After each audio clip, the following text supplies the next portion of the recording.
everybody. How are you? How are you? How is life?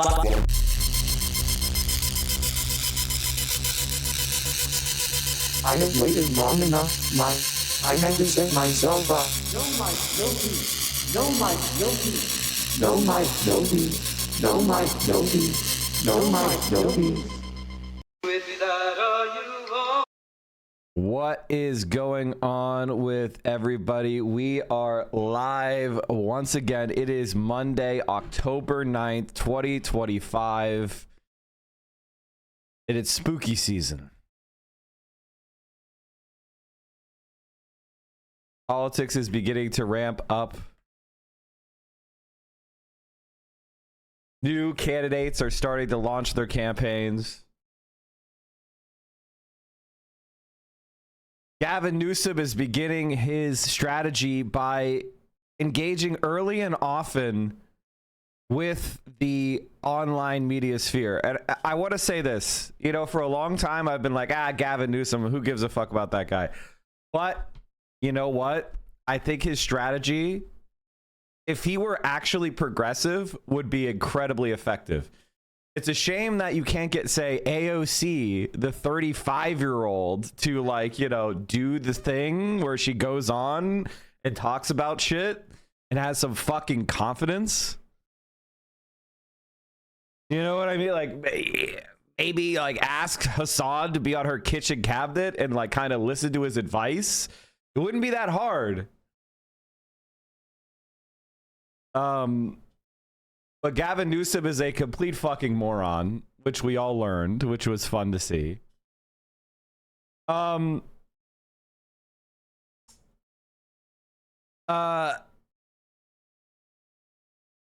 Gavin Newsom talked to Connor Eat Pants. And Connor took my advice. Now, if you didn't see what Connor Eats Pants said he was going to interview Gavin Newsom, I gave him 3 fucking questions, and I believe he asked them all. Connor Eats Pants is the best journalist of our time. I actually think that we need to start our own kind of like online journalism awards, because the print media is dying. And like most conservatives, they think the best way to stop yourself getting replaced is to lock down and exclude and to deny reality, instead of going like, oh, we're the Pulitzer Awards, maybe we should have like a streamer award. Maybe we should have a Peabody for streaming. No. They can't do that. So we might need to form the Hassan Piker Journalism Awards.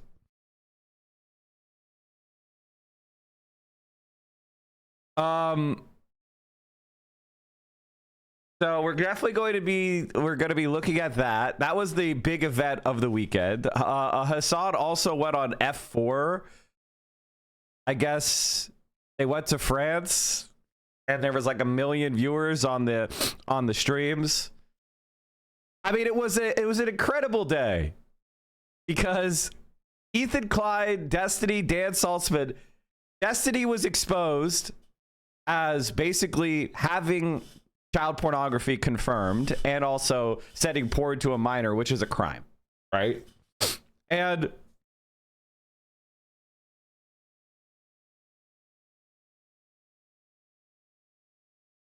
at the same time that Gavin Newsom, the governor of Hassan's state, said that Hassan was super impressive. Now, chat, listen, I don't like Gavin Newsom. But what I do like is the fact that the more he speaks out in defense of people like Hassan, the stronger we're going to be defending ourselves from the Trump administration. Now, I know that some of you are like Bad and Panada, and you think, oh, it'll be so hilarious if America has fascism, which, you know, listen, it's a very odd position to hold. It's a very odd position to hold while being in an American puppet state, which is what Argentina currently is. It's a very weird take of being like, yes, let fascism rule in America while you live in Argentina. Like, huh? Is he hiding from Trump? Is that what he's doing? Is he scared of Trump? That being said, Adepanada made a post on his channel and he made fun of BreadTube, and he's right. And he's not being, and by the way, it's not all of BreadTube.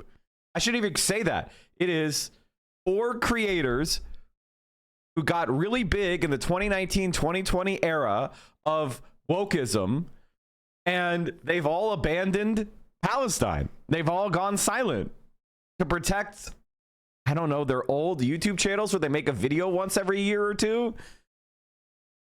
Like, what's going on? So we're talking about H-Bomber Guy, used to be a favorite of mine.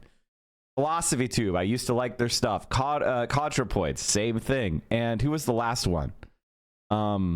Lindsay Ellis. Now, I think Lindsay Ellis did say something, but I'm sorry, chat. The like global anti-Semitism is rising shit is just bullshit. It's bullshit. It is a distraction. And every time someone hypes that up, oh, and Van Jones. I mean, it just shows they're Nazis. Van Jones is a Nazi. I mean, I hate to use these terms flippantly. I don't like to. I don't like to call everybody a Nazi. I don't like to call people fascist. But when they are, I'm going to use the word. Care to comment? Not really. If you're a Nazi, I'm going to call you a Nazi. It's like when people bring up the Hamas-run health ministry. Yeah, it's to sow doubt. It's to sow doubt where none exists. It is to distract us from the genocide with some sort of like, because people, the Holocaust was one of the worst world historic crimes for a variety of reasons. Not because of the killing, but because the way the killing was prosecuted was novel. And the other element is Jewish people in America are not super marginalized. So it's easy for them to get their stories told in America. Okay? Like, that is the reality. In Germany, and you know, under Nazism, they were exterminated. But under America, they are integrated with the majority. They have white privilege. And so it's easy for them to get their stories told, and they are not treated as the other here. So that combination has led to the knowledge of the Holocaust being very high in the Western world. And that's good. I wish every marginalized group was able to have their stories of oppression told at the same way that the Holocaust is. It's like, we're in America. We committed a Holocaust against Native Americans. We have not told that story honestly in Hollywood. There's been some abortive attempts, but they oftentimes revolve around white saviors. We know how to make a left-wing political party that works. We have the example. It's called fucking Mexico. It's not complicated. I mean, do you see how fucking racist the Democrats are?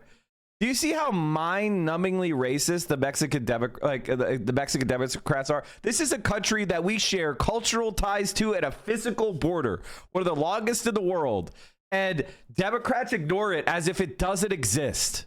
Around the world, left-wing politicians and parties are having a tough time.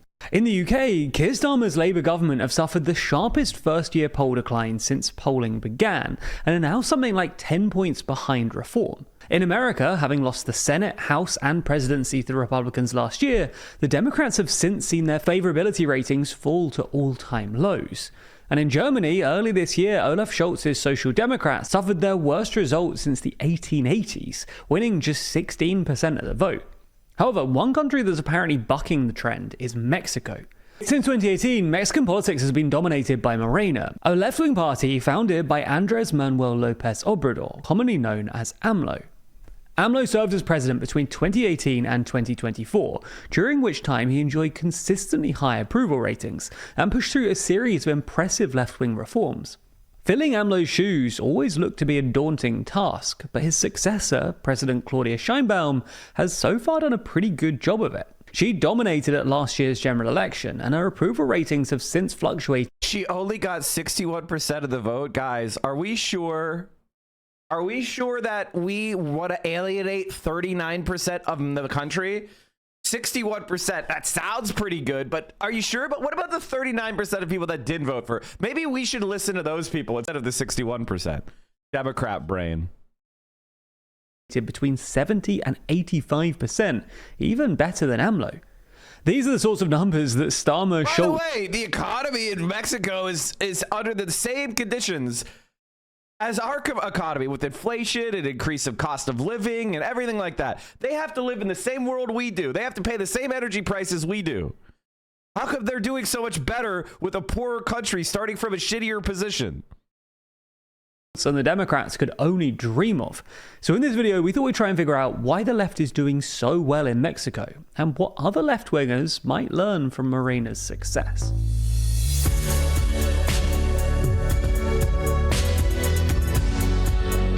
I want to tell, one of the things that I try to explain to people is the more people that are in your group that are cooperating and having each other's backs, the more powerful you are.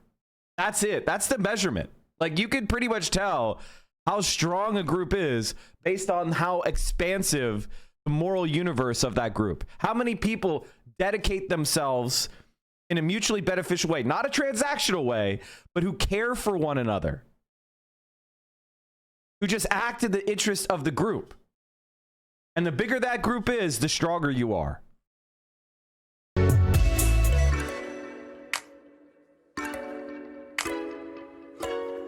Could you rank every single politician in the world? Here are our thoughts and argue with us on our podcast, The World Leader Leaderboard. Find it on the TLDR. This is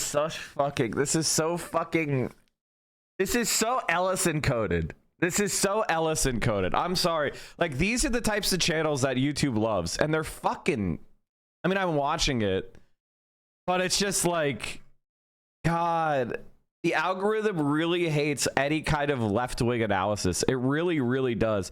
And it promotes people like Tectone, who's a dead fucking channel on Twitch, who's botted to hell, but he gets massively juiced on YouTube. It's so obvious what they're doing, man. And now they took away TikTok. We need a new fucking website. We need a new fucking website. It sucks. Our podcast YouTube channel or in your favorite podcast app. So let's get straight into it. The first thing that Morena can teach the global left regards the importance of a good media strategy. Other left-wing parties, especially in the West, really struggle on this front. In the US, the Democrats are flailing in Trump's flood of outlandish ideas, while despite literally being in government, Keir Starmer's media strategy apparently amounts to tweeting out ChatGPT platitudes in response to whatever Nigel Farage has just said. Conversely, Morena has been remarkably successful in dominating the news cycle since AMLO came to power in 2018. The cornerstone of Morena's communication strategy is the Mañanera, a multi-hour press conference that kicks off at about 7 a.m. every working day. The Mañanera was pioneered by AMLO, and at the time, many commentators chalked its apparent success down to his personality. AMLO is a rambunctious rhetorician, and thus often described by the international press as a populist, who would spend much of any Mañanera attacking the media and other Mexican elites for being corrupt or not giving Morena a fair hearing. The Mañaneras were incredibly popular though, with an average viewership of about 10 million people, which allowed AMLO to circumvent the media and get his side of the story across. The press would then spend the rest of each day playing catch-up, trying to respond to whatever AMLO had just accused them of. However, despite being far less rambunctious than her predecessor, Scheinbaum's Mañaneras have still been a real hit. While they're generally less combative and a bit more concise, Scheinbaum's Mañaneras have nonetheless allowed her to showcase the government's achievements and convince Mexicans that the government is actually trying to... Hey, I've only been saying this for a year, chat. I've only been saying this for a year. Do things. Now, to be clear, Morena's Mañaneras aren't perfect. Friendly journalists get preferential treatment, and AMLO used them to do some pretty questionable things, including revealing the salary of an anti-corruption campaigner and the personal phone number of a New York Times journalist. By the way, who gives a fuck? And anti-corruption campaigner, you mean CIA cutout who was there to destabilize the left in Mexico, getting called out for accepting millions from the US fucking government in order to accuse baselessly the left of corruption? Yeah, those people are scumbags. Nonetheless, their success should serve as a reminder that left-wing ideas can be pretty popular if you communicate them well. Anyway. If you actually do left-wing ideas. That's the other thing you're leaving out, dumb fuck. They actually do left-wing ideas. They don't just do like right-wing ideas with a left-wing veneer. Everyone can see past that. They actually, you know, are increasing the material conditions of the working class, and they're taking credit for it. It's not that complicated. That's all you have to do. Help out the majority of people, make their lives better, make the society fairer, and then take credit for it so that people understand that you're responsible. Bingo, bango, boom. You are now popular. Welcome. That's FDR. That's Morena. That's every successful leftist and political history is you help people materially. You resist the right-wing coups and the CIA and intelligence services and the betrayals, and you're locked down your government, and you're not a naive waif who gets blown over by any wind. You recognize that your police services are unreliable, your military is unreliable, your intelligence services are capitalist. Once you understand that and you contain them and you reform them while you actually do proper policies, and then you communicate it, people connect those popular policies with your actions, boom, you're popular. Is that hard? Yes, it's very hard. The second thing that might be of interest to left-wing parties is that when it comes to economic policy, Morena focuses less on redistributive policies, i.e. policies that involve taxing the rich and then redistributing their proceeds to the poor, and more on what are sometimes known as pre-distributive policies. In other words, policies that reduce inequality without direct taxation and redistribution, usually by increasing wages. This is actually not even really true. I agree with this somewhat, but it's actually not totally true. Like, for example, Morena does, what makes them different is, and this is what people have called engineering style leftism, is a new thing that people are starting to call it. But basically what it is the government does things by itself that it controls. It doesn't contract it out. It doesn't do a public-private partnership. It does the fucking thing. The government sponsored enterprises, government sponsored public works, and then things like unionization, minimum wages, etc. His first big policy achievements, for instance, was a package of labor laws that, among other things, limited outsourcing, obliged employers to pay annual profit share bonuses, and perhaps most notably, increased the minimum wage by about 20%, with similar increases in subsequent years. Even accounting for inflation, the minimum wage rose by 90% between 2018 and 2024, helping to lift more than 5 million Mexicans out of poverty and creating a sense among poorer Mexicans that the economy was working for them, even when headline GDP growth was meager. This focus on pre-distributive policies rather than redistributive policies is popular with Morena's working. Well, their economy, okay, so what he's really trying to say here is the economy was still growing, but instead of all the money going to the top, it's been going to working class people. So working class people are objectively better off relative to where they were before, and the economy is still growing. So in other words, the economy is working for more people while also still growing. You figured it out. Class base. An MBER paper from 2023, for instance, found that while highly educated voters like redistributive policies, less well-educated, and therefore in the aggregate more working class voters, generally prefer the pre-distributive ones. Furthermore, because that makes perfect sense, because I'll be completely honest with you. Of course, that makes perfect sense. I've said this before and I'll say it again. When you do something that's a purely redistributive, the people that are not getting the redistribution complain. And they say it's not fair.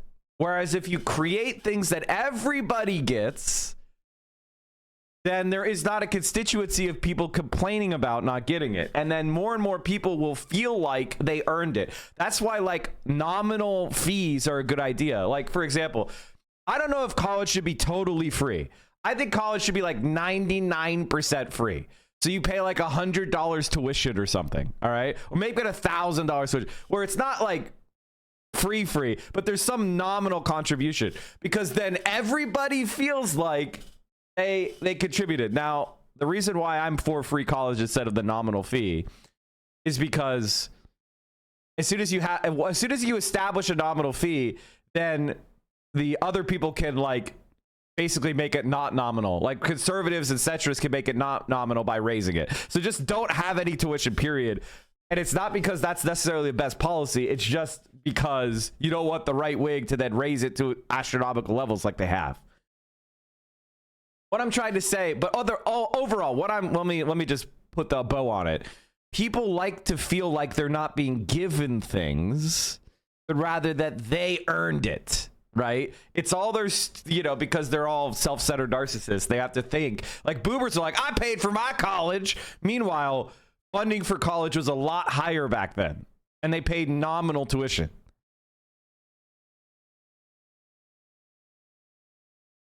Distributive policies don't require the government to actually dish out cash. This has helped Mexico keep its public finances in order. Mexico's debt to GDP has actually fallen steadily since the pandemic. Wait a minute! They're increasing income inequality and paying down their debt? See, Mexico has to do shit like this. The reason why they have to do stuff like this, Chad, in case you're wondering, is because they're leftist. So they have to spend less and borrow less, because if they're not, then there will be a capital strike.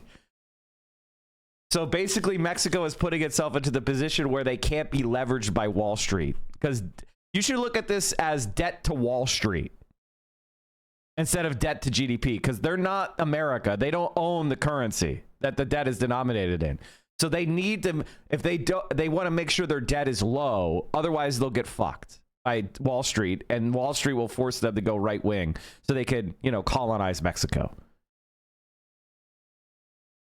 Is now astonishingly below where it was when AMLO took charge in 2018. So in other words, a leftist who expanded all sorts of policies, made the working class better off, and paid down the debt?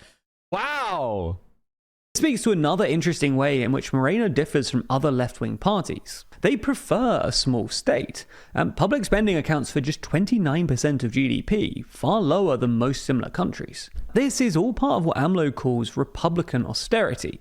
He basically believes that the state is intrinsically wasteful, and thus ruthlessly cuts civil servant perks and salaries. Okay, this is not really true. This is not complete. This is what I would call centrist interpreting his shit in their own ideological interest. Mexico, this is not true. For example, they nationalized the lithium reserves. They're nationalizing oil and gas. They are nationalizing the electrical grid. They are expanding things like, for example, like they are getting profitable state-owned enterprises. They are also building 1 million homes that they are giving to Mexican citizens with a 0% mortgage rate. I'll say that again. They're building 1 million homes for Mexicans that they then hand over to pay at a 0% mortgage rate. Do you understand how cheap housing would be if we had 0% mortgages?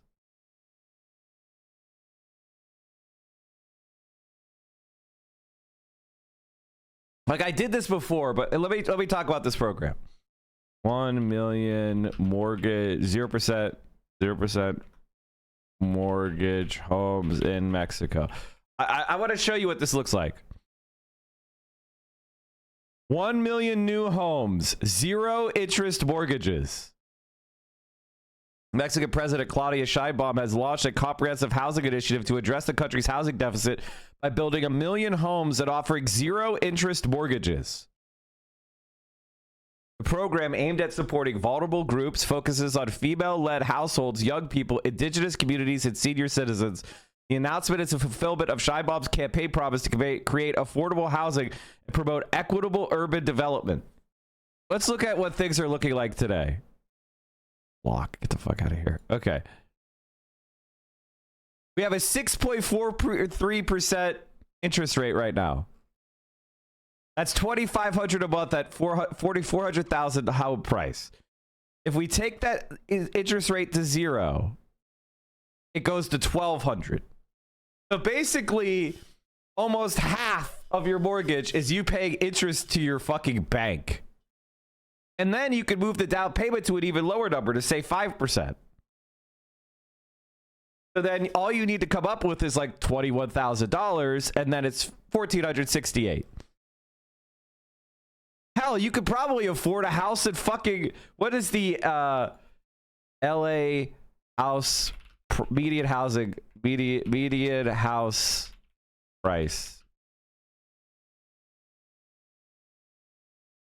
Los Angeles, the median house price is $930,000.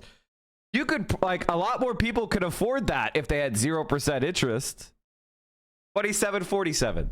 But if we go and put the interest rates back in, now it's 5636. This is why many religions throughout history considered interest to be a sin. Now, if we knock this down payment to 5%, it's $3,135. You understand? You understand that you could afford, like, many people could probably afford a house in the most expensive county in the country, or one of the most expensive counties in the country, if they weren't having to pay interest. And this is what Mexico gets.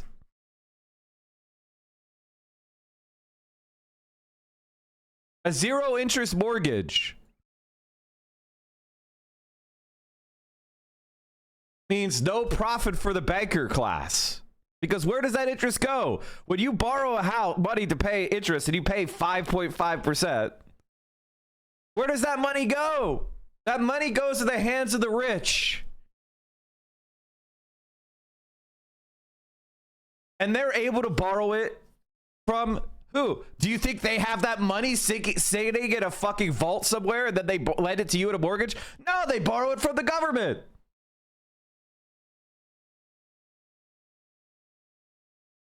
They borrow it from the fucking government. Right now, they borrow at 4%. They land it to you at 7%. So they sit there. They just make 3% for existing. We have an entire class of people that borrow from the government at 4% and lend you money at 7%. That's it. That's all they do. They go,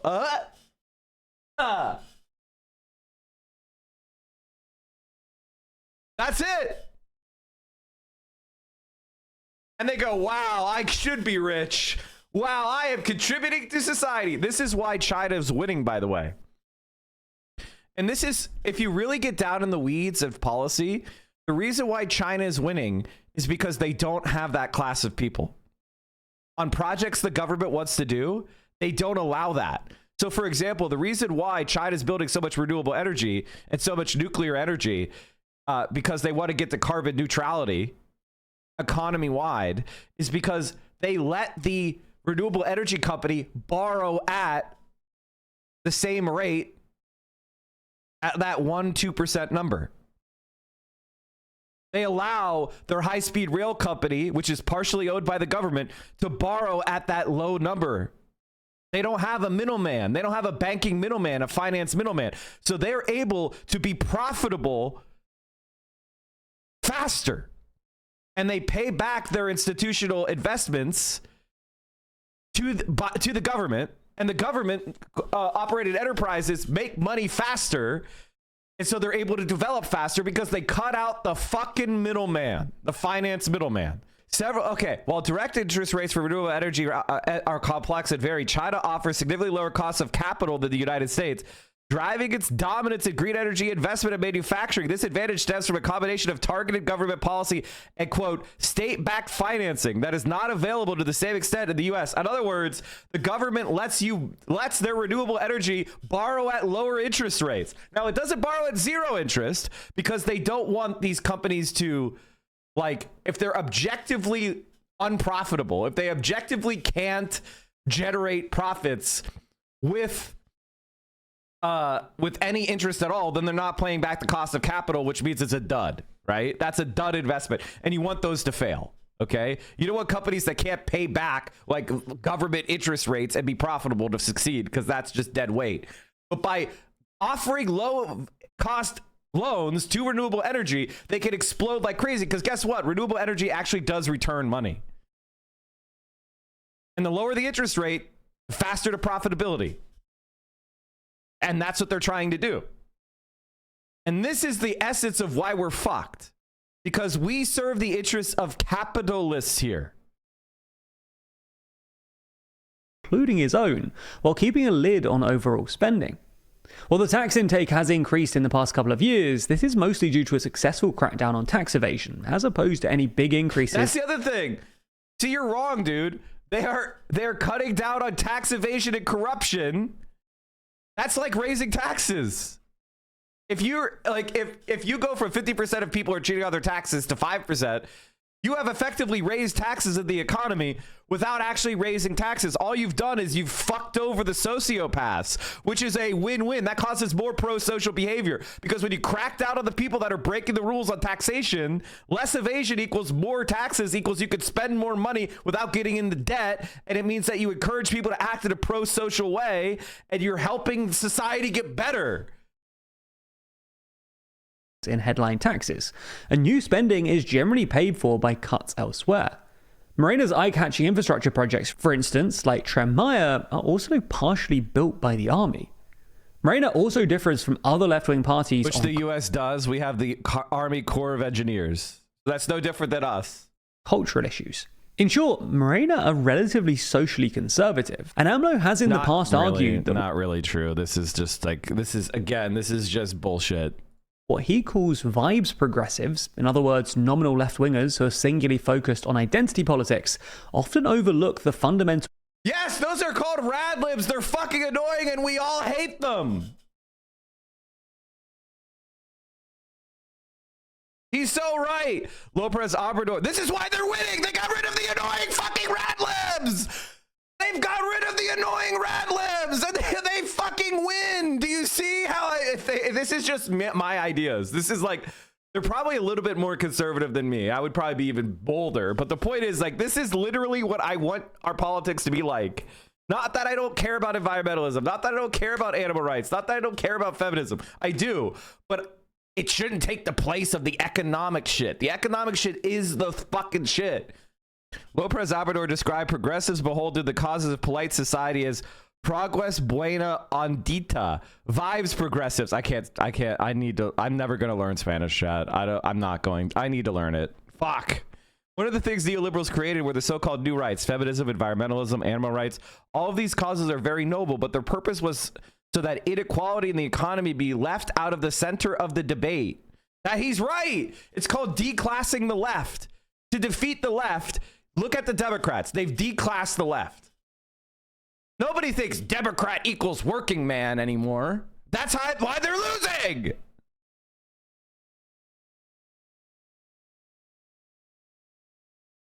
The cause of left-wing politics, namely economic inequality.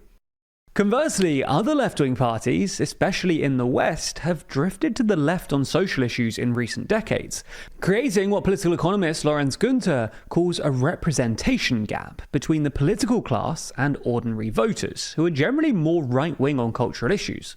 Now, of course, these policies can't easily be copied and pasted onto other countries. The Mexican public, for instance, are more socially conservative and debt-averse than most, a consequence of Mexico's troubled history with debt crises. And the Mexican state had a lot of fat to cut when AMLO took charge. It's also easier for Morena to present itself as an anti-establishment movement, given that they emerged in the 2010s as a fresh-faced alternative to a discredited two-party duopoly. And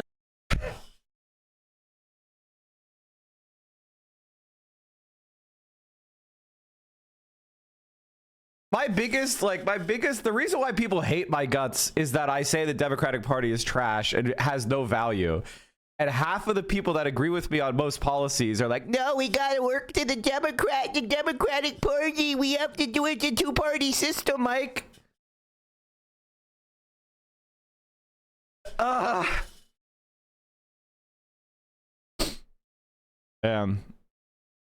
Cursed to be right.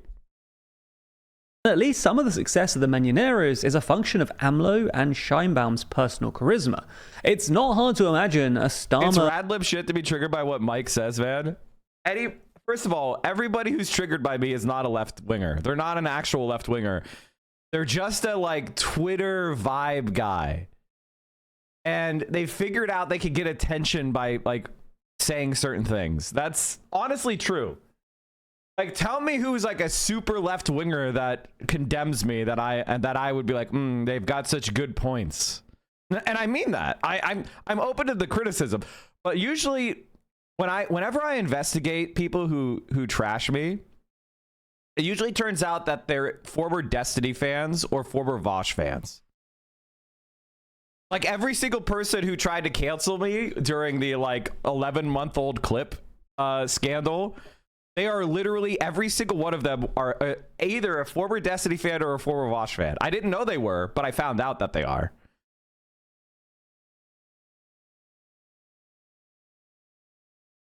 Or Biden-led Mañanera backfiring spectacularly.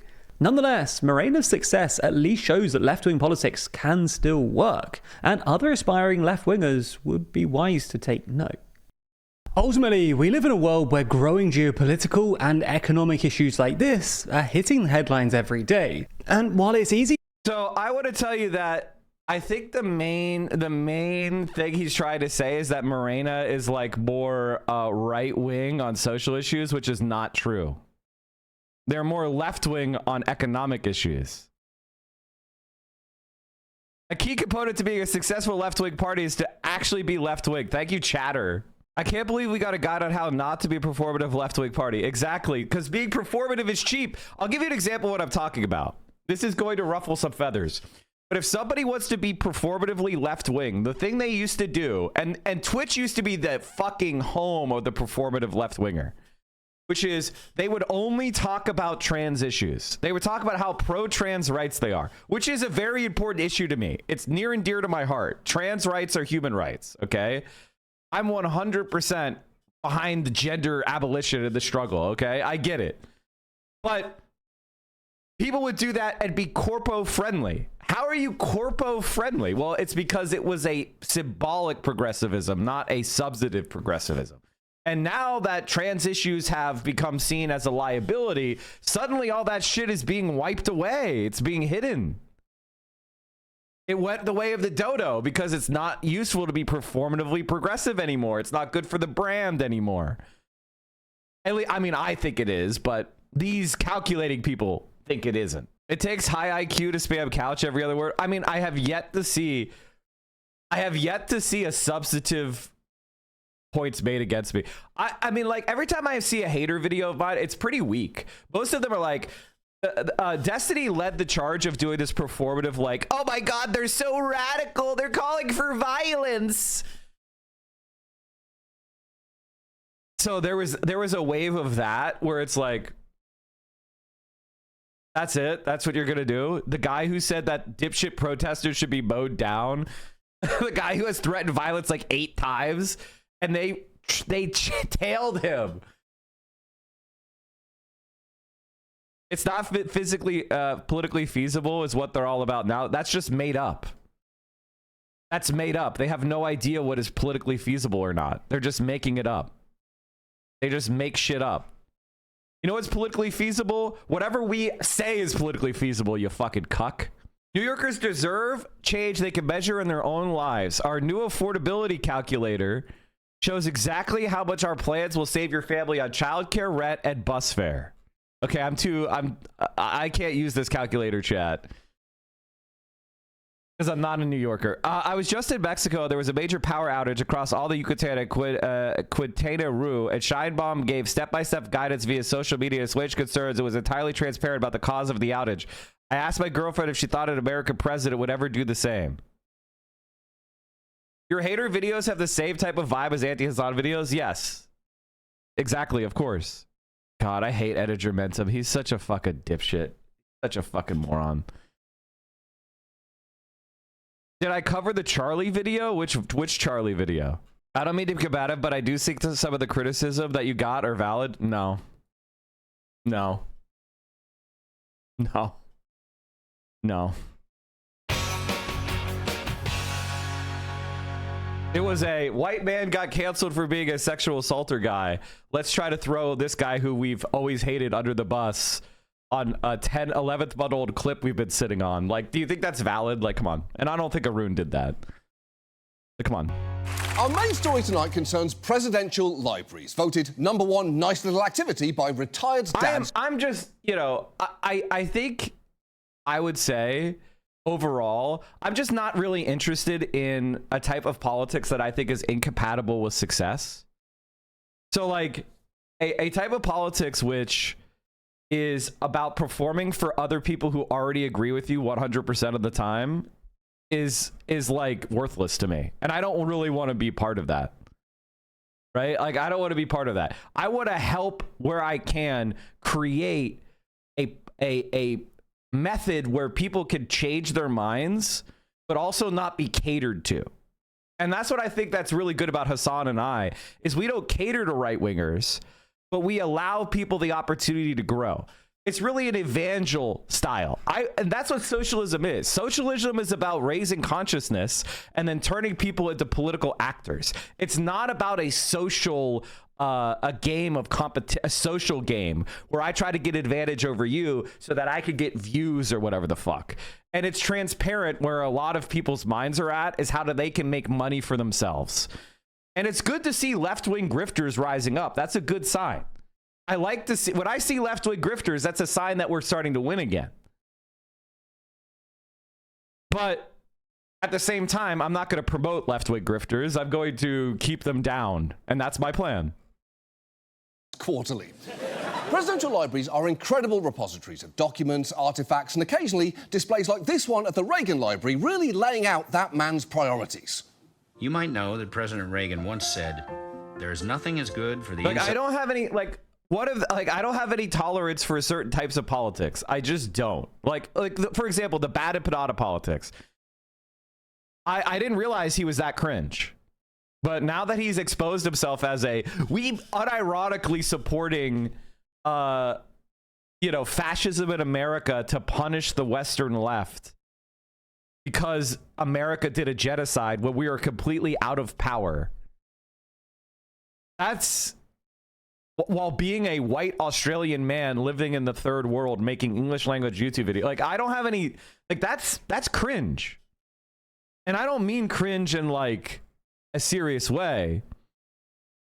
I'm talking about counterproductive and delusional.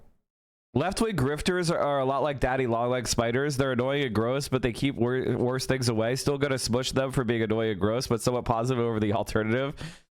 I don't squish daddy long legs. I just put them outside. I don't squish daddy long legs. Like, no. I put them outside. Why would you squish them? They're completely harmless. Also, I don't think they're spiders, are they? Are daddy long-legged spiders? I thought they were like not spiders. Here's how I feel about insects in general. I kill pests. But other than that, I try to avoid harming creatures unnecessarily. That's kind of just my general feeling. If you're a pest, smash. If you're not a pest, I try not to harm you. And there could be a fuzzy line, right? Like, squirrels in general are just charismatic rats. But as long as the squirrels are outside living in the trees and collecting nuts, I'm not going to leave them. I'm going to leave them alone and I'm going to respect them. But if they start destroying your attic, well, you're going to get rid of those. Right? Like, you're going to try to find a way of, you know, maybe you don't kill them, but you're going to remove them from your home. Humans are the worst pests. I mean, obviously we're not pests. Definitionally, we're not pests. Because pests revolve around us. That whole word is a human supremacist word. Let's get really rad lib. You're being speciesist. You used this P word. I can't believe you used the P word, Mike. You speciesist. Where are the real rad libs? Where are the fun ones? Mike is a speciesist. He used the P word. Can we get some cool rad libs? Can we get some like cool, like whatever happened to PETA people? Those are the fun ones.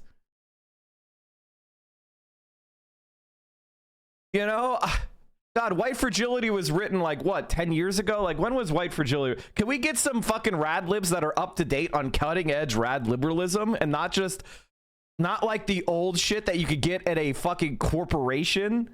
Okay, it was 2018, so it was 7 years ago. Can we get some like cutting edge rad liberalism, not stuff that like I talked about 5 years ago? Like, come on, give me some cool shit. I had a fun rad lib the other day asking you not to stop showing fat Vance memes. Fat phobia people are that's old. Fat phobia shit's old. That's old. White fragility stuff, that's old. We need some good new shit.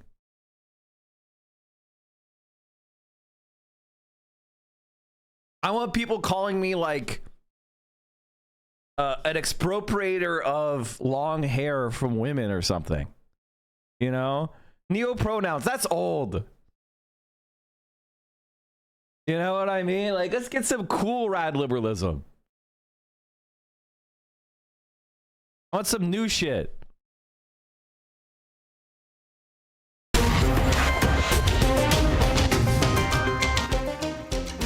Yes, I like the, you know what was a really cool clapback? Was when everybody, that was good rad lib shit. When they proved how Kleiker was becoming racist. I want the next level, which is AI rights campaigner. That's what I want. I want the machine rights campaigner. That's what I want. I want some cool ass fucking, that's some rad lib shit I want. Obviously, clanker is being used and you know, referring to anti-black slurs. No, that's obviously true. No, but I want unironic AI rights campaigners telling I'm being machinist.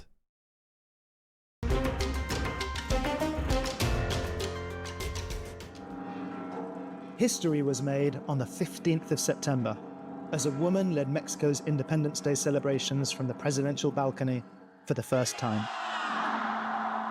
By the way, this is part of why Mexico's left is popular. Because to Mexicans, Mexican nationality is the left in Mexico could talk about Mexican nationality as an anti-colonial nationality. As a plurinational nationality, meaning like a respect for indigenous cultures, a fight against the French and the Spanish colonizer. It could be a kind of pluralistic nationalism. It's not a nationalism that used to kind of be what America had, but not really. Not on the same extent, because we were the colonizers the entire time. Pushing back against America as well. For the first time.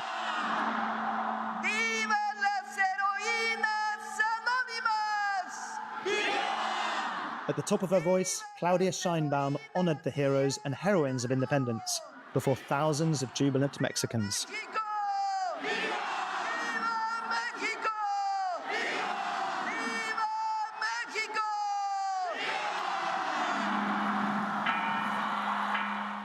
Brilliant, brilliant. I'm so happy, really happy with her. Absolutely not. It's a good government. Absolutely not. I think we're on the right track. Absolutely not. I am, what, are you insane? Not only I'm gonna put a note on your account. What the fuck? How dare you promote stalker accounts in my channel? What the fuck's wrong with you? And I just hope we'll always stand by her, so things continue to go well for our country and for us. What the fuck? She gives a lot of help to older people.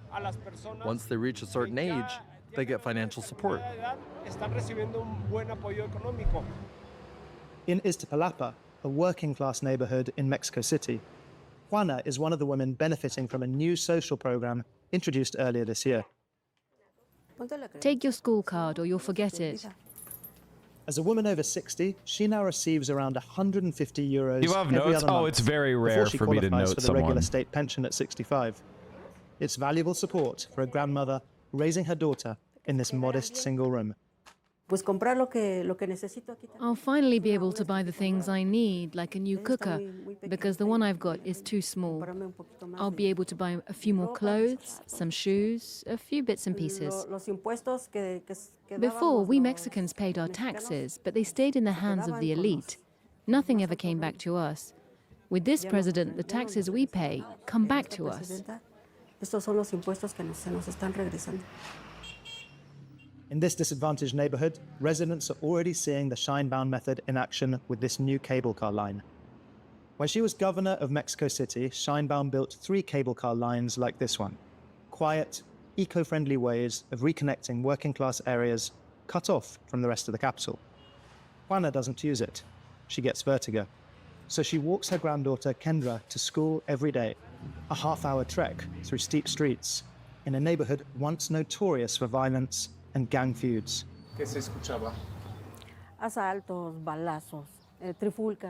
Assaults, shootings, fights. At night, it was really dangerous to walk these streets. But now there's a patrol on almost every corner. In La Raza, in the north of the capital, officers hand out leaflets to residents with the local police chief's phone number, so they can report anything suspicious. The neighbors are the eyes of the police. They see everything that happens in their streets at any hour of the day or night, and they can pass that information on to help us tackle crime. With 20 years on the force, he saw the results of the reforms introduced by Scheinbaum during her time as governor from 2018 to 2023. Today, the homicide rate in the capital is half what it was in 2019. We've expanded the use of technology, from the C2 surveillance camera network and emergency alert buttons, to the My Police app, where people can also call for help. A security strategy now being rolled out nationwide. After a year in office, the left-wing president remains remarkably popular and continues touring the country, campaigning for Morena, her political movement. We're a government of the people, by the people, and for the Mexican people. In Chilpancingo, one of the country's most dangerous states, Scheinbaum wades into the crowd with no close protection in sight. Here she comes. Thank you for helping Guerrero and especially Acapulco. Claudia, Auntie Belinda's with you, always. Let's go, we can do it. But it's not all smooth sailing for the world's 12th largest economy. Mexico remains deeply dependent on its northern neighbor, the United States. Dialogue with Donald Trump helped stave off some trade barriers, but this economist believes the president now needs to take a tougher stance. Where I think the dialogue has faltered is on trade, accepting new tariffs without any retaliation. That's where talks are running out of steam, and Mexico should respond, as other countries do. Next year, the United States, Canada, and Mexico must agree on a revision of their free trade agreement in place since 2018. A major test for the president, as any slowdown in the economy could dent her popularity. Not to bring it back, but I see how these interpreters are. Yes, it's not live, but at least put the UN on. I think having bad interpretation is one of the ways of making people not want to watch shit.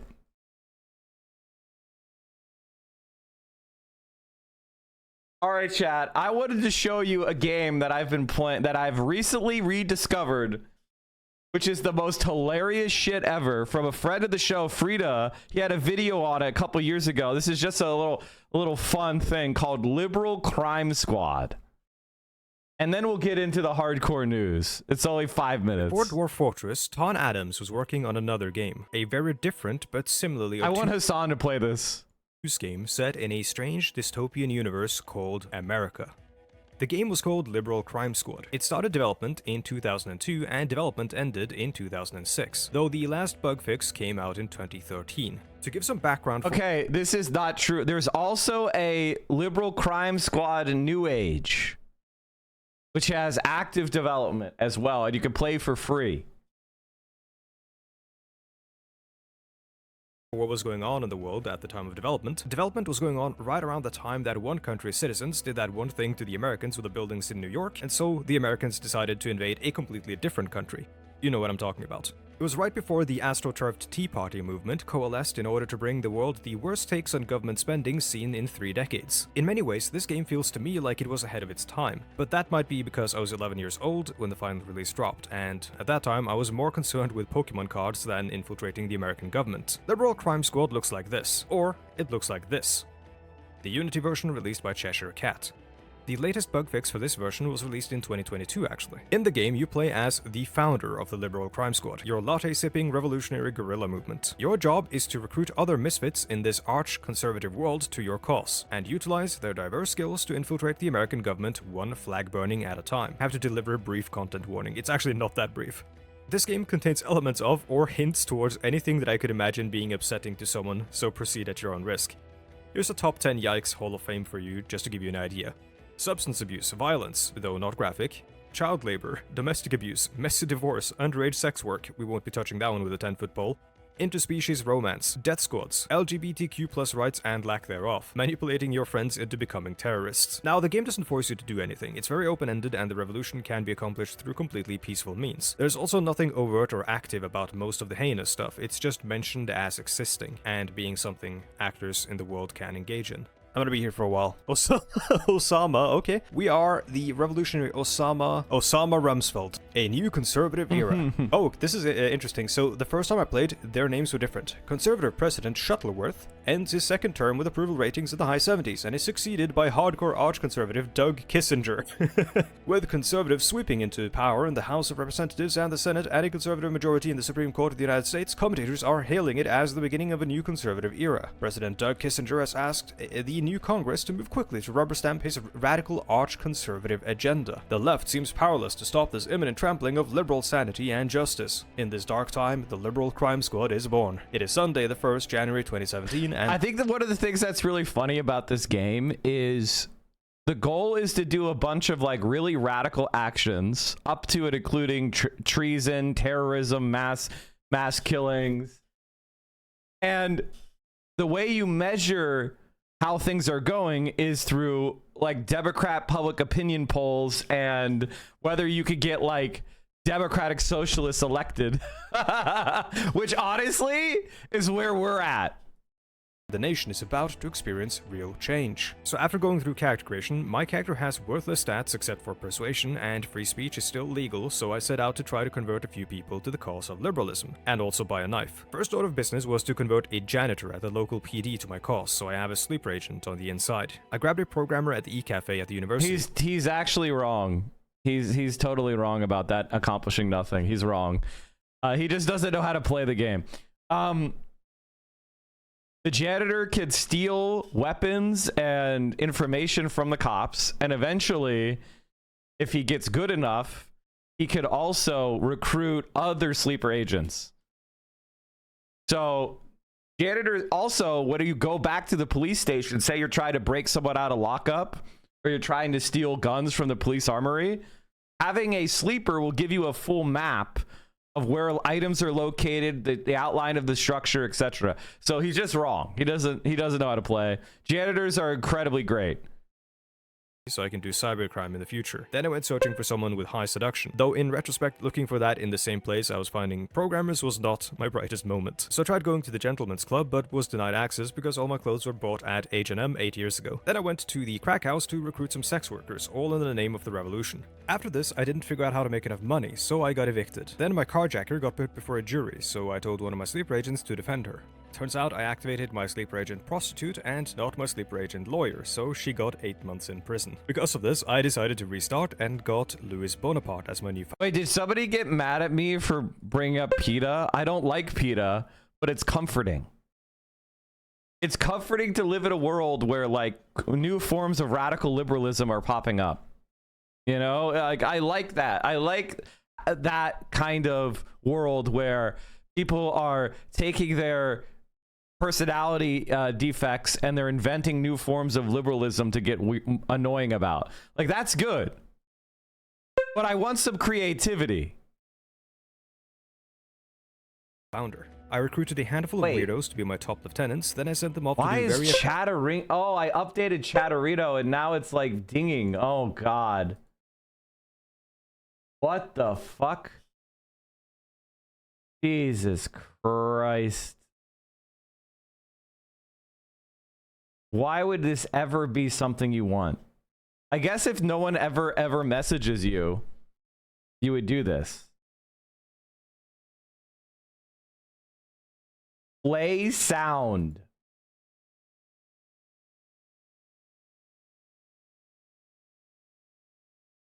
Okay, that's better. What the fuck? Why would you ever do that? Effective agitational propaganda by spray tagging every wall at the Bin Laden apartments with our logo. Once they were wanted for 50 counts of vandalism each, I gave them all secret code names and I set them to work recruiting the muscle. I also learned that I had a lawyer boyfriend, which I guess is cool. With my squad starting to take shape, it was time to... Actually, one of the first things I recommend you do if you play Liberal Crime Squad is you try to recruit liberal judges. You recruit liberal judges, and then as they become more and more effective at being an insider, if you get arrested, you also want a skilled lawyer as well. So if you could, and it's in the city that you were residing in. So if you get arrested in that city, having a liberal who will serve as your defense for free, pro bono, and then having a sleeper judge who will rule in your direction in every plausible way increases the odds of you getting acquitted. Or if you do get convicted, the minimum possible sentence. Engage in real liberal crime. So I started stealing laptops and smartphones from the rich people living at the downtown condominiums. With all this burglary experience, a plan was starting to formulate in my head. First of all, I wanted to escalate my money-making operations, so having learned nothing from my previous run, I opted for carjacking. It worked for about 5 minutes before my ace burglar codenamed Cat They Them was caught, got in a car chase, and was shot to death by the cops. Once that didn't work out, I got back to my plan. Step 1 was to acquire a new burglar, so I found a 75-year-old man. Step 2 was to break into... You're allowed to just give up, you know, like you don't have to like kill your people. They're allowed to just surrender to the cops and get arrested, and then you could break them out of the prison, or you could break them out of the courthouse. Like, you know, like if they're in a bad, like, this is another tip: don't kill people that don't need to die. You have multiple opportunities. You could also break them out of prison too. Now, they will only snitch if they don't have a lot of loyalty to you. Or if you're juiceless, as the game calls. Like, you know, if they don't have a lot of heart, or they don't, you know. Also, if they don't know any crimes you committed, they can't snitch. That's another thing. You can create layers, right? You can have your creator of the liberal... think of it like organized crime. You can have the creator of the group recruit people, and then have those people recruit people, and then have those second level people do their like really bad crimes. It's a very good organized crime, terrorism, revolution simulator. Garment factory and liberate the sweatshop workers. Step 3 was to put them to work in my liberal and just sweatshop, making t-shirts for me to sell. Turns out liberating them probably just increases sympathy for our cause and doesn't allow me to start my own sweatshop, unless I have recruitment slots for new liberal agents, I guess. Also, there was a... Okay, if you want to have a garment factory, obviously, the first thing you need to do is you need to raise the level of your garment workers. However, they're usually illegal immigrants, so that means they're always wanted for deportation. So you have to make sure they don't get arrested because they get deported. So when you liberate people from a sweatshop, you have to make sure that you protect them from getting deported. So usually, you know, you get a pretty nice safe house, and when you have some money and they have skill, they can make like really nice, like, basically you could turn them into, instead of them working in a sweatshop, you turn them into like high scale hot fashion co-op, and that's a good moneymaker. Okay, trans fox girl, you need to calm down. Apparently a terrorist attack in Chicago. Just calm Ran down. into some legal Don't trouble say while fuck you doing to civil other chatters. disobedience. Luckily, I'm sleeping with all the judges in the city, so we got 1 month prison for allegedly assaulting a cop. Pretty nice. With the extra money we got, we bought a printing press and started printing the Liberal Guardian. Then it's just a matter of waiting and grinding support by periodically striking at centers of conservatism like the AM radio station or the sweatshop. At this point, the conservatives have pushed gun rights so hard that everyone can open carry an M1 Abrams tank. A decision they'll live to regret. This is most of the early game gameplay loop of Liberal Crime Squad, where you gradually build up the foundations of your organization. This is the slow road towards liberal victory, where you play it safe, print newspapers, sell t-shirts, spray tag graffiti, and convince your co-workers to vote for Al Gore. There is another risky and silly strategy that I found online called Cyberpunk Terrorist Horde Strategy. No, I recommend personally the terrorist strategy in the game, because the way that you level up your characters is they have this mechanic called juice. So certain crimes only give you juice up to a certain level, right? So like spraying graffiti only gives you to 50 juice, and stealing stuff I think gets you only to like 100 or 200 juice, right? You need to start doing more radical actions to collect juice, like hacking the CIA or breaking into a police station and freeing the prisoners, or going to a nuclear power plant and hitting the scram button to shut it down.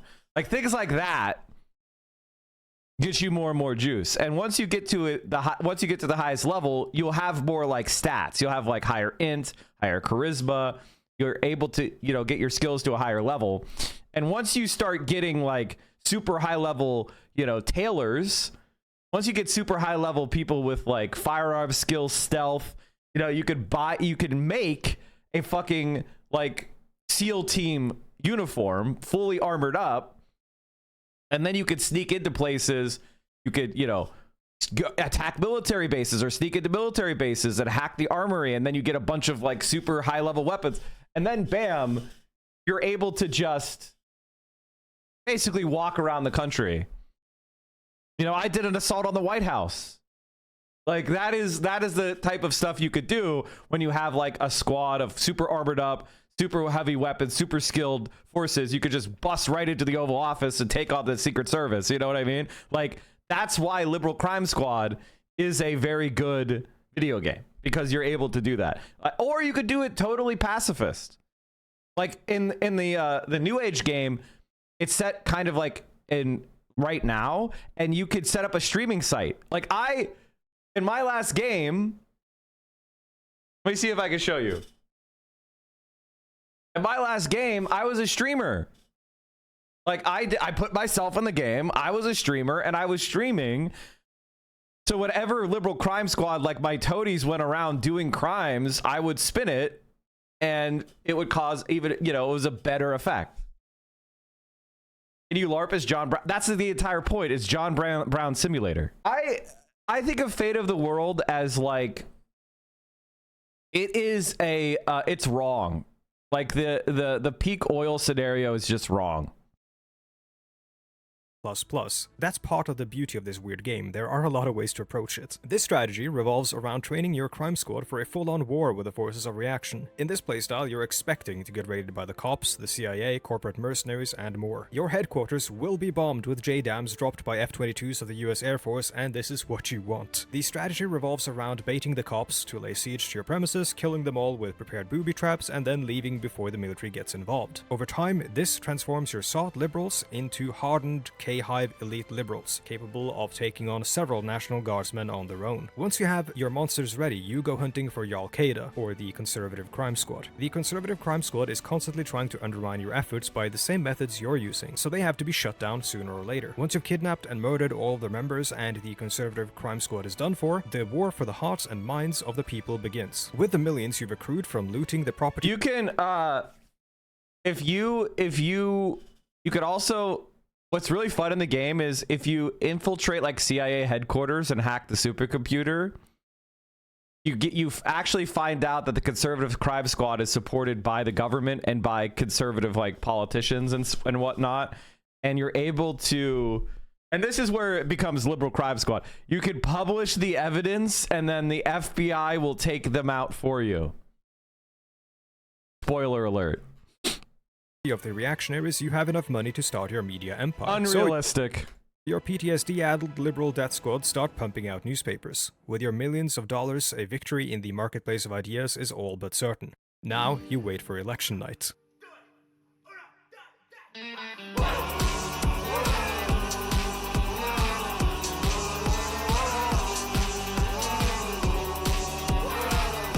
We're getting some elite liberals are basically like Bernie Sanders type people,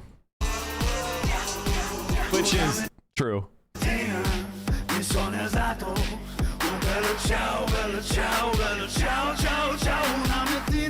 100%.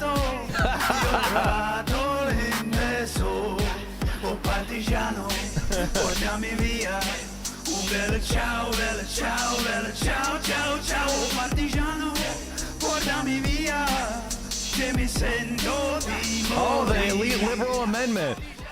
This is what we need. In light of the conservative nature of entrenched politicians and the corrupting influence of incumbency on the democratic process, all members of the House of Representatives and Senate shall henceforth be limited to one term in office.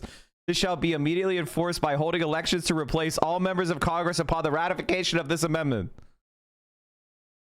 That's a short introduction to Liberal Crime Squad. If you're really winning super hard, then this happens. You've probably never heard of, and one that could only really... But it has to pass, you know, it's a constitutional convention. Spawned out of the conditions of early 2000s Oh, he America. failed. He was like one state short. The game, as well as everything else I used in the video, is linked in the description as always. Thanks for watching.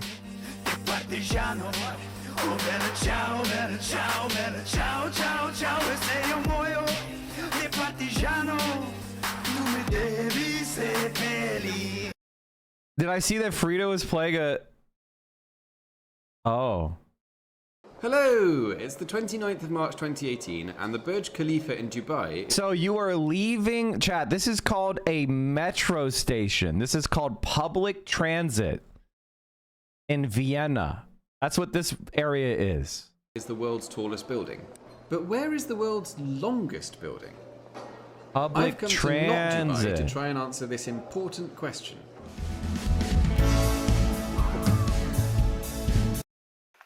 Now, to give a bit of context, the Burj Khalifa, at the end of the First World War, the Habsburg Empire... This is what it looks like in the projects in Austria.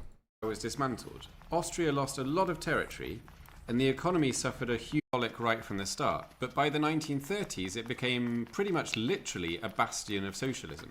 In 1934, during the Austrian Civil War, insurgents engaged in the revolt barricaded themselves inside the building, and only surrendered after the Austrian army.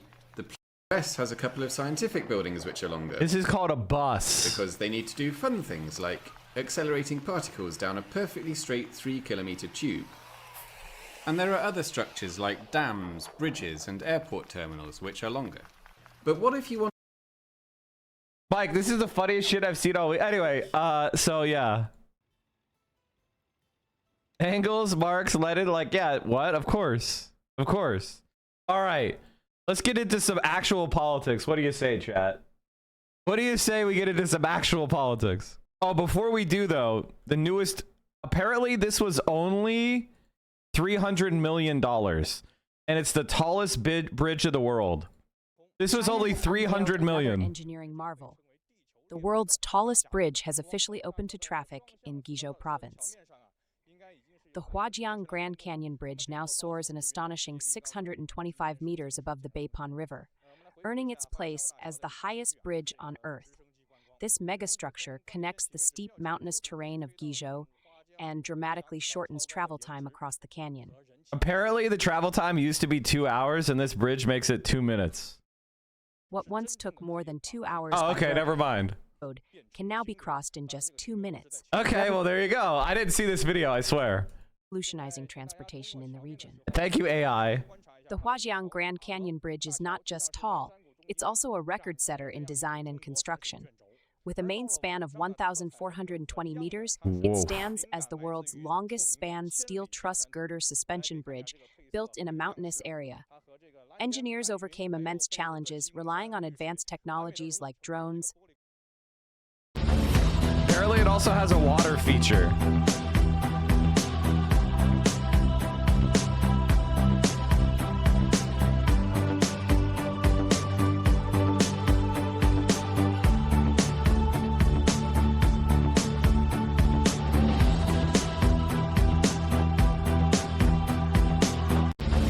And there's like a coffee shop at the top of one of the like main suspension towers. See, in America, you can't do stuff like that.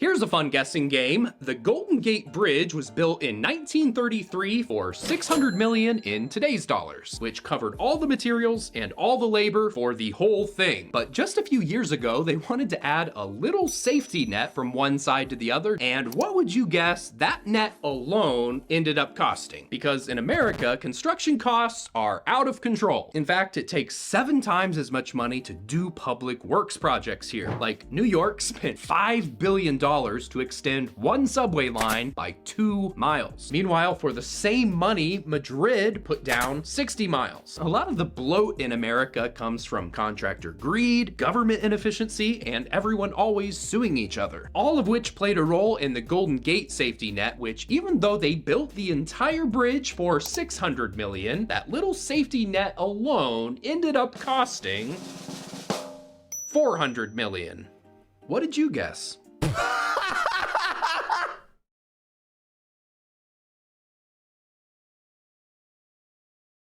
I bet you the materials for the safety net cost at most like $1 million. It's such a fucking what a racket, dude. What a fucking racket, man. America is such a shithole, dude. Okay, this is Destiny's Ghislaine Maxwell. Hey, I'm bringing you in. I'm bringing you in. Cam up, and I'm gonna run to the bathroom. All right, no problem. Okay, so I think Destiny is a pedophile. He should go to jail. He sexted a minor.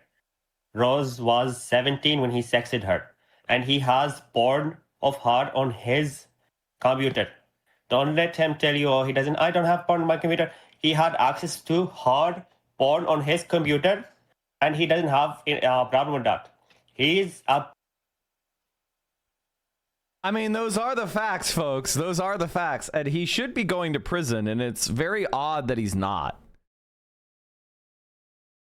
It's very odd that he's not going to prison. Like, he had solicited and shared child pornography. And that's on top of the revenge porn and the secret, recording of people. Like, he's committed so many sex crimes. How the fuck is he not in jail? I mean, we don't know if there's an FBI investigation. Let's be real. It could happen. What are they waiting for? He admitted to everything. What do you need to investigate? He admitted everything. He admitted everything. Just arrest his ass. And then you go and subpoena the fucking, you subpoena all the internet providers and you grab all his stuff. Like, what is there to do? Didn't JD Vance go after him? They went after him for his dumb posts. Salisbury wrote that Vice President JD Vance wanted to pursue criminal cases against 2 Florida influencers who were preaching violence on social media. The messages did not specify the identities of the pair. It said the prosecutors had declined one of the cases. Now, I don't think Destiny should be convicted for making jokes about Charlie Kirk, but he should absolutely go to prison for being a sex criminal. All right, let's get to some of the fun stuff, which is it's so over. Moist Critical speaks out on Gaza. Chat, as you know, I've always been a Moist Critical hater. I've always been somebody who says this guy's a pussy, this guy is a centrist, this guy's a conservative. I've never been a fan. I've always been a moist critical despiser. You know, he went after iDubbbz when iDubbbz apologized for saying the N-word. He constantly like straddles the fence. And we've now gotten to the point where it's so obvious. Even he is speaking out. He's good in the sense of being a bellwether. Just so twisted. But that's the times we're living in. Like, it is crazy the times we're living in. I also just saw today fucking Benjamin Netanyahu just openly stating in front of the whole world his plans on brainwashing because so many people are turning on Israel. So he was asked like what he plans to do about it. And you know what? Since I'm just yapping, I'm just gonna go ahead and go on this topic now too. I guess I'm curious about what's another game plan if we lose evangelical support for the state of Israel? What's our backup plan to be strong, like outside the diaspora? I don't even like the phrase diaspora because it pretends like Jewish communities' true home is the constructed settler colonial state of Israel. And in reality, these Jewish communities have been firmly rooted in communities like Poland for 1,000 fucking years plus. That's their home. Or America. That's their home. Israel, they have no contact with. Can't believe it. You know, I put my black t-shirt on instead of the white one today because I wanted to talk about the severity of the crisis at hand. Like, when you see that, when you see the Gaza situation is crazy, YouTube video, know that things have changed so dramatically that people are no longer fucking fearful. Okay?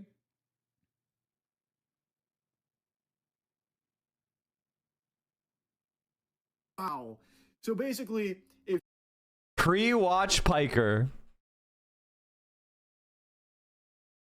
Pre-watch Piker. Thank you guys for the Greta streams. You gotta watch my video, Local Brown Shorts, telling me I'm on an FBI watch list. I was contacted by the FBI. They wanted us to basically have a conversation with you regarding what some posters said online. Sure, you know all about them.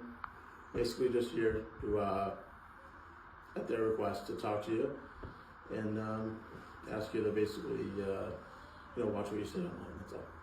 So this is a thought crime issue. The opinions that I'm expressing I'm just online. telling you why we're here. That's it. Okay. Okay. All right. So what is it the FBI actually wants to say to me?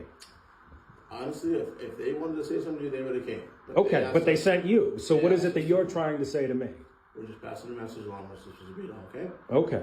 And the message is? We're on the FBI's radar. Yeah, I'm on the FBI's radar. Yep. Okay. They're watching. And they're watching me because I'm explicitly stating things against Donald Trump, or I'm explicitly stating things against ICE? Because I regularly talk negatively about them at all times. That's your prerogative. Yeah.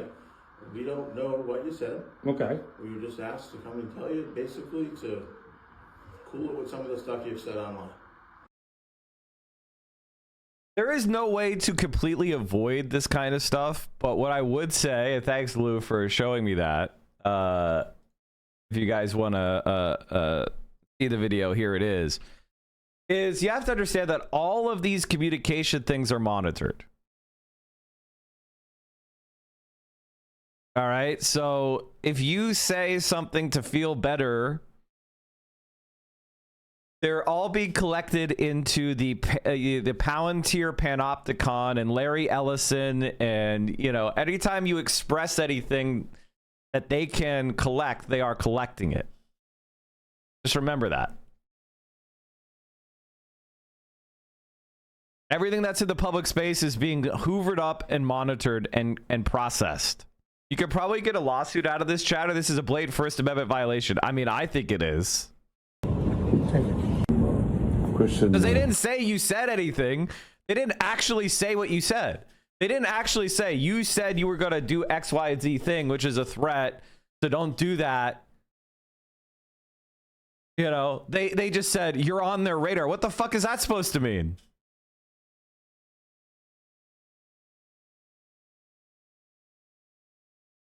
Like, and why did 3 cops show up? They have nothing better to do than that? There's no unsolved rapes. There's no unsolved murders. There's no unsolved car thefts. There's no unsolved burglaries. We just walk around harassing people when you have no information. Get a fucking job. Influencers. Okay. You said, we talked about the woke right. And you said, I call it the woke Reich. That's a brilliant observation. The woke Reich. Because these people, you know, they're not any different from the woke left. I mean, they're insane. They're loonies. Yeah, that's his strategy. A galaxy brain chess maneuver here. Call everyone that doesn't support Israel Nazis. Whoa, holy shit. This he's alting right now. Wow. So basically, if you're not, like, eating out of this guy's gooch and supporting Israel on everything, you're a Nazi. To secure that part of the base of our support in the United States, that is being challenged systematically. A lot of this is done with money. Money of NGOs, vast. Money of governments, vaster.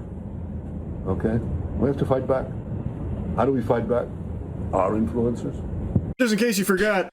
And I want you to understand something, chat. Like, it's not going to work. Like, this is the thing about social. This is what the Israelis don't understand. Is it's not going to work. The more you try to do this shit, it's not going to work because people are going to push back against it. There's already a backlash forming. And unless you literally declare a Trump dictatorship, it's going to crack. And I know that there's a lot of rad libs in here who, in order to posture themselves as more left-wing than they actually are, they like to go after Graham Plattner. Now, I have my problems with Graham Plattner, but the reality is the guy is out there straightforwardly saying, fuck Israel. And that's making him popular. The more politicians that are out there saying fuck Israel, the more popular they're going to be. And that's where the American people, especially Americans under the age of 50, Israel only really the only group of people that still support Israel in this country are self-described conservatives over the age of 65. And that ain't enough people. And those people are dying out. 5 tours in Iraq is weird as fuck, and you know it, Mike. I mean, my general response is welcome to America. This is America. Welcome to America. Americans support the military. Now, I don't, and he has come out and said he regrets it, but you are, like, if you think that you have some sort of, like, position that is, I orient myself toward the masses. I have my principled position. The American military is assertive imperialism, but I understand that my position is not currently held by the masses in this country. So if my position is I'm going to shit on people to posture for my fucking brand, that's all you're doing. You're posturing for your brand. You're posturing liberally. And we're going to need veterans to join in any kind of revolutionary movement against the status quo. That has been true of every single historically successful left-wing movement. I don't give a fuck about your social media brand. Your social media brand to 50 people in the Splinter Discord does not bother me. Fuck you. I don't care. Now, I'm not saying I'm a big Graham Plattner supporter. I have my concerns, and I want to see more. But I also think it's heartening and good news that somebody like him is fucking dominating the Democratic Party establishment. And if your engagement with politics is Splinter Discord mentality, you're stupid. You're fucking stupid.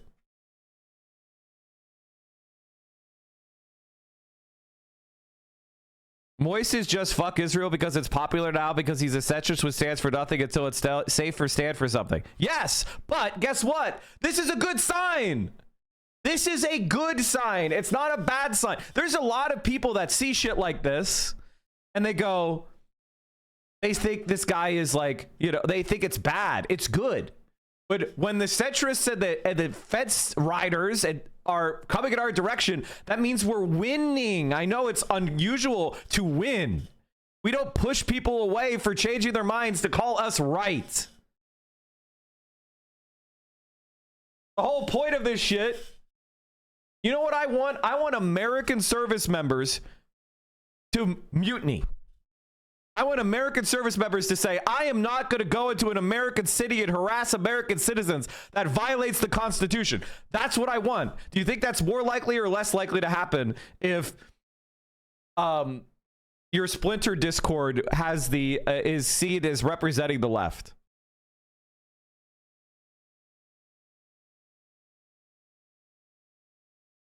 And this is a good sign to see Charlie.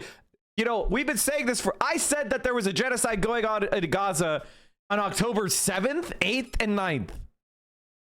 Okay?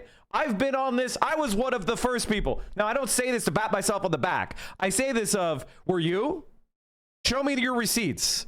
I think I could judge when people are allowed to change their mind or not. And if you've actually been in this fight for pro-Palestinian liberation for years, then you are excited and ecstatic to see people change their mind on this issue. That is a good thing. I'm not here to push people away when there's a genocide happening. I'm here to take whatever help I can get to stop the bombing and starvation of Gazans. There was a whole bunch of veterans that went on the Gaza flotilla and got abused by Israel. If you're against those veterans because they're veterans, you're a fucking asshole. What the fuck are you doing? Tweeting? Get your shit together.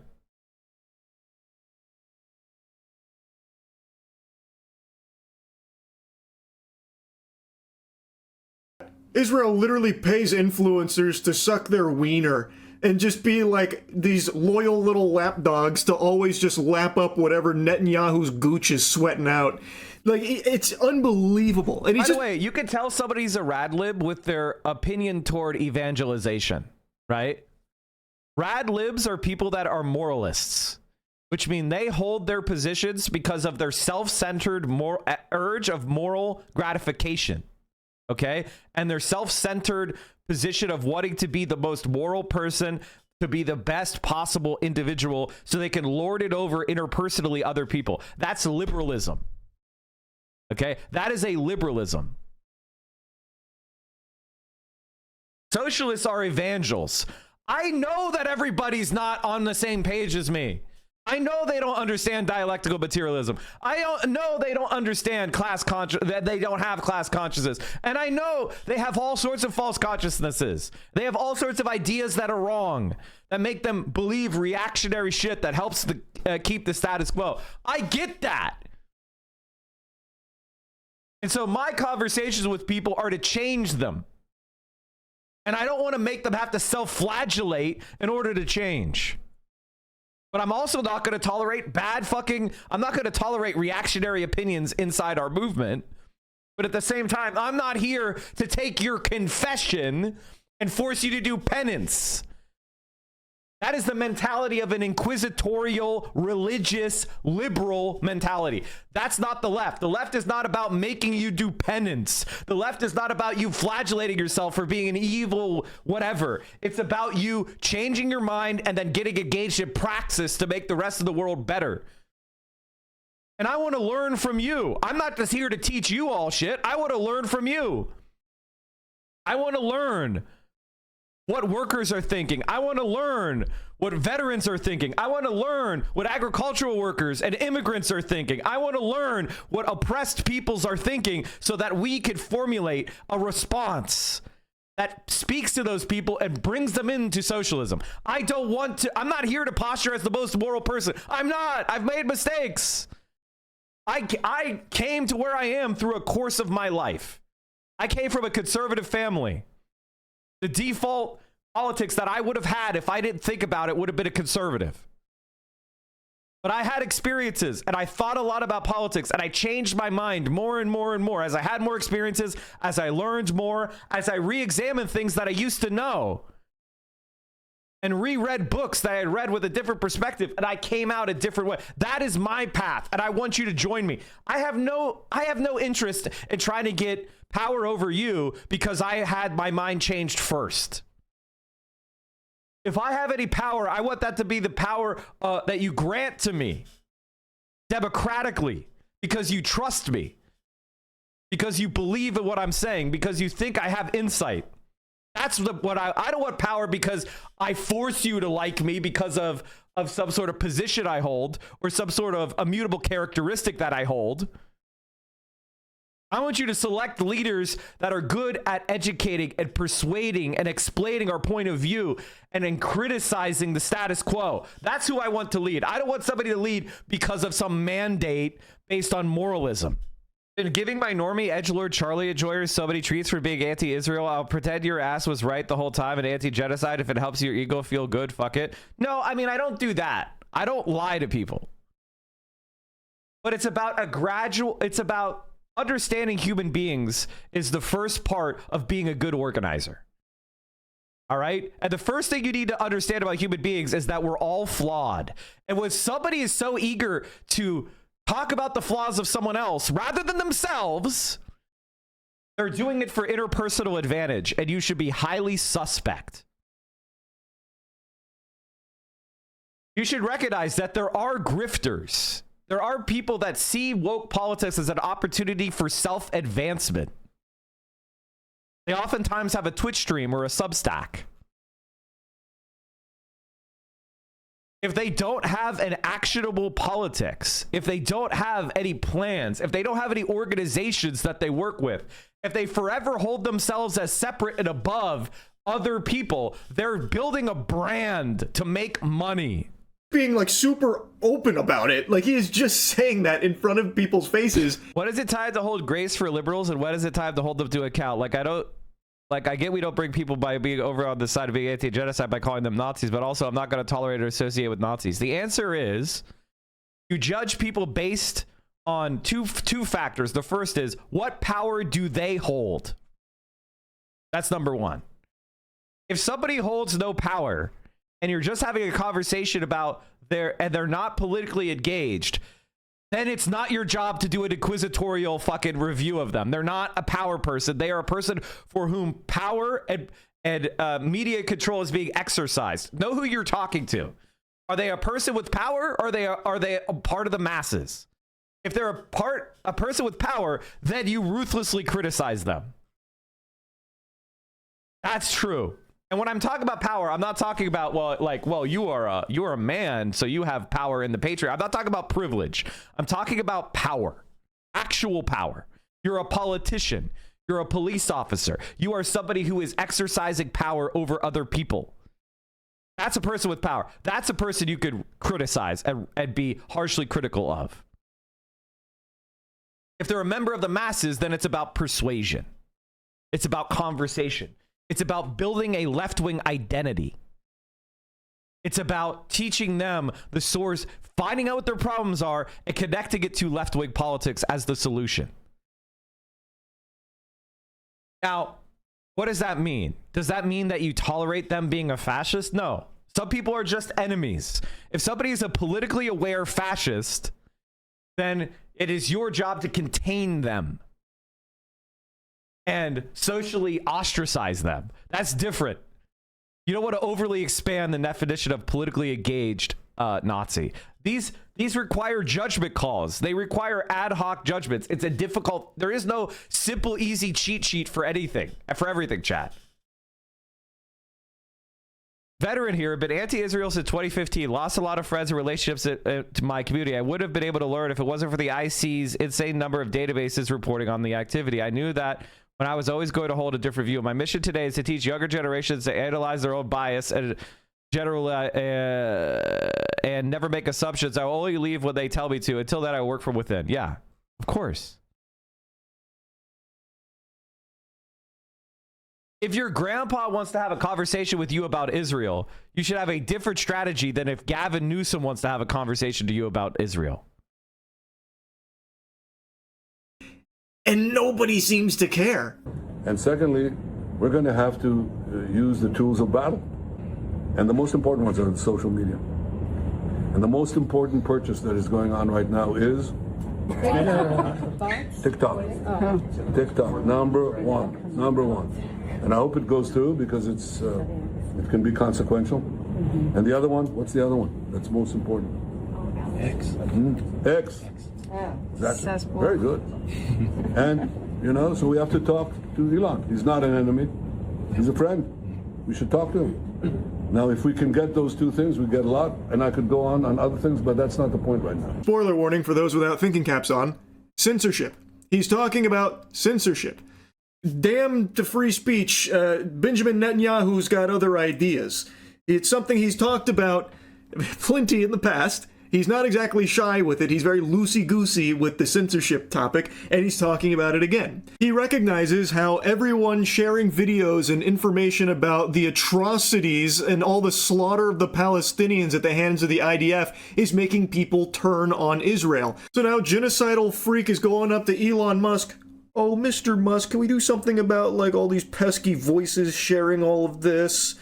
It's censorship. Super weird, by the way, how a foreign nation seems to have so much pull over things happening in our homeland. Why can Netanyahu come out with his full ass on display, talking about, how algorithms on the platforms here need to cater to him, and also he should be talking to Elon about Twitter so they can do something together in regards to, the people not liking Israel anymore and what they're having access to. Why is that? That shouldn't be allowed, right? What the fuck? This guy gets to come in and, completely wash our fucking freedom of speech in order to fit his censorship agenda? Cool. How about no, goober? Come on. This should be an outrage to everybody, but it's not. It's just not. And that's just the signs of the times that we're in. I made a video the other day about Ted Cruz with his slip-up where he said to stop attacking pedophiles. Senator Booker also said we should have bipartisan agreement. I think that's a great idea. We should have bipartisan agreement. How about we all come together and say, let's stop murders? How about we all come together and say, let's stop rape? How about we all come together and say, let's stop attacking pedophiles? I want you to look at what happened when the National Guard went to D.C. Quite the Freudian slip. And as I said, there's no way he meant to say that. But he never corrects it or anything. No one points it out. And what he's talking about didn't pertain to pedophiles at all. His crime statistics were robbery, homicide, and rape. 2 out of 3 of those he covered previously. The last one, robbery, that doesn't relate to stopping attacking pedophiles. Those two don't connect. You can't put the square piece into the circle hole on that one. And this, ladies and gentlemen, is a sign that woke 2 is on the rise. Dark woke is coming back. And it's so funny because I predicted that it would. And using the ultimate weather vane, moist critical, you can see it. He was going in the right-wing direction when he mocked iDubbbz for apologizing for saying the N-word all the time and growing as a person. But now the weather vane is swinging the other direction. And there he is, with the wind, finger perpetually in the air, moist critical. And I saw people saying that it was intellectually dishonest to paint it as anything other than just an embarrassing flub. Which is fair enough, I suppose, because I'm not trying to make the claim that this is him fully admitting to things and he's going full mask off. Ted Cruz did, notably, reject the release of the Epstein files. From all available information, it seems he has been against the release of the Epstein files, judging from his votes in regards to it. So I did pose that, here's a little food for thought. There may be a little something there, possibly, but overall, the video, I was just taking the piss out of it. That's really it. But that was somehow incendiary and made people mad about, to portray him clearly having a flub there with his words is absurd. And I just don't understand how we've reached this point where you can't even like point out the absurdity of something so fucking preposterous like a politician saying, stop attacking pedophiles. It's crazy to me. But I saw people putting words in his mouth saying what he meant to say, stop defending pedophiles. But again, that doesn't fit with what he's actually talking about here in the full context of what's going on. So why is he even bringing up pedophiles in the first place? It's super fucking weird. That's all I was saying, and making fun of him for it. The same way I've made fun of other flubs and weird stuff from politicians, like Biden, when he talk about like kids rubbing his leg hairs and shit like that. But things have just changed so fucking drastically. It's a totally different ballgame. But I'm gonna harp on Ted Cruz for a moment, because I just don't understand the glaze. I don't know how he has fucking hog riders. I do not get the pedophiles that will defend him tooth and nail, when he himself has said that the reason he got into Congress 13 years ago is to defend the interests of Israel. I came into Congress 13 years ago with the stated intention of being the leading defender of Israel in the United States. By the way, and the same thing with Marco Rubio. Marco Rubio, as we said on Friday, he was vetted as what? He was vetted as being pro-Israel by the Israeli ambassador and Larry Ellison. Like, you are literally in this country on both parties. Your career is put into a chokehold unless you are not just pro-Israel, but pro-genocide. And that's why places like this are so important. It's why we need to be about expanding the tent, not closing it. So while I'm not a Charlie Moist critical fan, I do appreciate the fact that he's finally changing his mind. States Senate. Right. I've worked every day to do that. So you are an American politician whose sole purpose for being here is to defend the interests of a foreign nation here, domestically. I just don't know how that's not treasonous. I'm just going to say it. I don't get how that is not just like full-blown treason. I saw quite a few takes when it came out about Israel paying influencers for like positive PR and stuff, and people were tossing the word treason around in regards to that. This is that times 50. I don't know how this one gets a pass. I don't get how that gets a pass. He is supposed to represent the state of Texas. You would think as an American politician, you would be prioritizing the interests of the nation that you're representing. But instead, he is openly saying that he got into this for the sole reason of supporting a foreign nation here. Now, again, I'm not the most politically savvy guy on the planet. I'm a fucking Neanderthal. I get that. I am a Cro-Magnon man when it comes to this. But I just don't... He's in Tampa, chat. Understand. I cannot wrap my head around how people will support that. I don't get it. The answer is, Charlie, that's a good question. And I'm sure a lot of your fans feel the same way. The answer is the political class is not democratically responsive. Our government sucks because in order to get elected in this country, you need millions of dollars for television ads because you and your audience are too lazy to go and think about politics like mature, responsible adults. You're not politically aware and you're not that intelligent. I mean, you're admitting it. You're a multimillionaire making YouTube videos and you don't have the time to go read some shit like an adult? Peter Pan ass motherfucker? You don't feel any responsibility to your community? You don't feel like a man who should lead his community and should care for those people? You only think about your fucking goof juice and collecting your next Reddit statue? That's the problem, is that, with all due respect, there are no men in this country anymore. And manhood is about responsibility. It's about duty. It's about civic virtue. It's about caring for the less fortunate. It's about protecting the weak. It's about mentorship. It's about planting trees you'll never sit in the shade of. What the fuck are you doing? So yeah, you're in the end. Why are you laughing? Like it's cute. It's not cute.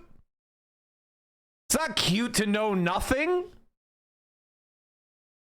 It's not cute to be bewildered about the rulers that rule over you. You want freedom? Freedom is earned. You have to be worthy of freedom.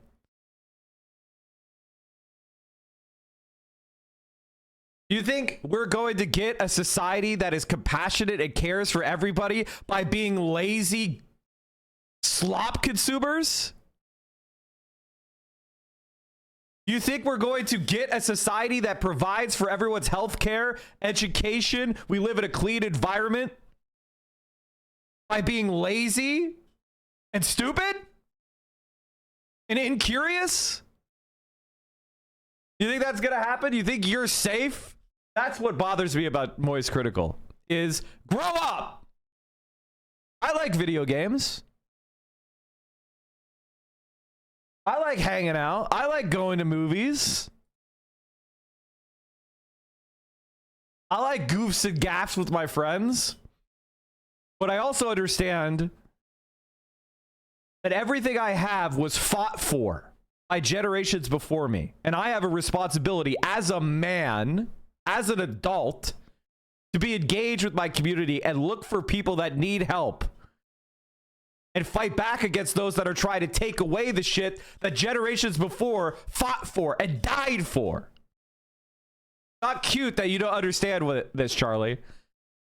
You're part of the problem, Charlie, because these guys could do this shit and you're nowhere to be found stopping them. You're part of the problem. I don't say this to insult you. I say this to wake you the fuck up and treat you like an adult for the first time in your life. I'm not trying to manipulate you. And I think that scares you. I think it scares you to be responsible for shit. I think it scares you to actually have to care about shit you might lose on. That's the one thing I don't like about video games. The one thing I don't like about video games are it is designed to feel good and for you to win. And I think it creates really bad brain pathways. World is not that easy. The path ahead is not going to be illuminated with orange paint. Sometimes you're going to work your ass off and fail anyway. You need to learn how to deal with that. You need to learn how to man up.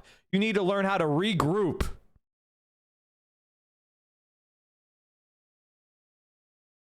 And I need you to trade your virtual victories for actual victories.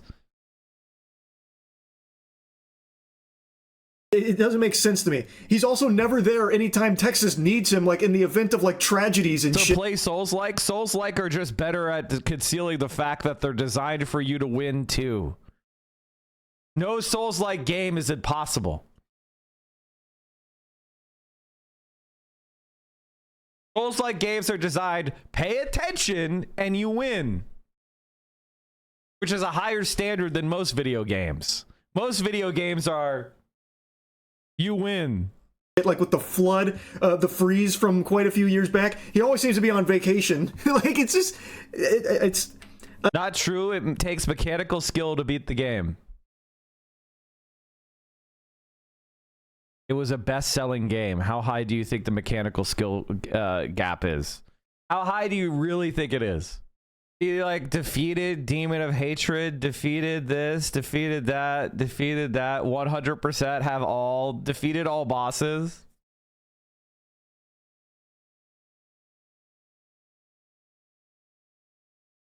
All achievements have been unlocked.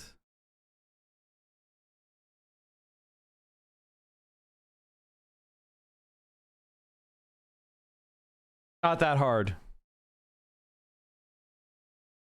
Harping on Ted Cruz in particular. I'm just fucking blabbering here. It's 4 a.m.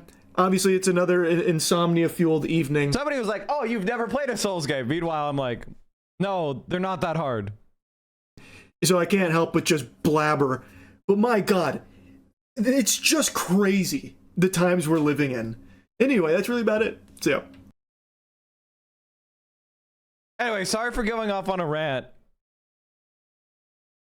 But it's a good thing.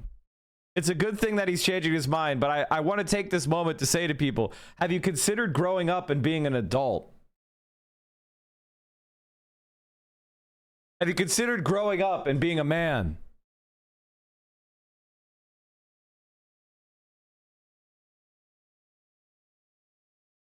Instead of going, I'm a Neanderthal and I don't know. Bro, you're a multimillionaire. I know you have the wherewithal to figure this shit out. I know you have the wherewithal to look at this and go, you know, it looks like our politicians are being bribed by AIPAC. And we need to stand up and vote against every AIPAC politician. And right now in this country, if you believe in free speech, that means you have to vote for these progressive socialist candidates. And take a fucking stand for once.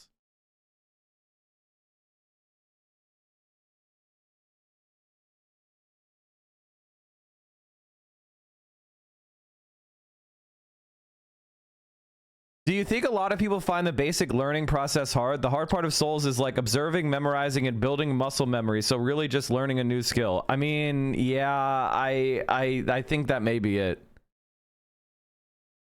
He never called out Asmongold's derangement, despite all the shit he did, because they share a company, Starforge PC. The man always sits on the fence when his interest is on the line. Yes, I know. That's exactly what I'm preaching against. I'm preaching against being a self-centered, greedy fuck. And in favor of manhood. Actual manhood. Not big muscles. Not dating hot chicks. Not having a Bugatti. But actual manhood. Which is responsibility. Leadership.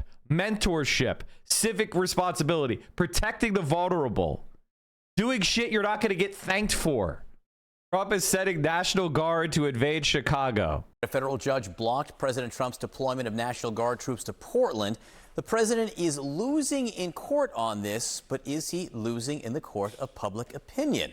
CNN chief data analyst Harry Etner just made a lap around the entire studio. I don't know what that was. I guess they're thinking I need more exercise. You showed up here at the wall at the exact right moment.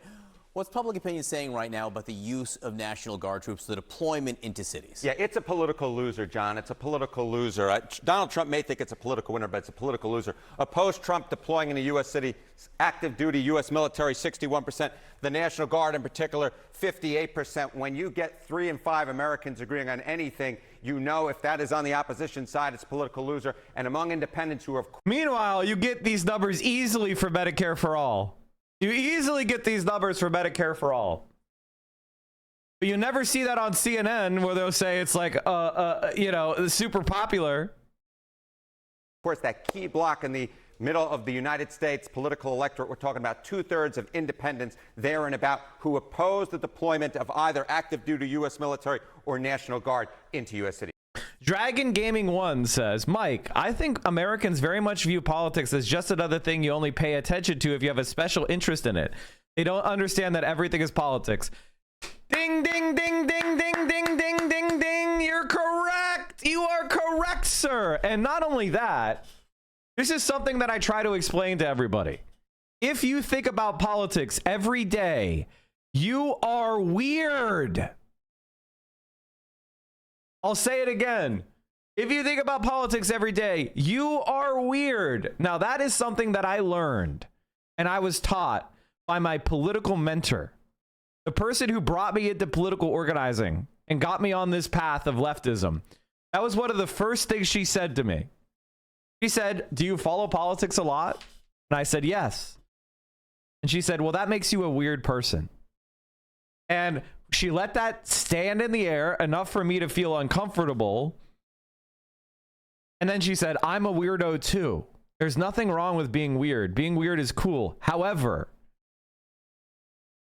politics is about getting to 50% plus one. How do you persuade people that don't think about politics as often as you, who don't have the context and the knowledge that you have? That is called organizing. And so much of the political discourse is between people who focus on politics a lot. And a lot of the people who focus on politics a lot focus on it like they're a sports fan. And instead of a league with 30 fucking teams, they think it's a league with 2 teams. You're either on the Republicans or you're on the Democrats. And everything that doesn't help the Democrats is helping the Republicans. That is, or even worse, and this really, you know, started and really reified with Ronald Reagan, although you could argue it happened with earlier politicians, which is celebrity culture. The Democrats had their celebrity too. His name is Barack Obama. And K-Hive was the attempt to create a celebrity culture around Kamala Harris. In much the same way as a fan around a Taylor Swift fan or a, K-pop fan. Basically, people who perceive politics through the lens of celebrity culture or sports teams. That's fucking weird too. Most people aren't like that. Or at least the people that you need to win an election are not like that. So we live in a political culture where most people don't follow politics. Most of the people who do follow politics think of it like celebrity culture or a sports team. So if you're not one of those people, if you follow politics all the time and you don't follow politics like celebrity or sports, you are in the extreme minority. And so you should be self-aware. It doesn't mean you're bad. In fact, I think of you as some of the most important people in the entire country because you have a political identity. You have an idea. You know the realm of possibility is tremendous, that we can make improvements to our lives quickly and easily if we just get the government to work for us. And because you spend time thinking about politics, you've looked into the history and you've seen those political movements that have won and gained massive concessions or won revolutions throughout history. You know that we have actually made progress over time. And so you could see in the future, we could make progress again. That is a tremendously powerful position to be in. However, you need to approach politics with self-awareness. Everything is about politics. Every single thing that you do and you experience is about politics. The internet that you're on, that was a development of the DARPA. LCD screens that you're staring at, that was a development of government investment to do what? To get pilots compact screens for their fighter jets. Like everything that you see around you, why we have 120 or 110 volt electricity, the design of the plugs, the language you speak, all of this is political. And it was a political decision that was imposed on you before you were even born. What are the questions that people are asking, or what are the issues they see with these deployments? Okay, look, I think it's that they don't buy Donald Trump's case for why these troops must go into the U.S. cities. So the New York Times essentially gave you a two-pronged little answer here, right? Trump may use the National Guard to intimidate rivals, or big city crime will spiral out of control if the troops don't go into cities. What you see here is the majority that takes the case is that Trump may use the National Guard to intimidate political rivals at 51%. Just 42% of Americans agree with the Donald Trump stance that, in fact, big city crime will spiral out of control if the National Guard doesn't go into U.S. cities. So essentially what we're seeing here is Donald Trump's making a case, the Democratic opposition's making another case, and the Democratic opposition's case is winning here, and that is a big reason why what you see is you get about 3 in 5 Americans saying they don't want troops going into U.S. cities. You have another really interesting way at looking at this. That President Trump seems uniquely focused on Portland, on Memphis, on these cities and crime there. What do voters think he should be focused on? Okay, so if you saw the opening slide on this segment, right, it was, has Trump taken his eye off the ball? The American people believe, yes, John Berman, Donald Trump has taken his eye off the ball. There is too much focus on putting troops into U.S. cities. 52%, the majority of Americans agree that the Trump administration is focusing too much on that. Where do they want him to go? They want him to focus on lowering prices. 75% say there's too little focus on lowering prices. This is the reason that Donald Trump was put into office, was to lower prices. And at this particular point, 3 in 4 Americans say there is too little focus. Donald Trump is focusing on the wrong things, and they don't like the way he's going about it. And this, my friends, will tell the entire story if it holds a year from now, going into the midterm elections. If the Republicans lose control of the House, dare lose control of the Senate, it will be because they believe that Donald Trump has lost focus. He is not keeping his eye on the ball, and they believe he is not focusing enough on lowering prices. Interesting numbers coming out on prices and inflation and the economy this week. We'll have much more to talk about. I think we will have much more this week, Mr. Berman. And thank you very much for that. Sarah. All right, thank you, gentlemen. President Donald Trump is once again saying he'll send, as you just heard, hundreds of National Guard troops to protect ICE. Illinois Governor J.B. Pritzker calling it, quote, an invasion and urging Americans to speak up and stop the madness. With me now, Democratic State Senator from Illinois, Graciela Guzman. Thank you so much for being here. What is your biggest worry when it comes to troops coming into your state? Trump even looking at trying to sort of go around what a judge has already ordered on Portland to send National Guard troops from other states like Texas into your state. Good morning, Sarah. Look, I think when you ask what I'm scared about, the fact of the matter is that we've already seen what is coming through the actions of ICE in my district and communities across the state of Illinois. What we're seeing is an authoritarian playbook where the Trump administration has continued moving full steam ahead with an unconstitutional invasion, military control of our cities. What that looks like in districts like mine is folks are being shot indiscriminately. We have tear gas being deployed within a block of a school near an emergency room.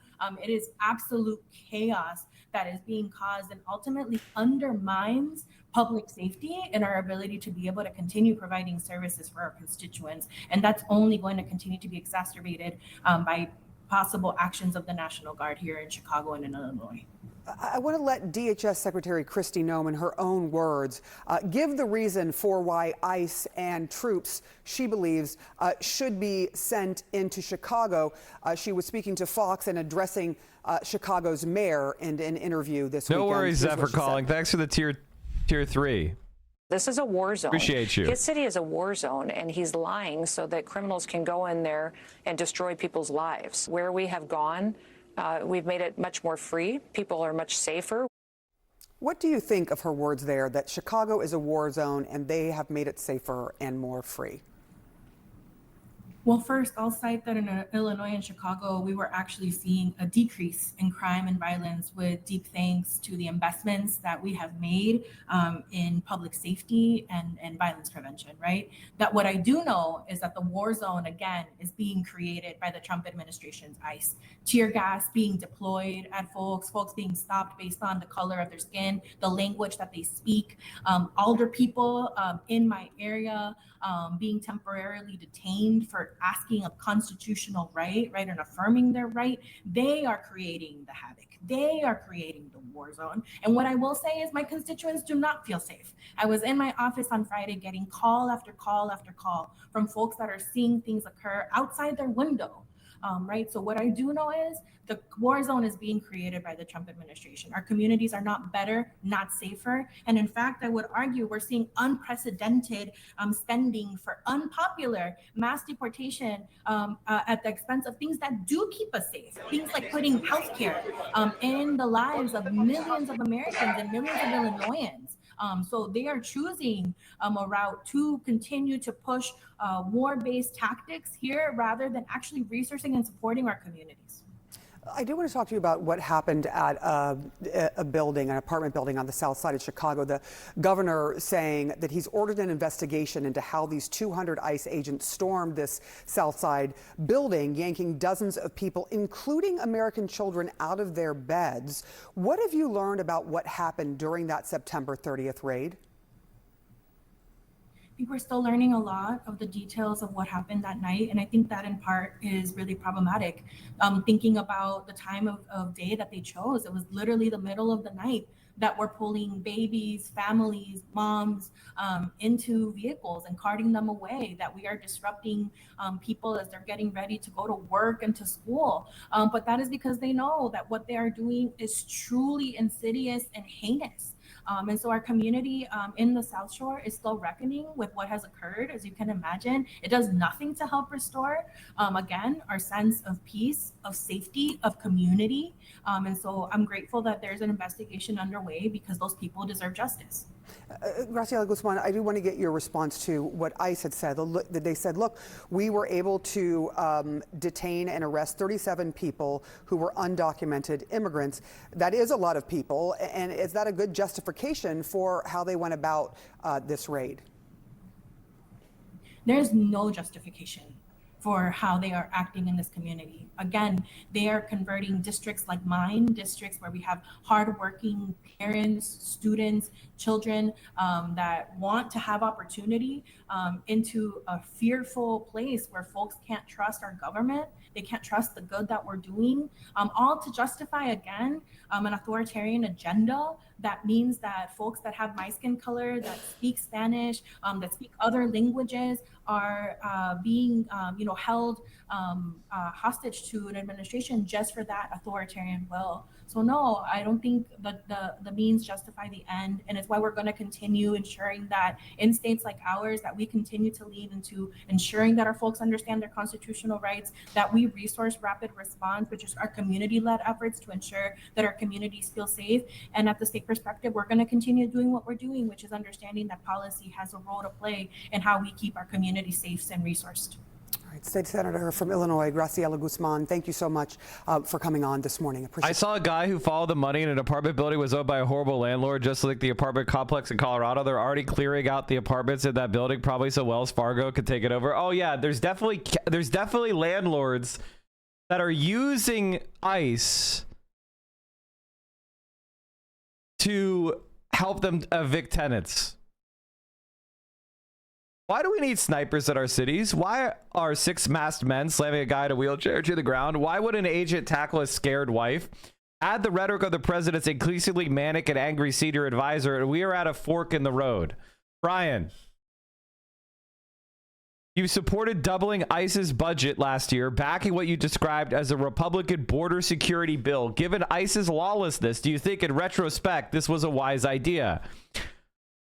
Hawaii Senator Brian Schatz, do you think this is a good use of your platform right now? Do you think meaningfully combating the forces of fascism might require a coherent and consistent counter politics and not nonstop triangulation and stupid gotchas that reinforce every racist MAGA premise?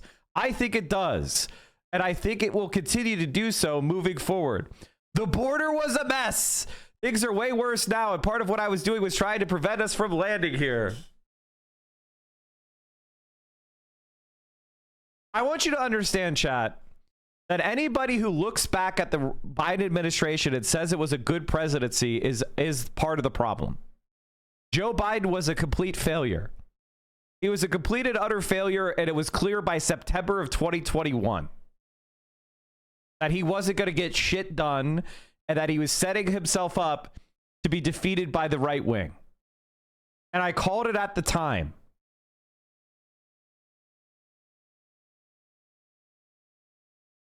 And so if you look back and go, well, he was trying to capitulate and to fund ICE more, that was, the border was a mess. No, it fucking wasn't. It was a mess because you didn't pass comprehensive immigration reform. Set up a process where things are orderly. Set up a process where people can come and be economic migrants and then leave. Allow people to become agricultural workers. Give people who have lived here for decades paying taxes without committing crimes a pathway to citizenship. And you will solve this problem. If all of Central America moved to the United States, that's not even the population of California. Like, do you understand that? Like, this idea that there's some sort of huge problem with immigration is nonsensical. It's just stupid. And most people don't want to move.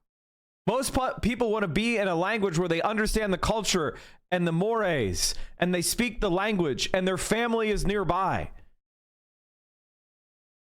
if we stop interfering in these countries' politics, if we stop sanctioning Venezuela, if we stop sanctioning Cuba, and we allow these countries to develop under their own coherent politics, if we stop intervening on behalf of bondholders in Wall Street, if we stop sending death squads to the CIA and we allow these countries to develop, and we even development across the world, there won't be a need for so much migration. Much of what was the flood of immigration was a response to the economic catastrophes that the United States caused by sanctioning Venezuela. Has Venezuela done anything on the scale of what Israel is doing to Gaza? I'm not saying that Maduro hasn't done anything wrong, but have they done anything that could compare to starving 2 million children? Why the fuck are we sanctioning them? It's because we want to steal their oil. Why the fuck are we sanctioning Cuba? It's been 60 years. What the fuck is going on? All right, chat. I have to make friends with Kat.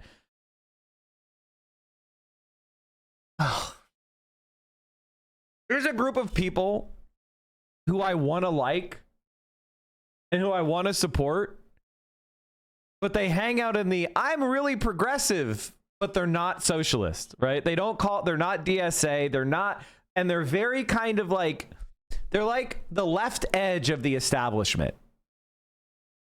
And I just don't trust these people anymore.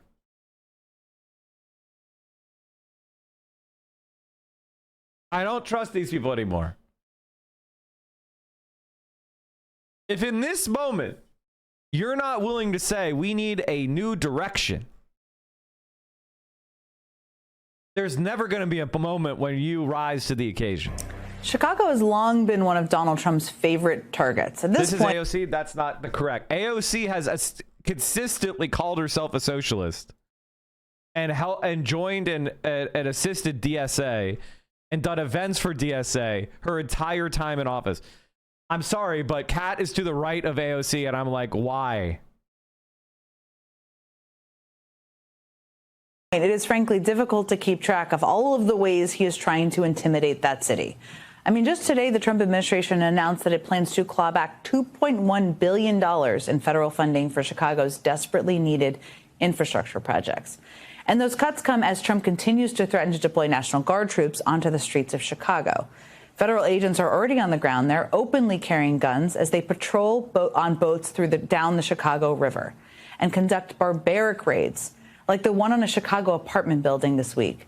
In the early morning hours on Tuesday, agents rappelled from Black Hawk helicopters and reportedly broke down people. Do you understand how much money that is? Like, you understand how stupid that fucking is?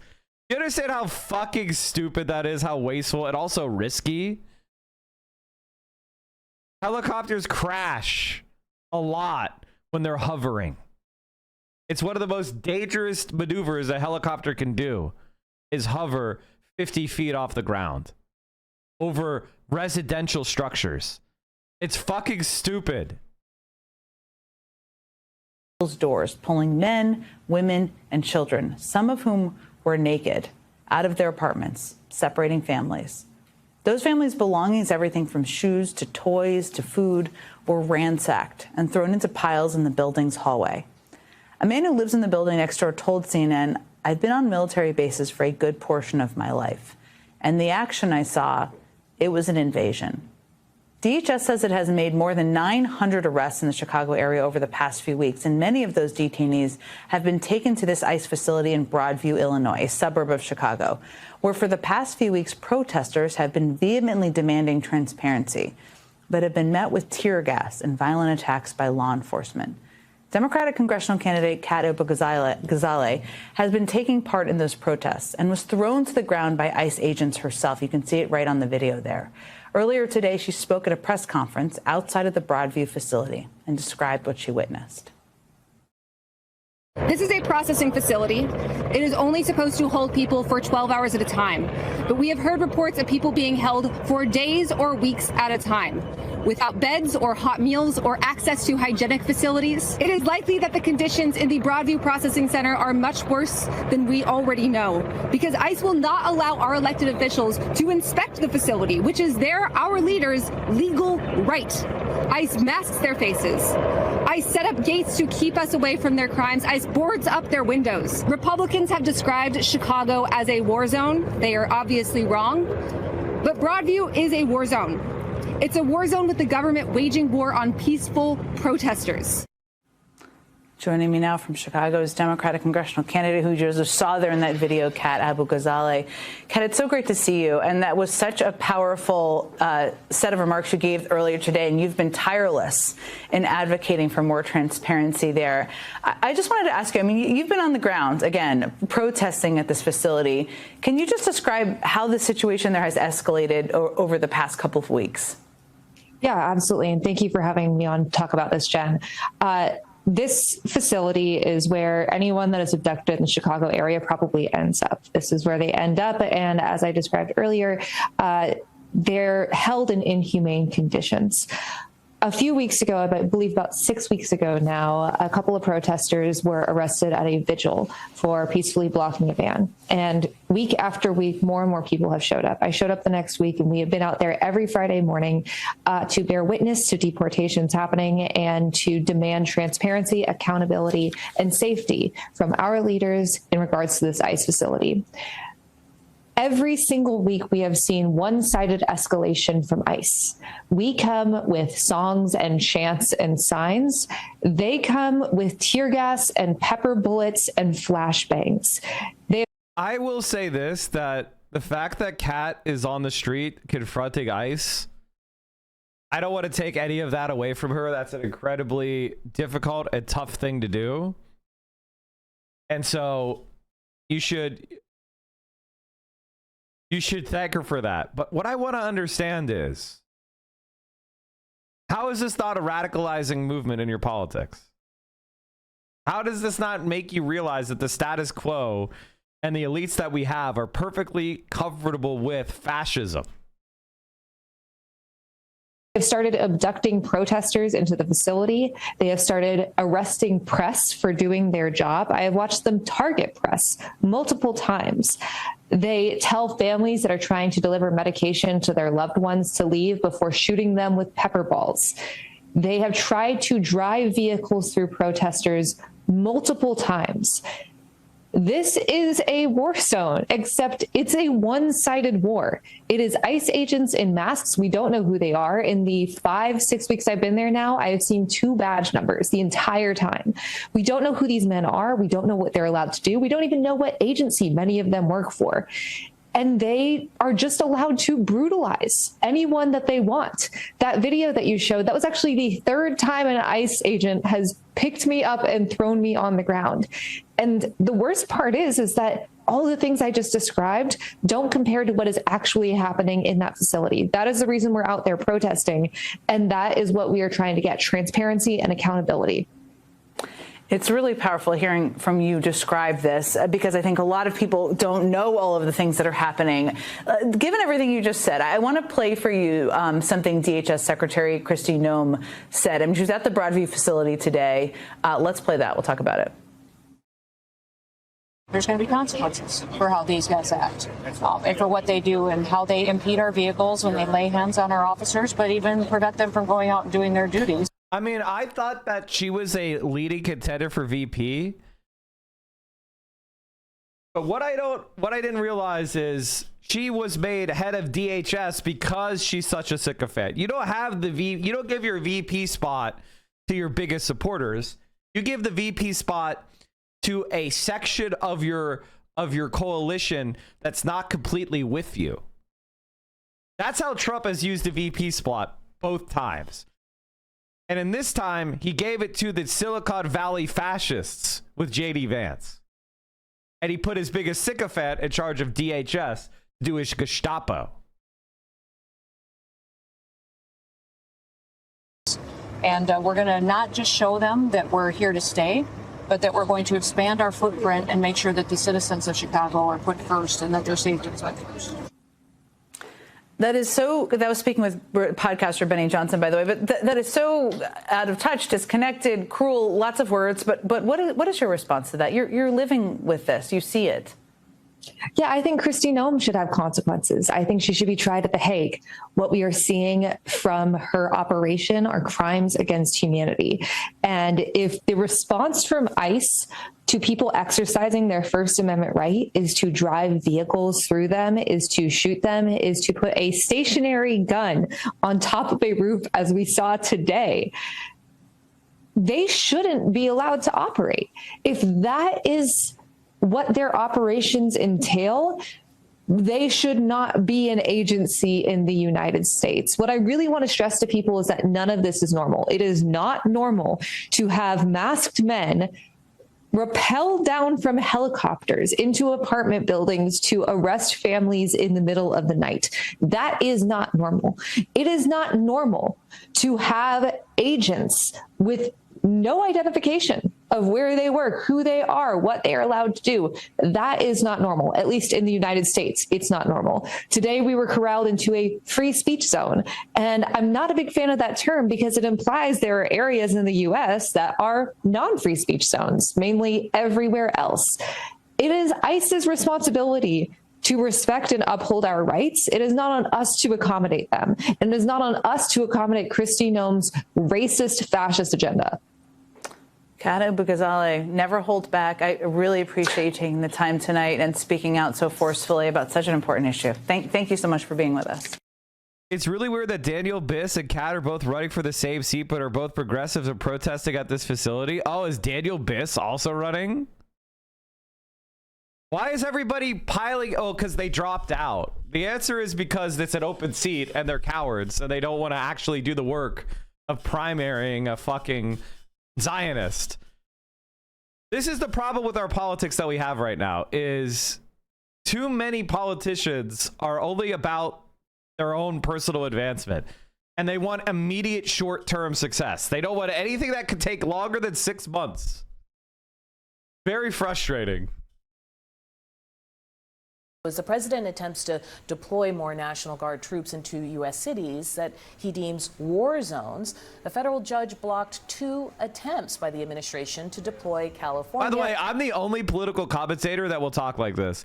Every other political commentator is trying to weasel their way into making friends with these politicians because it'll give them more credibility when the politicians come on their streams or whatever. So you don't really get honest political analysis on this platform. You know what I mean? Like, the only other person like who doesn't give a shit about this kind of thing is Hassan. That's why I love him, because he just consistently speaks truth to power. Because he has such a large platform, he doesn't give a fuck. Like, that's where 127 really hits. Kat's district is half by DSA and half CDSA, and I've been trying to make content, but word on the street they're not seeking a DSA endorsement because they don't think it's representative of the community. Who gives a shit? Who gives a shit if it, quote, what is that supposed to fucking mean? Are you a leader or are you going to be poll testing? So if the polls start showing you that ICE is popular, what are you going to do? Flip and start supporting ICE? I think that we should treat her the same way we treat Plattner. Plattner's braver than her. That's embarrassing. And Oregon's National Guard into thoughts on Destiny crash out. Which one? Did he crash out again? Oh, okay. Can I have a quick aside about Destiny and H3? After 6 years of trying to defame us, after 6 years of trying to use fascists to deplatform us, the net effect is Destiny is banned on Twitch. He is demonetized on YouTube. Apparently, people are investigating him for multiple crimes. He's being sued for being a revenge pornographer. There's probably investigations happening into him with his child's, sex abuse material and the fact that he was sexting a minor. Assad is being called incredibly oppressive by the current California governor. Our politics, left-wing politics, is exploding in popularity in America, with AOC as one of the front runners for 2028. Everything that we've said is proved to be true. centrist politics are failing, not just here, but all over the world. Like, impressive beyond words, California Governor Gavin Newsom. Somebody that Hassan and I have criticized vociferously and harshly. Hassan didn't get Gavin Newsom to call him really impressive by sucking him off like Destiny wants to do. He got him to call him really impressive by criticizing the fuck out of him. That is called being a man and not a worm. So, as I've said, and I'm going to say it again, now Destiny will never listen to me because he's always felt inferior to me intellectually since I beat him in the 6 debates we did. And made him look like a total fucking moron by anybody who looked into literally anything I said. But, and he's been addicted with trying to like attack me with 6-year-old clips from the time he was in my life. He's still doing it 6 years later. The thing about him is he's a sociopath and a sex criminal and a narcissist. So there's no way for him to ever really accept that he's just not that good at this. Portland. The White House claims there are riots in the city. Destiny is scared. With the Oregon National Guard is unlawful with the California National Guard. The judge's order. Oh, okay. We're gonna have to check this out. We're gonna have to call. We're gonna have to see this. Procedural let's point for talk the president about the to work around like the my ice shit. 14-year-old does when he doesn't like my answers. So as that hearing was unfolding, the Trump administration activated a third state's National Guard. Texas Governor Greg Abbott issued a statement saying he, quote, fully authorized the president to call up 400 members of the Texas National Guard. The plan is to send them to Oregon and also to Chicago, where the situation is growing more tense by the hour. Federal agents threw tear gas at protesters over the weekend. One woman was shot by agents after allegedly ramming her car into an ICE vehicle. The Department of Homeland Security also released this edited video promoting its raid of a Southside apartment complex last week. The raid resulted in 37 arrests and separated 4 American children from their undocumented parents. Illinois governor says the raid was designed to create panic. What kind of a country are we living in? And this raid at this building is emblematic of what ICE and CBP and the President of the United States, Kristi Noem and Greg Bovino, are trying to do. They want mayhem on the ground. They want to create the war zone so that they can send in even more troops. Now they're claiming they need 300 of Illinois' National Guard. Joining me now in the group chat, Sarah Fisher, CNN senior media analyst and senior media reporter at Axios. Okay, here is the tweet from Kristi Noem. Look at these fascists, by the way. Look at these fascist worms.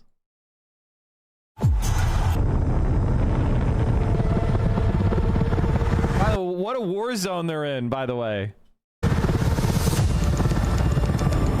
Peaceful streets. Get out of the way for the Bearcat! Clear the way for the Bearcat! This looks like Fallujah.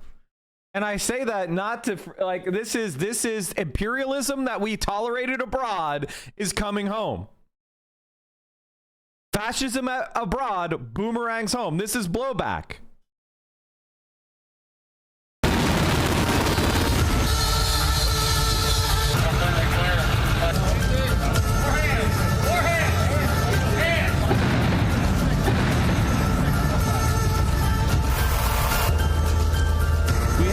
First Amendment. We have a First fucking Amendment. We have a Fourth Amendment. We have a Fifth Amendment.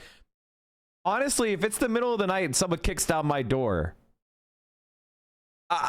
you know, like, without a warrant,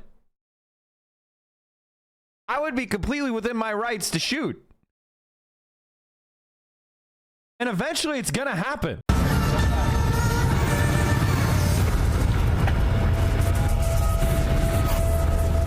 Like, this is a blatant violation of the Constitution.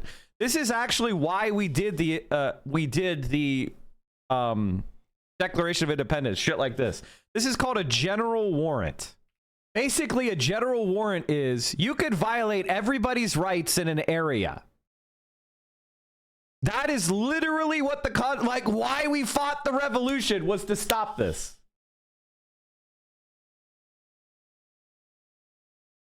Like this is why Samuel Adams wanted a revolution. This is why our founding fathers fought it. And in fact, I'm pretty sure general warrants are expressly forbidden in multiple constitutions, multiple state constitutions. This is a blatant violation of the Constitution. These guys are treasonous. This is treasonous behavior. It's one thing to be like, oh, I had to, I burst into a house because I was pursuing a criminal, or I heard sounds of struggle, or I saw, a key of cocaine. That's one individual instance of exigency. Maybe we can have a conversation. A planned raid where you rip down every door of an apartment building, that is a blatant violation of the Constitution. There's no room for debate. No room for debate. None. This is pure fascism. Pure fascism. Please define I've done it so many times. Paleogenic, ultra-nationalist move, which means basically paleogenetic means, you need a rebirth. And it's nostalgic. It is macho. It is disdainful of rights. Militaristic. Scapegoats minorities. All of this. This is Umberto Eco's list of fascism. We're at every single point. Ultra nationalistic. Like, this is the reality. If you read the Fourth Amendment to the Constitution, it's there in plain English. The right of the people to be secure in their persons, houses, papers, and effects against unreasonable searches and seizures shall not be violated. And no warrant shall issue but upon probable cause, supported by oath or affirmation, and particularly describing the place to be searched and the persons or things to be seized. You can't just seize and search an entire fucking building of discrete apartments without knowing who you're grabbing. This is blatantly a violation of the Fourth Amendment. There can't be a bigger violation than this. These guys are treasonous rats. Period.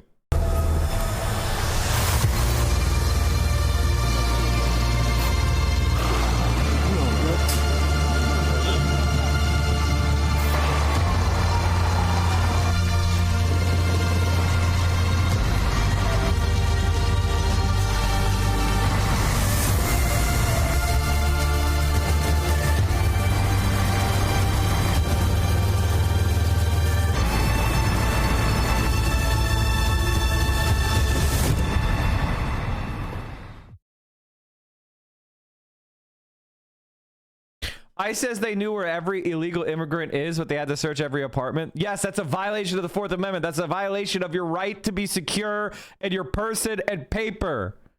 That's unreasonable as fuck to kick down my door, my apartment, my home, because someone else is doing shit. That's the definition of a general warrant in violation of the Fourth Amendment. Everybody whose door got kicked down absolutely had the right.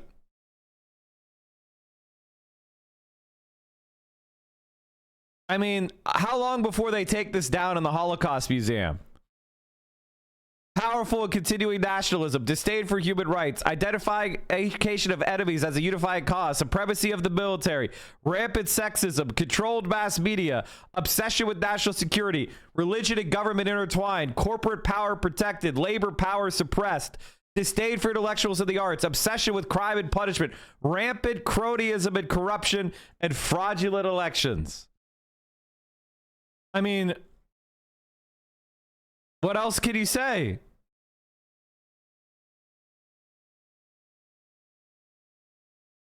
And whether you like that list or a different list, the U.S. is becoming a fascist state. Period. Stephen Collinson, CNN Politics senior reporter, and Sabrina Rodriguez, national politics reporter at The Washington Post. You guys, thank you for helping me start the week. I know that was a lot of jarring imagery, but I'm interested in it because Chicago was one of those cities where you saw a difference in voting patterns after the election. Latino voters moved to Trump. There were some black voters who stayed home. And now those very people right now are under threat, right, based on what we're seeing from ICE. So help me understand, Sabrina, what is it that the administration is trying to address here by drawing the National Guard from all these different places? What we've seen from the Trump administration, their playbook in recent months has been talking about deploying troops to cities that the president deems are unsafe, have high crime rates. He sort of has painted this picture of these as very violent cities that, you know, the troops need to come in and get control. It, you know, is not a coincidence, of course, that these are Democratic-led cities that he has long, you know, bashed the leadership of, even prior to his second term starting. But don't you just sort of elevate someone like Pritzker, right? Like now I feel like I see Pritzker every week. Yep, and look what happened with Gavin Newsom. Part of his political career now has been his ability to push back on Trump and do it in a very national and visible way. I also think this is the same problem that we saw when they tried to do this in California, when they did this in D.C., which is that people who voted for Donald Trump, Latinos and others, a lot of them understand that immigration is a priority writ large. It's the way that they go about it. And when you see this type of dramatic imagery being shown on national television of parents being separated from their children, of people being rammed into cars, that does not support what most people in any city want to see. But does it support the idea that ICE needs to be protected and therefore you have to send more people in? I think it supports the idea that what the president is doing is trying to impose power everywhere through the states, in cities. It makes him look good to his supporters, which is mostly what he's done throughout the span of his two presidencies.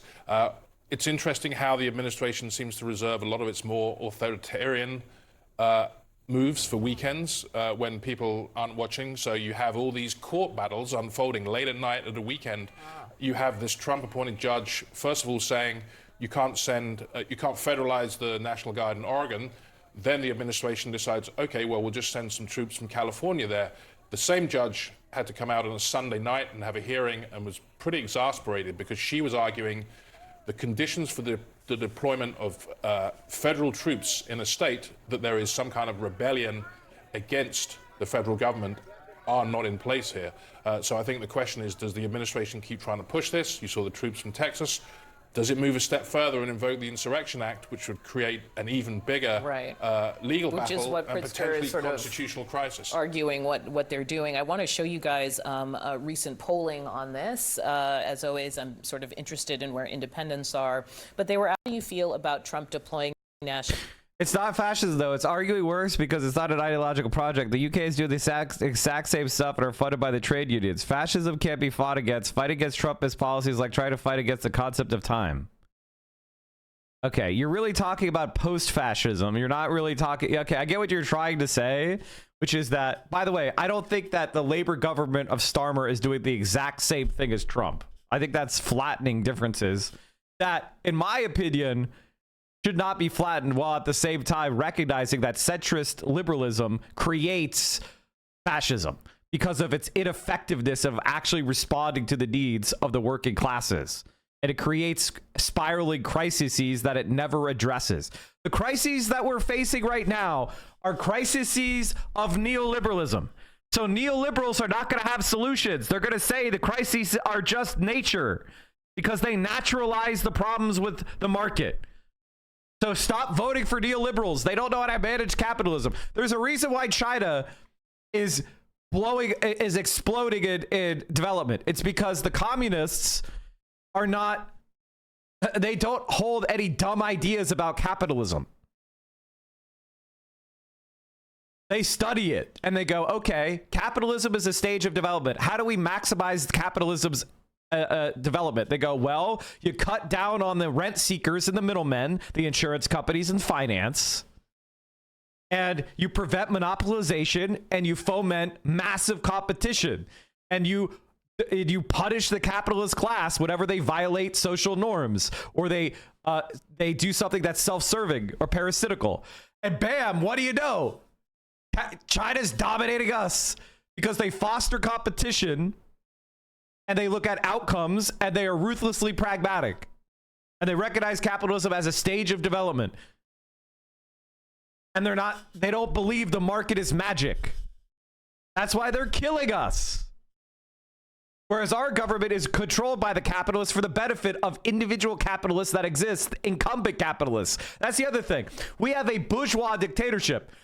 But that doesn't mean that it serves the interests of capitalists in general. No, it serves the interests of the current capitalists, which means it's regressive.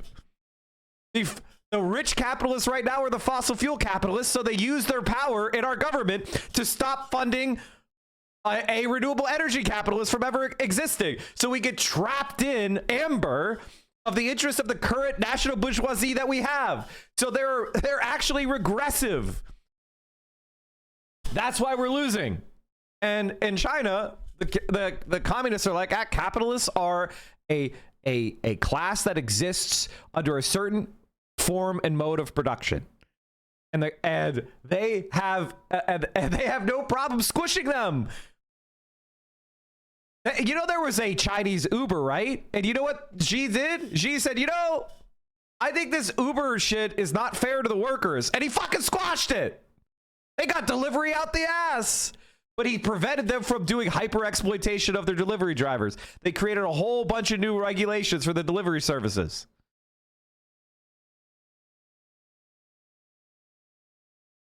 You know, in 2013, they were like, wow, the air is really polluted. All right, how do we fix that? And they studied the problem and they said, okay, we need to cut down on coal-fired power plants and we need to cut down on internal combustion engine vehicles as much as possible. And we need to build a high-speed rail network in order to reduce the amount of air transit. And you know what happened? They declared war on pollution, and they have 80% of the world's pollution gains are in China. At the same time, their economy has been growing at 5% plus every year. This is why we have a crisis, because the neoliberals cannot come up with solutions that do not rely on their neoliberal religion. They cannot be pragmatic.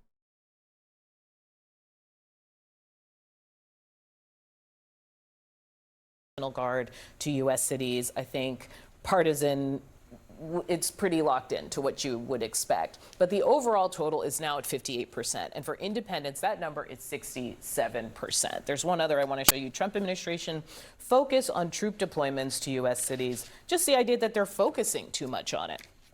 This is cruising past 50% now. So at a certain point, does your promotion say, Kristi Noem, and I sort of posting imagery as a good thing?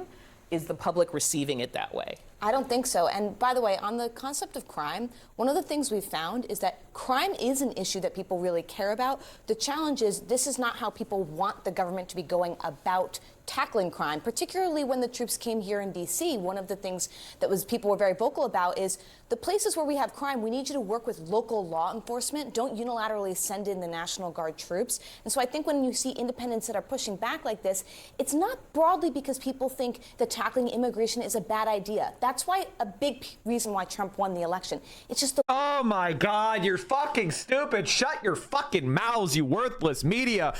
Upper middle class slugs. You don't know anything. People dislike disorder. They hate visible poverty. It's not complicated. Okay? They want to go out on the streets and feel like they're clean. They want to go out on the streets. They don't want to step over people that are fucking abandoned on the streets and leaning from Fent. It's not complicated. They want the streets to be physically clean. They want their neighbors to be taken care of. They want immigration to be done in an orderly process. It's not hatred or antipathy for immigrants. It's I can't afford to live, and there's fucking violence and there is despair on the street. Even if the numbers are going down, they don't look at the numbers. They look at their lived experience. It looks dirty. It's not complicated.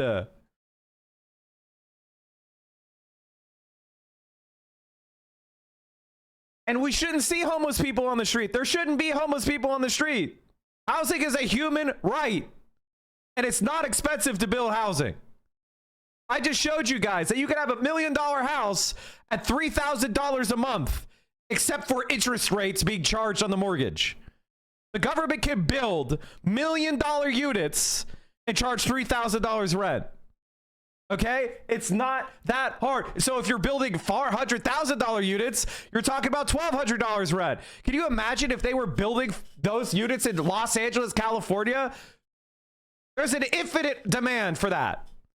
And the government could make money, borrow money at 3%, rent apartments out at $2,500. The government would make money and it would massively lower the cost of housing. But why do we do that? Because there's landlords and developers who would lose profit.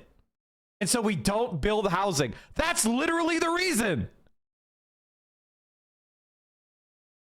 The way that he's going about it and the images that are being... That is literally the reason. I want to show you this, guys. Like, it's unbelievably insane. Like, let's look at this again. Look at the mortgage calculator. If you take interest rate and you make it 0%, a $400,000 house, $425,000 is $1,290 a month. That's with homeowners insurance and property tax. It's $900 for the for just the payment. A $400,000 house at 0% interest is $900.44. It's $944.44 mortgage payment. Principal.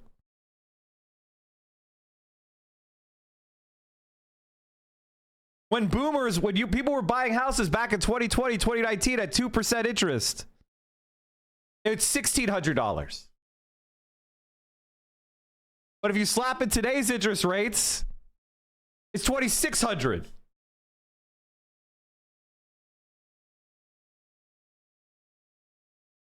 And that's at if you have a place where the average house is $900,000, it's $5,400. But 0% interest, $2,600 for a $900,000 house. Do you understand? The principal and interest is $2,000. You are getting crushed by the banks. I know people who bought houses in here at 2.1% interest. At 2.1% interest, let's just do $1 million house. Let's just make it $1 million. $1 million house at 2% interest is $3,700 a month. But at today's interest rates, it's $5,500. What has changed? The only thing that has changed is how much you're giving the banks. I think it's right now, it's like 6.61 or something.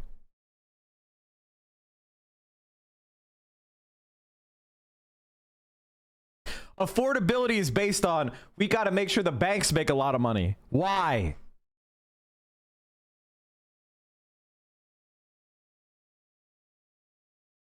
Why the fuck do we have to make sure banks make money? That's what they don't want you to know about social and public housing. Social and public housing is cheap because the government can borrow money cheaper. It could borrow it at 3%. It could borrow it at 4%. It could borrow it at 2% on a period of low interest rates, right? The government actually had a period where it could borrow at 0 or 0.1. When the government could borrow at 0.1% interest and build housing, the rent for that housing is low as fuck because they're not profiting landlords and they're not profiting banks. But the costs of the labor, the costs of the materials are paid for. So what you're really, the thing that you really can't afford is bankers. You can afford the cost of the housing. You can afford the labor that's constructed. You can even afford the sky-high land prices. What you can't afford is the fucking banker. And the banker is the only one of those people that doesn't do any fucking work. He sits on his fat fucking ass and he doesn't do anything but collect. No anti-Semitism allowed. Most bankers, trust me, are not Jewish. It's not about Jewish people. And that's a sign of you getting tricked Anti-Semitism is the socialist of fools. You've been tricked. You've been tricked into blaming an other instead of the capitalist class. There were bankers in Nazi Germany, dummy. And they made a lot of money off their fellow Germans. It has nothing to do with Judaism. It has to do with the class, an economic category, dumb fuck.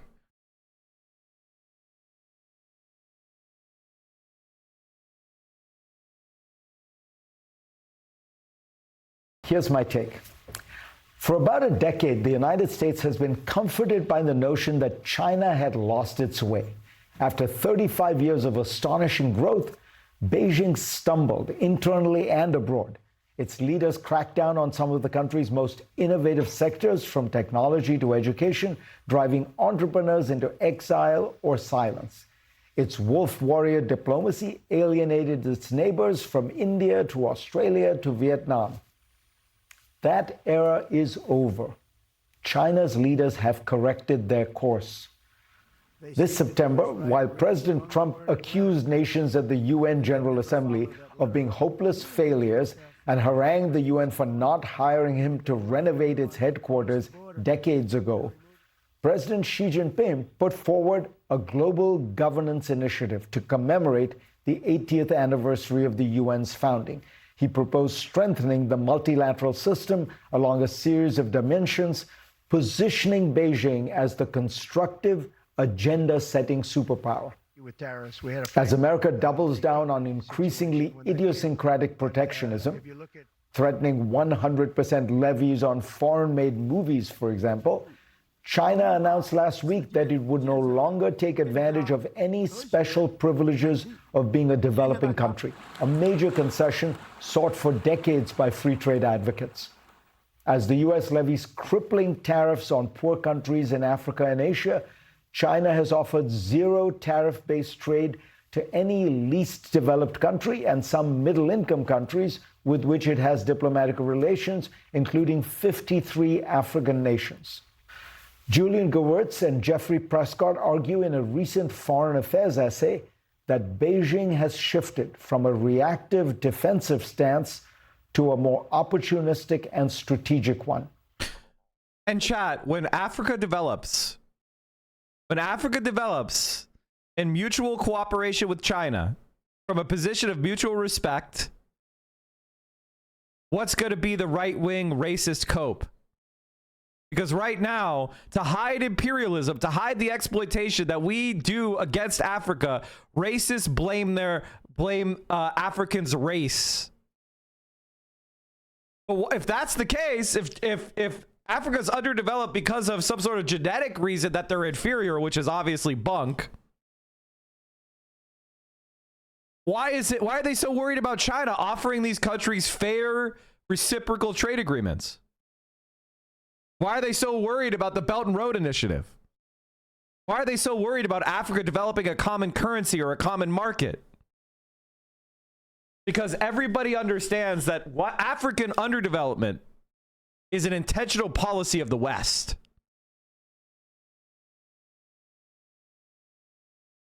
As Washington has left friends and foes grappling with how to respond to its volley of tariffs and insults, China presents itself as a serious country with predictable, consistent policies. The most significant area of competition, of course, is technology. Here, China has already established a commanding lead in several areas. In green technology, from solar panels to batteries to electric vehicles, Beijing's dominance is now overwhelming. These act as a geopolitical lever, as Beijing offers solar farms, battery plants, and electric buses to nations in Latin America, Africa, and Asia. Bloomberg has tracked 13 critical technologies and found that China now leads in 5 and is catching up fast in 7. In one area, however, Washington still believes it has an unrivaled lead: artificial intelligence. American firms like OpenAI, Anthropic, and Google dominate the frantic race to artificial general intelligence, though few can define precisely the term or explain what it means to win this race.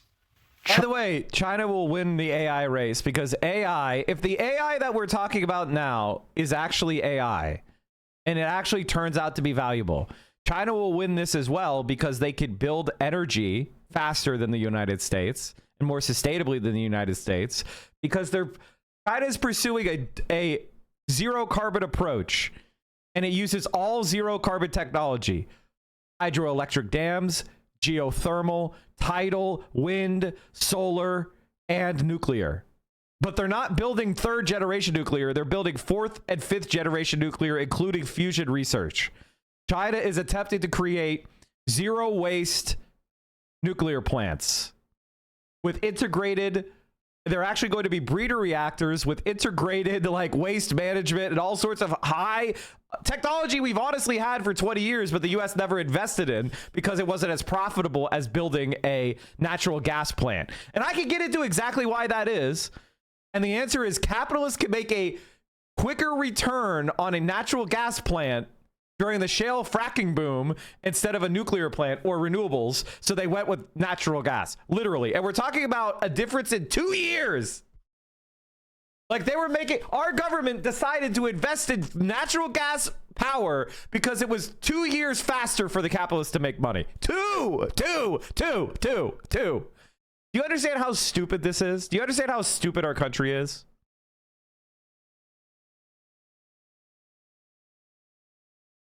AI experts returned from China stunned. The U.S. grid is so weak, the race may be over. And China has also developed all sorts of new technology for smart grids. They're the world's leading country for ultra-high voltage direct current lines.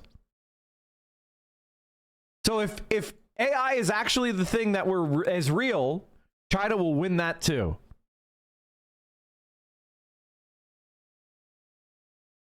China's approach to AI is strikingly different from America's. Instead of chasing AGI, Beijing has emphasized applications and diffusion. It seeks to embed AI into every corner of its economy and society, in logistics, in surveillance, in smart cities, in healthcare, in drones and robots.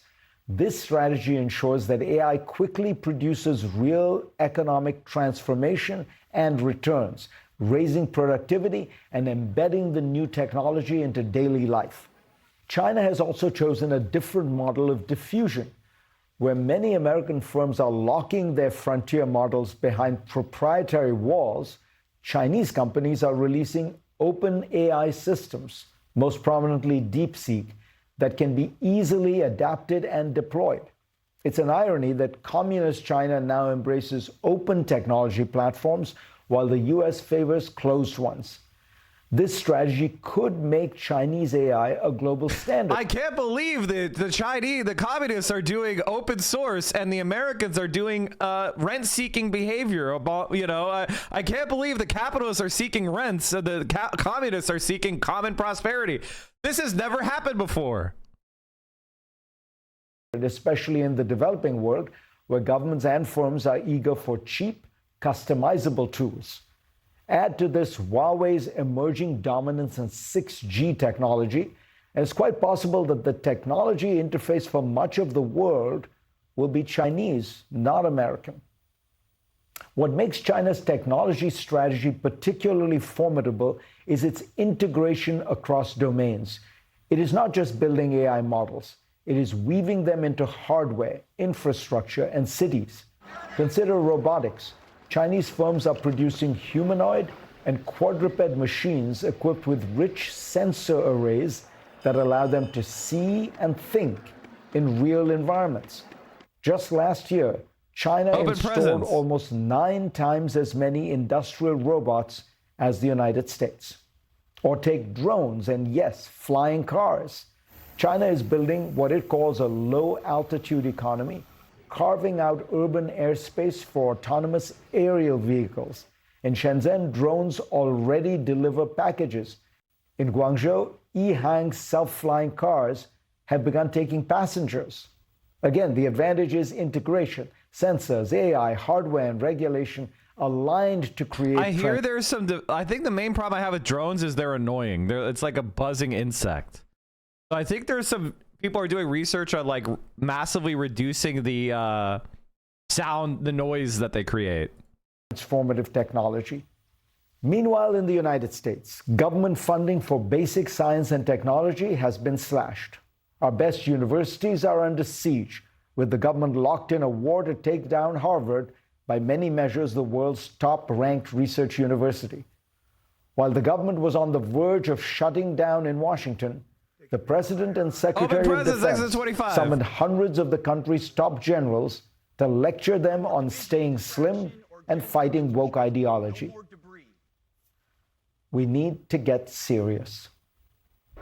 Go to CNN.com/Fareed for a link to my Washington Post Have you column considered that maybe they should just win? Like, I mean, like, honestly. Future is not just a vision, but a reality. Above your head, sleek, silent machines glide along tracks, like something out of a SCI-FI movie patients and visitors barely notice. As these devices move with precision, weaving through the corridors. Their destination? Welcome to the world of smart hospitals in China.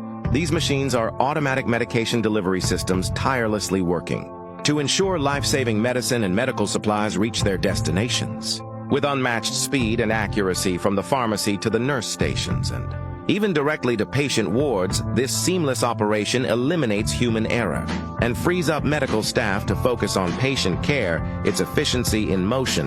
A perfect blend of technology and compassion, and just one example of how innovation is transforming healthcare as we know it. These systems operate 24/7. I mean, like, this is the type of thing that can, like, reduce a lot of the labor-intensive stuff in hospitals. This is actually one of the reasons why American medical care is so expensive. Is it's one of the last labor-intense industries that we have. Tirelessly connecting different departments. Our innovators are creating another fee at the end of checkout.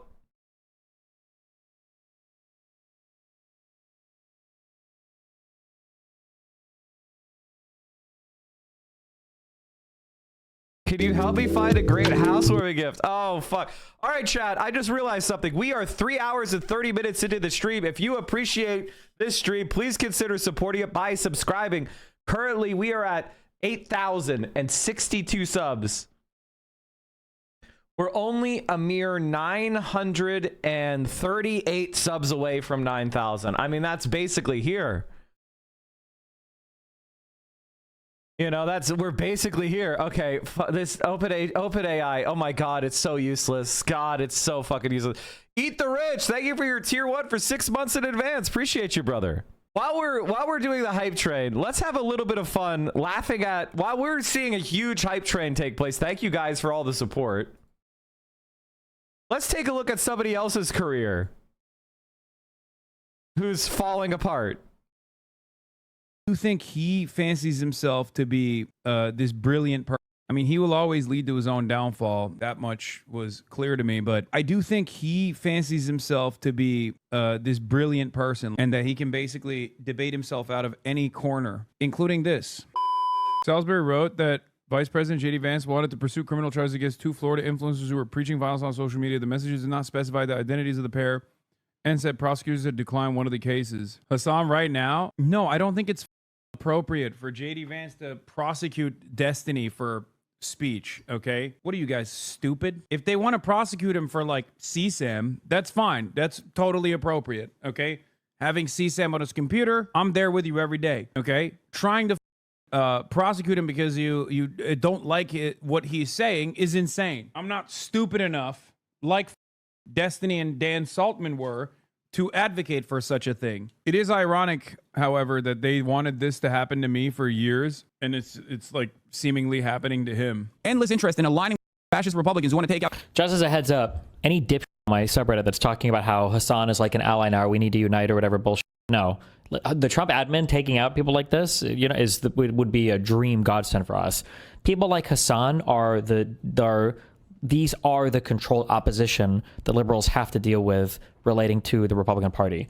Or it's probably not going to happen, but like seemingly it almost happened to him. This may be part of that. Might have doctored evidence he gave to the court. Destiny's panicking after seemingly losing all of his income and being outed publicly for sexting a minor in the middle of a legal battle he appears to be losing. What are you talking about? This is like, wait, oh, is this new? Destiny's now having a meltdown in DG chat because spoiled white girl, Pixie Love, committed the crime of hiring an expert's forensic guy to verify that Bonarelli had been tampering with and falsifying evidence submitted to the court. Wait, what the f- is this? Dude, I'm going to lose it. It cannot be this Mimi for court shit. Plaintiff has proceeded 3,000 documents or produced 3,000 documents. This piece of shit sent me every single Discord message in a separate text file. And like 80% of what she provided were just messages from our group chat. I'm so annoyed. Like this whole thing is a giant joke to her. It's all memes and shit. A sauce. They paid some super experts forensics guy to say my logs are tampered with, and they're comparing them to Solo's logs, who we can't depose, who isn't part of the case. How can I even speak for any of this shit? I'm actually so Dude, I'm going to lose it. It cannot be this Mimi for court shit. Plaintiff has produced 3,000 documents. This piece of shit sent me every single Discord message in a separate text file. It's like 80% of what she provided are just messages from our group chat. I'm so annoyed. Like this whole thing is a giant fucking joke to her. It's all memes and shit. They paid some stupid fuck expert forensics guy to say my logs are tampered with, and they're comparing them to Solo's logs, who we can't depose, who isn't part of the case. How can I even fucking speak for any of this shit? It's actually so fucking R-worded. So did you censor them or not, Destiny? Did you change them or not? Like, if you change them, then you change them. It's actually so worded. Destiny, that 50K is going a long way compared to whatever you spent. No, we haven't She's covered not the using Barry that Weiss 50K. thing Her yet, parents but we are will. loaded and are covering this 100%. It's so annoying that I've spent so many days and weeks of my time compiling stuff. She hasn't turned over anything and just frolicking around like nothing is even happening, and they're just playing games the whole time. Destiny, what is Jane Doe's incentive for dragging this case out with this bullshit memes this long? Is it just to burn your reputation? Dude, these guys are, I mean, his... How are you? What do you mean burn your reputation? He secretly recorded her. He secretly recorded a lot of women. He recorded her when she was like 19 or 20, and then he shared it without her consent to a whole bunch of random people. You can't do that. That's against the law, you dumb fuck. This isn't he made a bad joke at group chat. This is a crime, bro. And he admitted he did it. It's not even alleged. He admitted it. Cult is so stupid. Like, they just don't understand, like, that there's a wronged party here. And of course, the wronged party is going to understandably follow through. According to Pixie's new legal filing, it has been definitively determined that Destiny was sending material to a minor and was in possession of CSAM of that same minor. Lock him up. I mean, yeah, that's what is this in Pixie's op? Okay, so he brought up my tweet, which, ladies and gentlemen, this is why you need me. You need me to go or other people won't go, and that's why you should subscribe to the channel right now. Thank you, B Mongol, for the 5 gifted subs. We have 20 seconds left on the hype train. If you enjoy the fact that I will go there, I will say what needs to be said, and I'm not scared of people. Like listen, I don't want to make our careers about drama, right? Like, it's not about drama, but it's about, this guy has been a stalker of me and Hassan for over 6 years now. He has been dedicated to deplatforming us. He has been dedicated to removing our ads, which he successfully did. So if you're a small political Twitch streamer, you can't make money from ads now, which means that you need more money from your fans in order to make it as a streamer. I'm fine.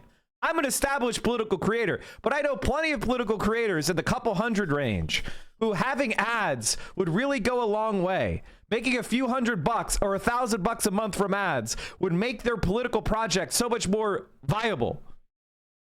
And that's over because of what Destiny and Dan did, which was lying about Twitch to its advertisers and spamming them with a bot farm, which was basically even more intense than what the Israeli government was doing. Their own Israeli, unless they are Israeli agents, which I wouldn't put past them. So you need people to stand up to these guys. I understand why it feels like drama, but this is a political effort to deplatform and silence pro-Palestinian content creators and left-wing political creators, period. And you guys need to wake up and stop treating that like drama. This is the political reality in 2025. And political Twitch streamers are actually an important part of the political left in this country. I just had, a couple weeks ago, I had a candidate for governor of Wisconsin come on my stream to basically announce her run. I was one of the first media places she went, and we raised her over $20,000. This shows you that, like, political Twitch is very important for the left. Do not be confused. Does that mean I'm the most important man in the world? No, I'm just one of many, many, many voices in social media on the left. But all of us are important, and Hassan even more so.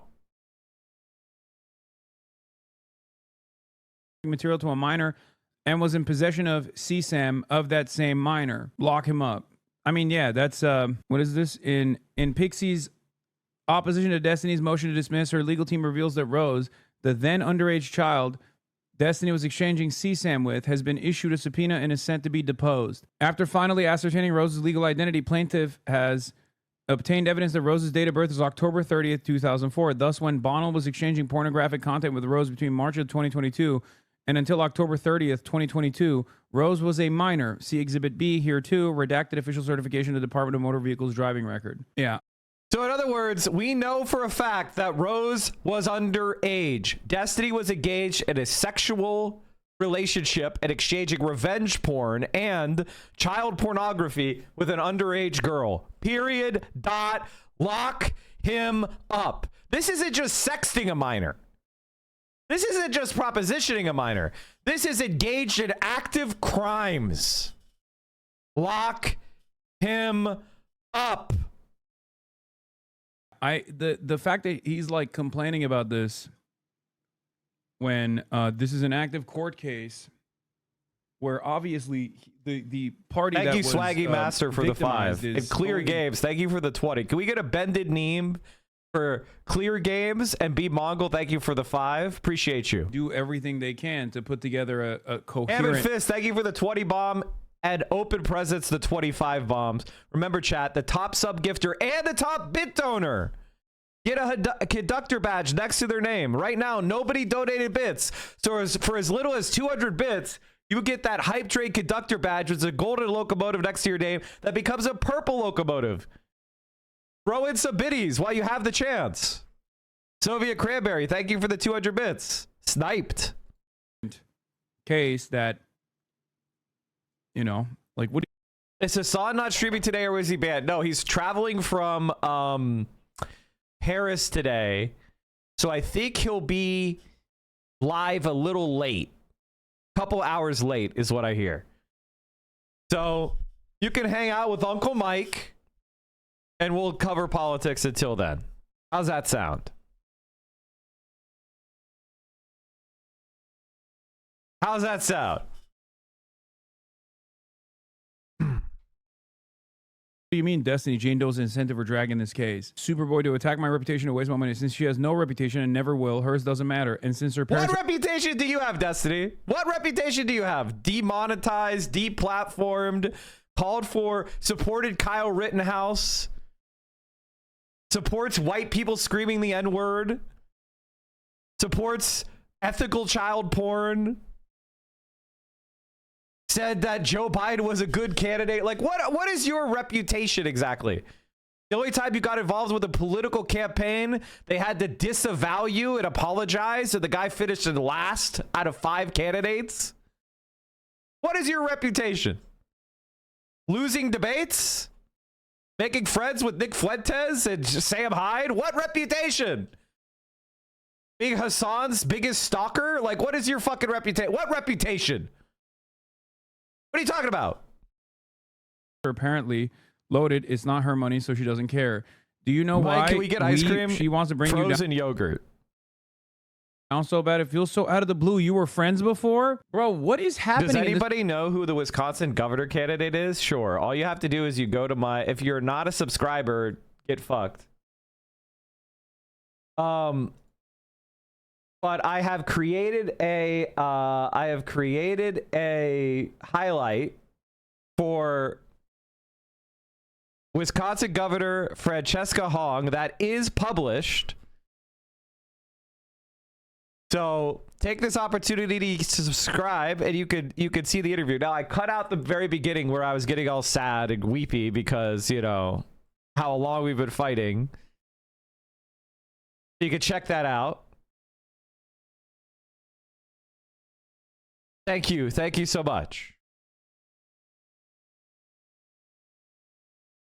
Community, are they that oblivious to what's going on? Am I like, do you think Trump is doing more or less damage than if he had been elected a second term in 2020? The answer is more. The answer is more. If he had been elected in 2020, he would have been elected with the Republican kind of corporate establishment, mostly who was kind of an active rebellion against him. And then he would have been term limited it out. And then there would have been an open primary in 2024 among the Republicans and Democrats. And the genocide would have been blamed on the Republicans. So there would have been a huge pushback against the like pro-genocide, like everything. Like, can you imagine if we had an open primary in both parties in 2024? The left would have fucking crushed. It was far, I mean, that's just the reality.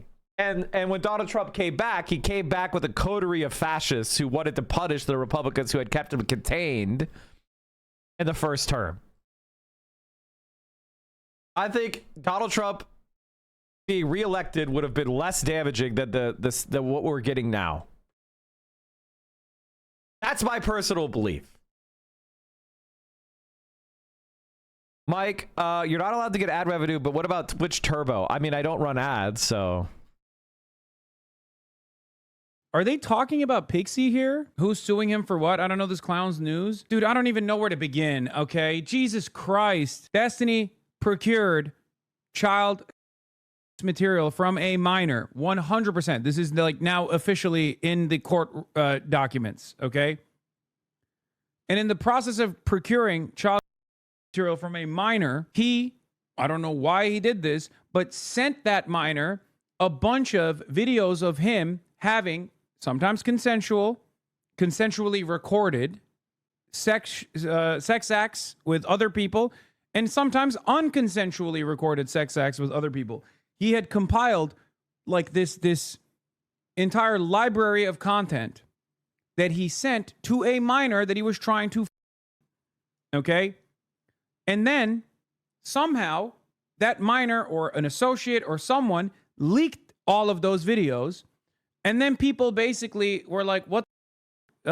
These are people that you consider orbiters, like people that were members of his community, girls that were content creators within his orbit of influence, girls that were dating other content creators who were also orbiters of his. And they were obviously very frustrated with the reality when they found out that he was just sending their sex tapes to random people that he was trying to.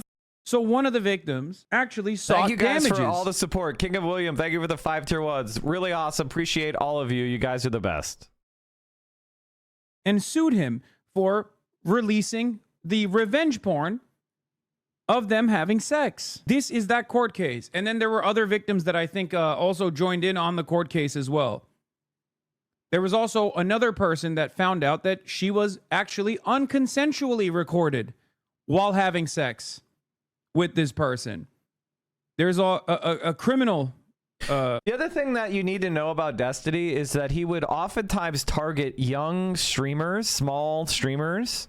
Like, he would have his fans go around and look for, like, basically teenage girls with, like, maybe 10, 15 viewers.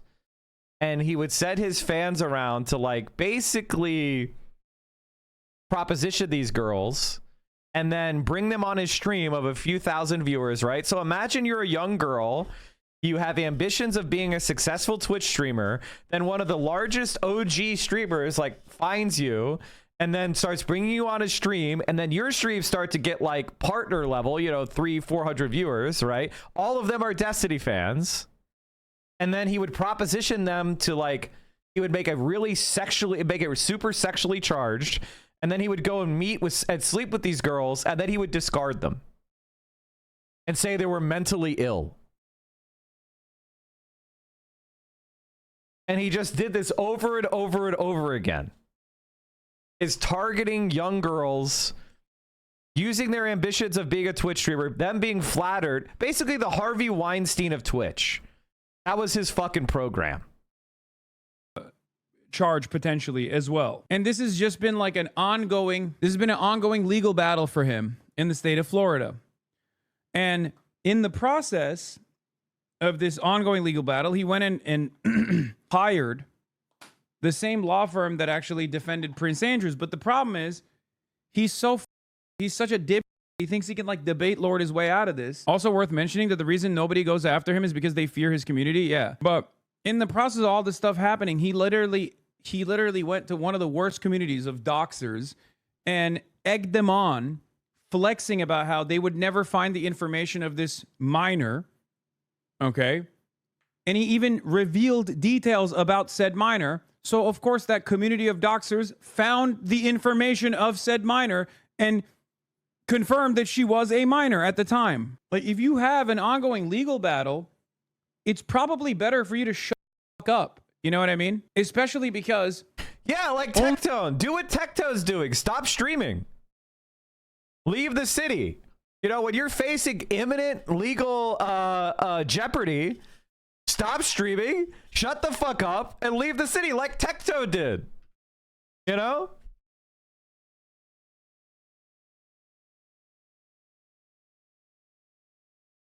The only people that like Destiny now are people... It's called sunk cost fallacy, chat. It's one of those things you learn in Economics 101, which no Destiny fan has ever taken or completed successfully. They invested a lot of social capital, a lot of personal time into Destiny. And instead of recognizing like, oh man, this guy is a disgusting piece of shit, they didn't want to give up their social status at DGG or whatever the fuck, or their habits. And so they're going down with the ship. And that, ladies and gentlemen, is fucking hilarious. Imagine having sunk cost fallacy for a pedophile Twitch streamer incompetent. That's crazy. Only a month ago or 2 months ago. Why did Jane Goodall hate G? Because she's just some fucking liberal. Like, come on. She's a certain type of like, she just saying shit. Like, I'm sure if you asked her, she would be like, the Uyghurs. Some sort of like State Department talking point. Like, come on. Who gives a fuck? Not shutting up caused people to go and find the identity of... Thank you for correcting me, chatter. Can we all stop saying Twitch streamer to refer to people that don't stream on Twitch? You're not a Twitch streamer if you don't stream on Twitch. You're a streamer. You're not a Twitch streamer. Destiny has not been a Twitch streamer for a very long time. Okay? Like, he's not a Twitch streamer. This person and confirmed that she was a minor when you were getting CSAM from them. Destiny, how much longer do you think it goes on for? No clue. It looks like they want to try and make it survive the trial, but I have no idea why. She has absolutely nothing. Do you think he's going to pull out the ethical CP debate in court? I don't know. But somewhere along the way, wait, what? We don't have to... Twitch started in 2011. Okay? Destiny got banned when did he get banned again? 2021 or was it 2022? I don't remember. Mike, I came up with a new voting system. People with a high school diploma get 1 vote. Less than a high school get 0.8. Bachelor's degree gets 1.5. And those with a master's or higher get 2. I have a better idea.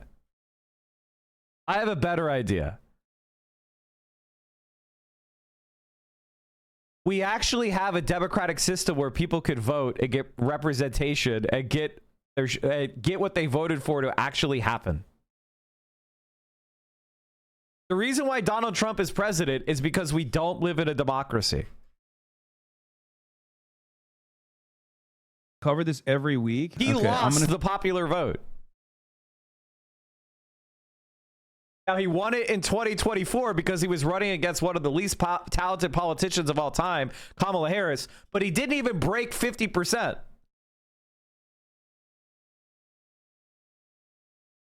Start banning. I haven't talked about this in months. Education is not a sign of your worth. Formal education is not a sign of your worth. I know plenty of people with advanced degrees that are fucking dumb pieces of shit. And I know plenty of people who didn't graduate high school who are some of the wisest, most intelligent, well thought out, well read, people. Education is a sign that you had a supportive network of people and a certain type of personality when you were young. It's not a sign necessarily of your intelligence or of your wherewithal. Now, there is reasons why formal education is good, and I want formal education to be available for free to everybody who demonstrates that they have the intellectual rigor in order to pursue a degree.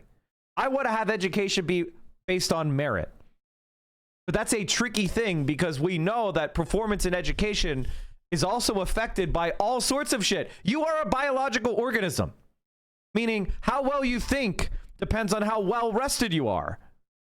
It depends on whether or not you got wholesome food, whether you're hungry or not, whether you're traumatized or not, whether you feel safe and secure and supported, or you've been taught how to think and to critically think, whether you've been taught to value education or not, the morals and the systems that are all surrounding you, all of that affects your performance, right? If you're told school doesn't matter and it's for idiots, and then you go home and you don't get a dinner and you can't sleep, and then there's loud noises happening and you're traumatized by violence, you're not going to perform as well in school as somebody who has tutors, who is, has a nutritionist design their diet, who sleeps comfortably, who's given emotional support. Like, we understand that human beings are complex.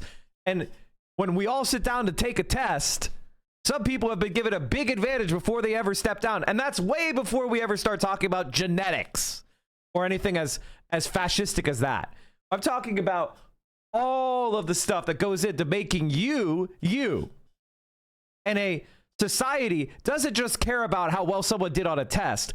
They care about every single person's dignity, every human being's dignity, everyone. And that includes criminals. And that includes unemployed people. And that includes homeless, which should not exist. And I want you to know something, chat. And this is one of the most hopeful facts I learned. Is that when a society aims for equity, when a society aims for dignity, when a society aims to protect the humanity of everyone, that society gets excellence. A society that aims for equity, it finds geniuses in all sorts of unexpected places. What are you talking about? The only reason why I brought this up is because of chatter, because JD Vance is seemingly trying to go after Destiny on some free speech shit, which I said was inappropriate and unacceptable. And then someone said, oh, have you seen this? And revealed to me that there's new details in this court case. I hate when motherfuckers go, you talk about this every week. I don't. As a matter of fact, the only reason why I had to describe the details of this court case is because chatters were like, I don't know who the this person is, or I don't know what this person has done. Evidence to the reality that I don't actually cover this that much for understandable reasons. There are far more consequential things happening in the world. G'day, everyone. This community in I'm orbit have been one massive knot of reality show style interpersonal drama for like a decade, and likely so many people had their lives affected or ruined by this scene. More people need to know. I know, but yeah, it seems like he's just more invested in eating whatever damages that come if this goes to court, or I mean, it is in court already, but it seems like he's just invested in eating whatever damages happen, knowing full well that it's going to happen, but in the process, like retaining some, retaining whichever percentage of the cult that he can maintain. And that's why he's just like steadily victim blaming and talking about how this lawsuit is actually for purely selfish reasons, and that this person has no reason to do such a thing. Like the smart thing to do in this situation would be to just shut up, let your lawyers do the talking. But he's obviously not doing that because he thinks, well, whichever way the court case goes, it doesn't really matter. Yeah, sure, I eat a lot of damages, but like I would need to retain a sizable chunk of my audience that's like hemorrhaged. Everything he says gets added to Discovery, probably. Yeah, I do genuinely think his he will always lead to his own downfall. That much was clear to me. But I do think he fancies himself to be this brilliant person. Like he fancies himself to be like a genuine, unique mind, like the brain that no one has. I think like one of my favorite things about Destiny is how mediocre he is in literally everything, and how narcissism is like so powerful that he thinks that he's intelligent because his entire system is a filter for intelligent, thoughtful, empathetic people. Those people are immediately repulsed by him. So the people that are attracted to him are people that see themselves in him. So it's a narcissist fly trap. It's a sociopath fly trap. It captures people with borderline personality or who have disordered types of attachment. Like, so of course he feels superior to the basement dwelling underachievers who don't have any fucking professional education and are emotionally unstable like him.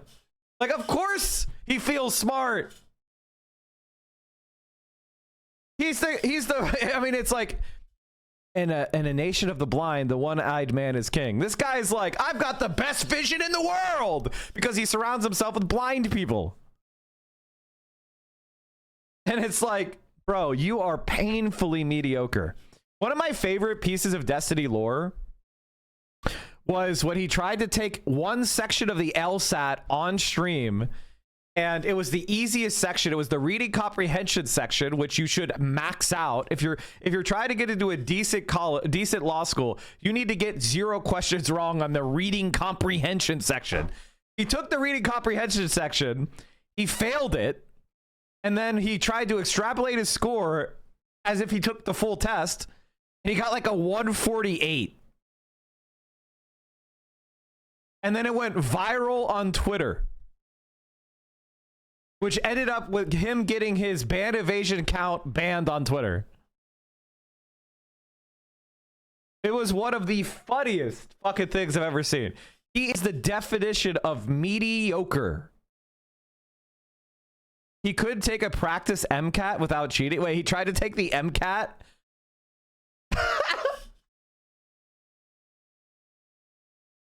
I love how he's literally a dropout of college, and yet he thinks he's going to be able to. By the way, the LSAT and the MCAT, those are entrance exams. They're not demonstrations of like high level knowledge. They're tests for undergraduates to take. All right, chat. I've got something being brought to me. What do we have here?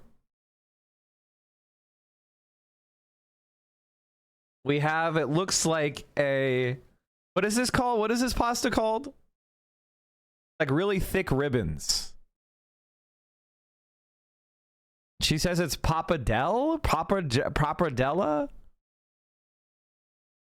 And it looks like there's beef short rib. Pappardelle? Okay. Oh, okay. That's what it is. Or is it pork? It's pork. Oh, okay. It's pork. And there's like, looks like parsley. We have some carrots. Or is it basil? Tylenol, shredded Parmesan. She says there's a lot of Tylenol and estrogen. All right, thanks, VO. DSA feeders in the chat for VO. With a brand that no one has ever seen before. Like, he's smarter than his lawyers, he's smarter than everybody else, and that he can basically debate himself out of any corner, including this. Very strange. He tried to take the LSAT on stream and crashed out, Lamau. Oh yeah, I remember that because he was trying to dunk on a lawyer friend of mine. Respectable lawyer. What? Yeah. If this hits national news, it's going to be used to persecute the left. Unfortunately, it's a W for us and the victims, but it's a massive L overall, I fear. Wait, what? What are you? Nobody cares about Destiny. He's not associated with anybody. Destiny is not associated with any politician. Destiny is not associated with any actual organized group. He's literally irrelevant. Like, he actually may be the most irrelevant political commentator I know. What are you talking about? A W for the... Wait, I'm confused. Are you talking about... There's... Hold on, this is the LSAT. Oh, okay, he tried to take a logic game. These are hard. These are very hard. Like, you need to practice the logic games.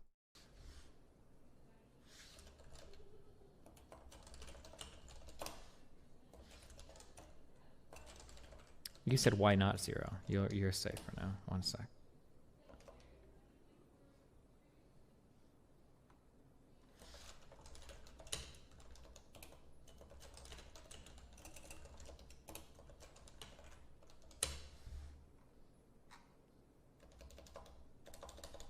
This is so easy. This is an easy logic game. This is like one of the easier ones.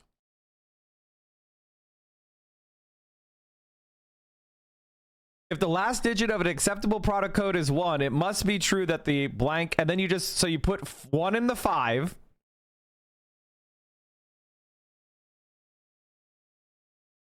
And it says the value of the 3rd digit is less than the value of the 5th digit. So what's less than 1? It has to be a whole number. So 3 is 0.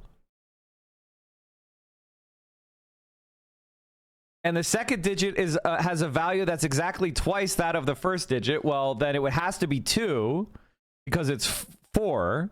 So 2, 4, 0, 3, 1.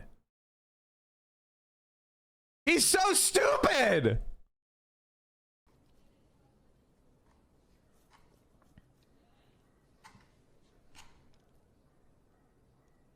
Two, 4, 0, 3, 1. It's easy. What the fuck's taking so long?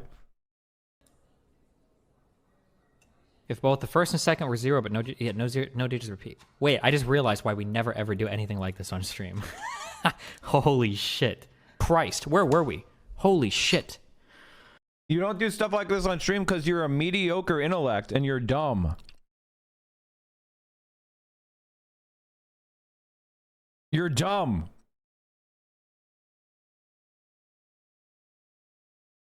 Like, you're a dumb piece of shit.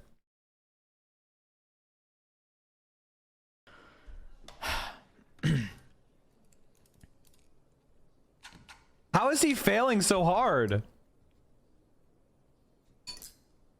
If you're not timing this, there's 0 point. Okay, I was just curious what the questions were. Oh my god. Okay, never mind. All right, back to Minecraft. Good.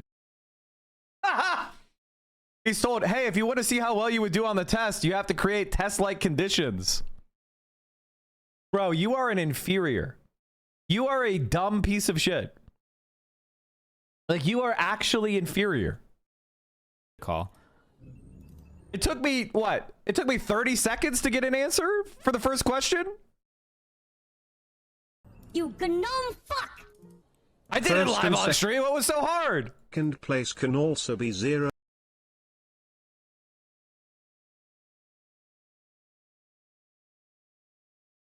His chatters were also trying to help him cheat.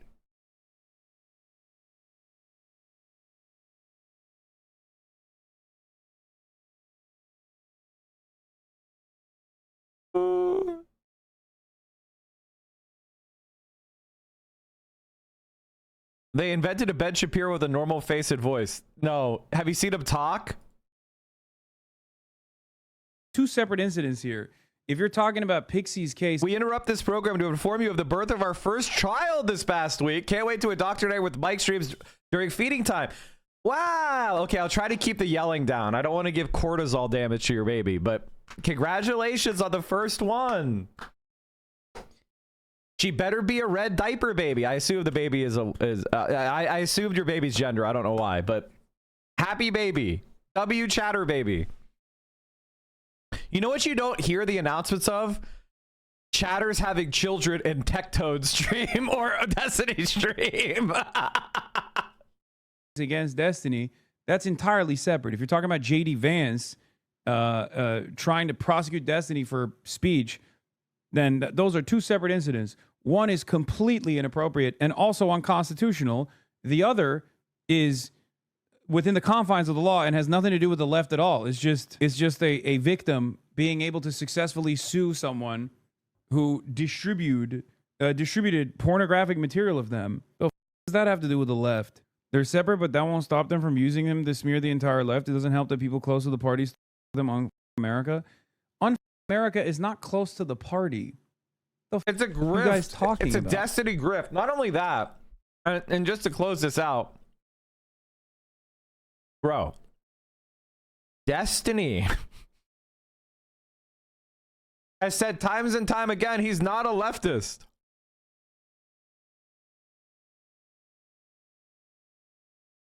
A succinct summary of Tectone's recent content. A failure. Hassan Piker. Goodbye, Charlie. Failure. Hassan Piker. Faith. Update. Goodbye, Austin. Who is watching this guy? Who the fuck is watching this guy? How is he even getting 100,000 views on YouTube? YouTube loves right-wingers, man. Holy fuck. YouTube loves promoting right-wingers. Holy shit. And he is extremely botted as well. You need to literally remove yourself from whatever bubble that you exist in. No one, as much as I shit on the Democratic Party, I would go so far as to say I'm closer to the fucking Democratic Party, both in the eyes of the general public and also in the eyes of the Democratic Party than someone like Destiny is. What do you mean? It doesn't matter if they try to be like, oh, this liberal debater turned out to be a sex pest, is going to make national news or something. Like, that's utterly irrelevant in the grand scheme of things. What are you guys talking about? Someone said that's ad hominem. What? Yeah, I think you guys have developed this like outsized, like you, for one reason or another, maybe you were former Destiny fans, maybe you're still currently Destiny fans, but you have believed in this like totally false notion that he just like represents a wing of the Democrat Party or something. He does not. He is not all that relevant in the grand scheme of things. No, and America is like a totally random group that most likely did a lot of reputational damage to whatever ambitious goals that they had by associating early on with someone like Destiny.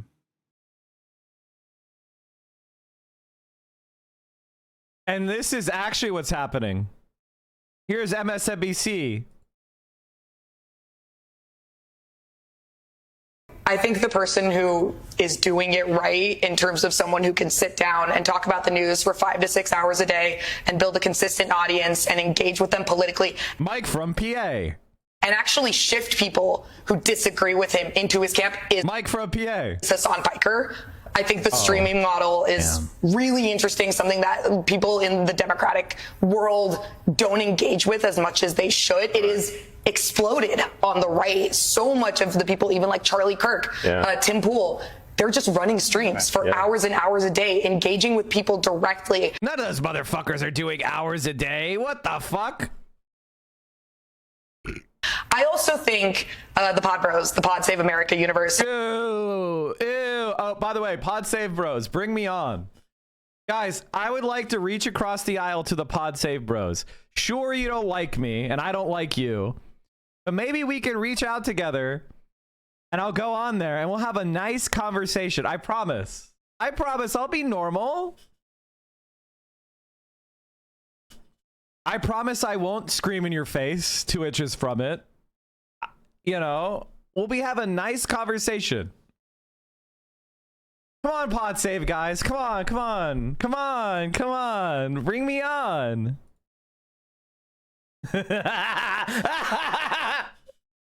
God, it would be so much fun. It would be so much fun. Has done a really good job. It's a really good example of how you can build talent, even in sort of a more corporate media environment. And the models are out there. They just need the funding, the attention, and the engagement. In my view. And that glaze, you know, it continued. Okay, so Destiny's career is over. Who gives a fuck? Bye-bye, bitch. No one gives a fuck.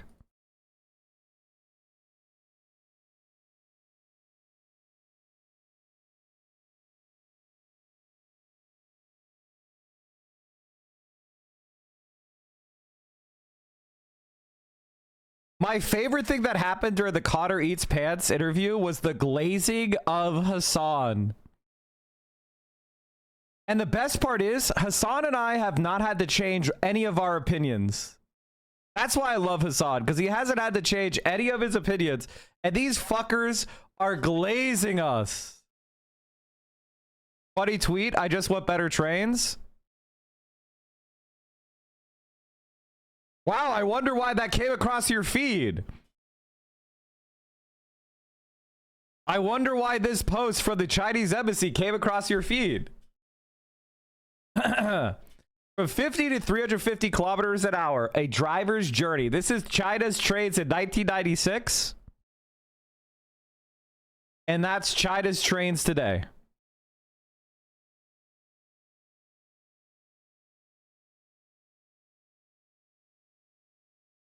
Speaking of China, before we get into the Cotter Eats Pants thing, I want to talk about, by the way, chat, I think Hassan said he was going to be live at around 1.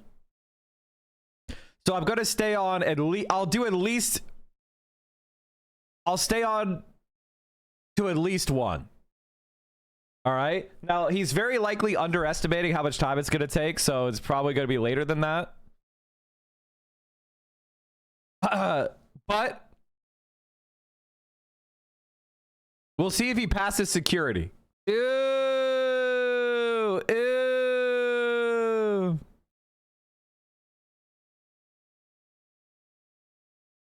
I hate Aaron Parnas. Why do people like Aaron Parnas? Someone help me understand why they like Aaron Parnas. The answer is he's being boosted by Israel. And so he has an algorithmic like weight attached to his posts. Like, honest to God, Aaron Parnas is it's like the most inexplicable. I'm sorry. I need you to understand how little these posts are good. Like, look at this shit. We have some big news right now.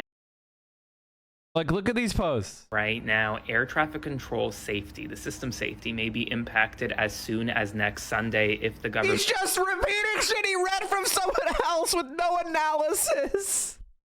...and shutdown persists, according to Transportation Secretary Sean Duffy. Now, this is a big deal because if you recall back during the first government shutdown of the Trump administration first term, it lasted about 35 days. The reason why the government reopened was because air traffic controllers then threatened to walk off the job. Right now, air traffic controllers across the country are being forced to go to work. They are essential employees. They're not being paid. So they're not going to receive a paycheck next week if the government... I understand that everything that he's saying, you could just read from a news source that is actually reporting shit. He's just stealing. Like, this is legitimately a career of just stealing. There is no analysis going on. There's no like connection to prior information. There's nothing new happening here. He's reading somebody else's shit. You could tell by him looking down. Remains closed. They're not going to receive a paycheck at the end of the month. And as a result, Duffy says that a number of them may have to go work Uber shifts, Lyft shifts to try to pay their bills because they literally cannot afford to live. And as a result, he got fame because he's like, I guess he's Ukrainian and he was posting about Ukrainian info right at the beginning. Like, but it turns out his father was like a big Trump guy. He was like, his father went to prison for Trump. And now he's a liberal fucking darling on TikTok by just reading other people's like reporting. Folks, we have some big news right now. I'm here with Senator Cory Booker, who just got off the Senate floor. We have some big news right now. I am here with Vice President Kamala Harris. Now, Madam Vice President, a lot of people every day ask me, well, I'm tired. I don't have hope. It's been a very tough 8 months. What's your message to those folks in this moment? You know, each one of us carries light, hope, optimism inside. Christ. Why did they lose, guys? Why did they lose? In China, they built a fucking 50,000 kilometers of high-speed rail in 15 years. In America, they say, you have a light of hope inside you. I'll take the trains. Jesus fucking Christ.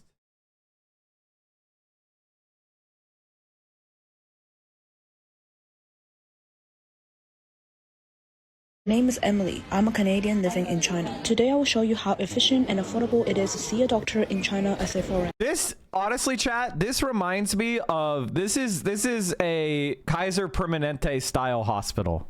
That's what this is. Prices for x-rays, ECG, and blood tests included. I made an appointment on my phone last night using just my passport and was able to schedule an appointment at 9:30 a.m. this morning. Hassan refugees did? What is that? He's late. I arrived on time and waited for only 10 minutes. Can't you tell? He's fucking late. He's who I watch in the afternoon. I watch Hassan.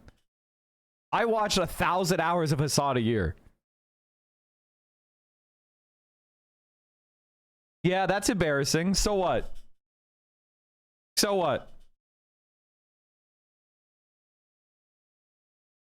So who am I going to watch? There's no one for me to watch. All right, time for me to stream more.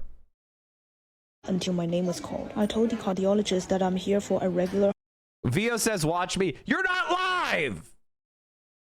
heart checkup, and she sent me to an ECG, blood test, and x-ray. Here are the prices I paid as a foreigner without any medical insurance. Still very affordable. Then I got my ECG done. No need to wait at all, and I got the results on the spot. I then waited 5 minutes to get my blood test done. Results will be out in 2 hours. Next was x-ray. I waited for 10 minutes and results will be out in 1 hour. I had all of the tests done in 40 minutes. The fact that you can do 3 different tests and get all the results on the same day of your appointment is crazy. I also love that they have everything digital. You can make appointments, payments, and check the results all on your phone. Everything is just incredibly efficient and affordable at the same time. Let me know your thoughts on the Chinese healthcare system in the comments.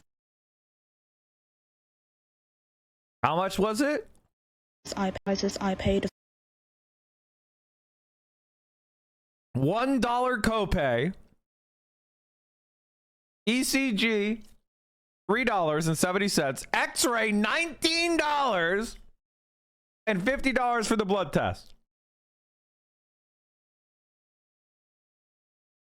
Here are the prices I paid as a foreigner.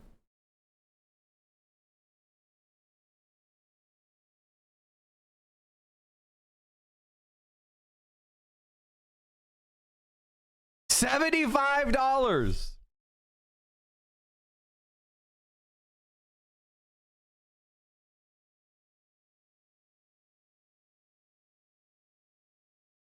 Meanwhile, I just got a bill 1 year after the child was born, charging them for their hospital stay.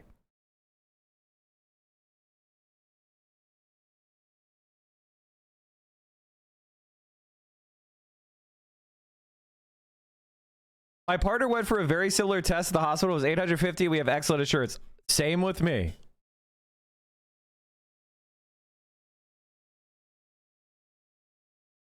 Vio just went to get a bunch of stuff done, and I have, trust me, chat, I know how to pick them. Okay, I'm very good at navigating the insurance bullshit. I hate it, but I am good at it. And so I have the most optimal set of insurances and tax advantaged systems. And it's so fucking unbelievably overpriced. It's unbelievably overpriced and annoying as fuck. But, you know, I have 5-star insurance, 5-star, you know, providers and everything. And extremely efficient pricing as well. So even if you're superhuman and your ability to navigate the bureaucracy in America, you're still fucked.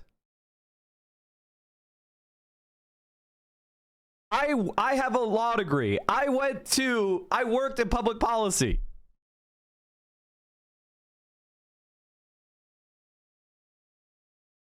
If I still am flabbergasted by the prices, nobody else stands a fucking chance. Look at Luigi. His back was fucking came from a pretty wealthy, extremely wealthy. His family were like making money from fucking nursing homes.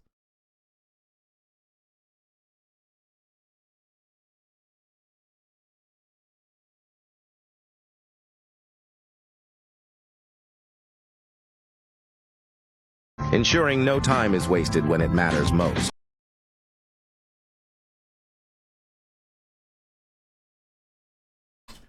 All right, where's Cotter Eats? I need the Cotter Eats pants.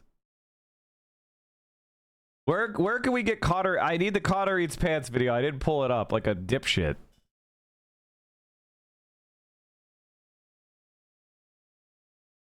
How long was it? And then we could watch some John Oliver. What do you say?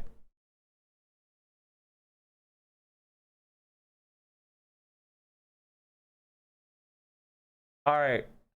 2 hours? Okay, I'm watching the Hassan video on it. I'm not watching. No, I can't. No fucking shot. No fucking shot. We're watching the edited, like, no.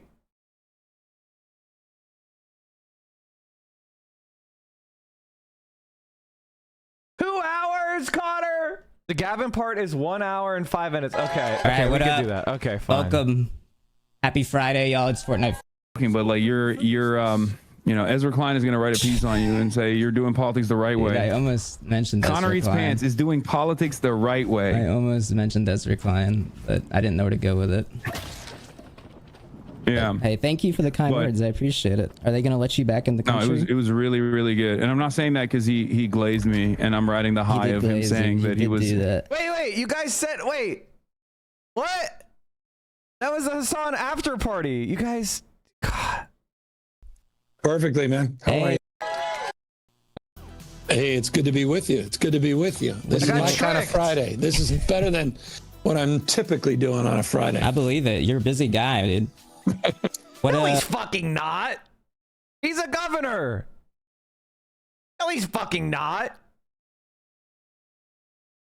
I want to clear something up for you, everybody. If somebody is a senior executive, they don't have anything they have to fucking do. I want you to understand that. If somebody is a senior executive, they don't have to do anything. They maybe have to make 1 or 2 decisions a day.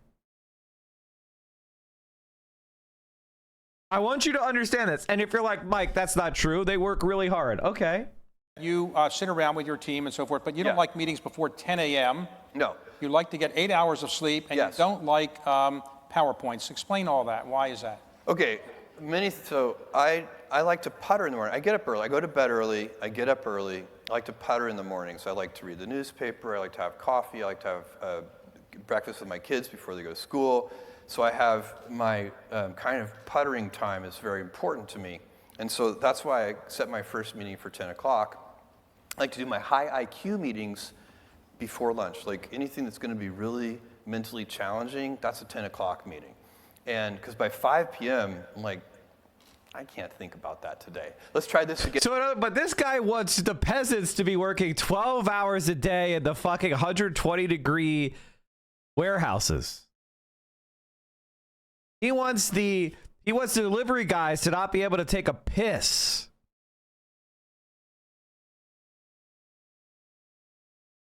And tomorrow at 10 a.m.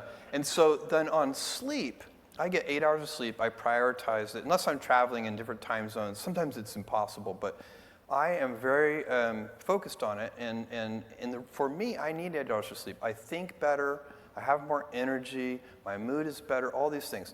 And think about it. As a senior executive, what do you really get paid to do? As a senior executive, you get paid to make a small number of high-quality decisions. So you were probably like, oh, here we go again. Mike from PA, the fucking socialist. He's like, senior executives don't do shit. They're not busy. They sit around on their ass, doing nothing, collecting gigantic paychecks. That's all they do. They are see, what you need to understand about capitalism, chat, is there are designated winners. And it's based on a class.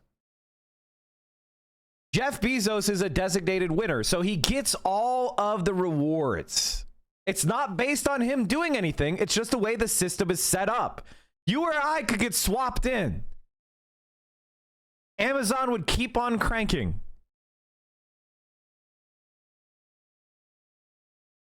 Your job is not to make thousands of decisions every day. Is that really worth it if the quality of those decisions might be lower because you're tired or grouchy or any number of things? Now, it's different if it's a startup company. I mean, you're really, when Amazon was 100 people, it's a different story. But Amazon's not a startup company, and all of our senior executives operate the same way I do. They work in the future, they live in the future. None of the people who report to me should really be focused on the current quarter.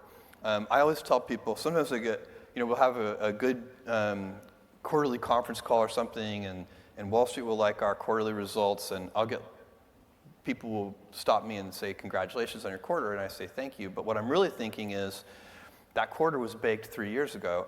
Right now, I'm working on a quarter that's going to reveal itself in 2021 sometime. And that's what you need to be doing. You need to be out sort of, 2 or 3 years in advance. And if you are, and then why do I need to make 100 decisions today? If I make like 3 good decisions a day, that's enough. And they should just be as high quality as I can make them. So the idea, I would clear, the same thing is true in politics. You think fucking Gavin Newsom is going around making a bunch of difficult decisions every day? You're fucking crazy. He's being shuttled around to the French fucking Laundry, to a billionaire's mansion, maybe for a fundraiser where he hobnobs with a bunch of dipshits. This motherfucker doesn't do anything. That's why he could start a podcast. The ultimate job of somebody who's too much time on their hand is to make a fucking podcast. I'm going to be making a podcast soon. I work harder than Gavin Newsom does. What do you know about the show? I know that you're crushing it, man. That's what I know. And so that's AKA, number one. You've got clout. That's what I'm here for. And number two, that I know that I've got 3 out of my 4 kids that finally think I'm somebody. Wait, really? I finally made it. Oh my God.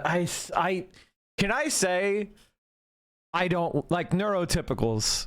Like, I know I'm autistic. Like, I've self-diagnosed. Yes, very cringe.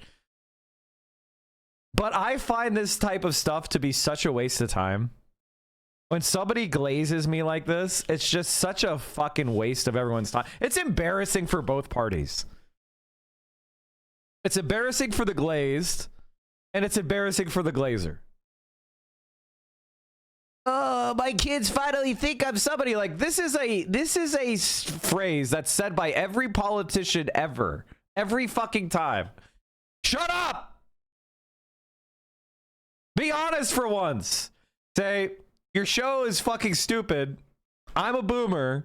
I don't know what the fuck the kids like, but my media team told me to do this so I could get out ahead on the youth vote.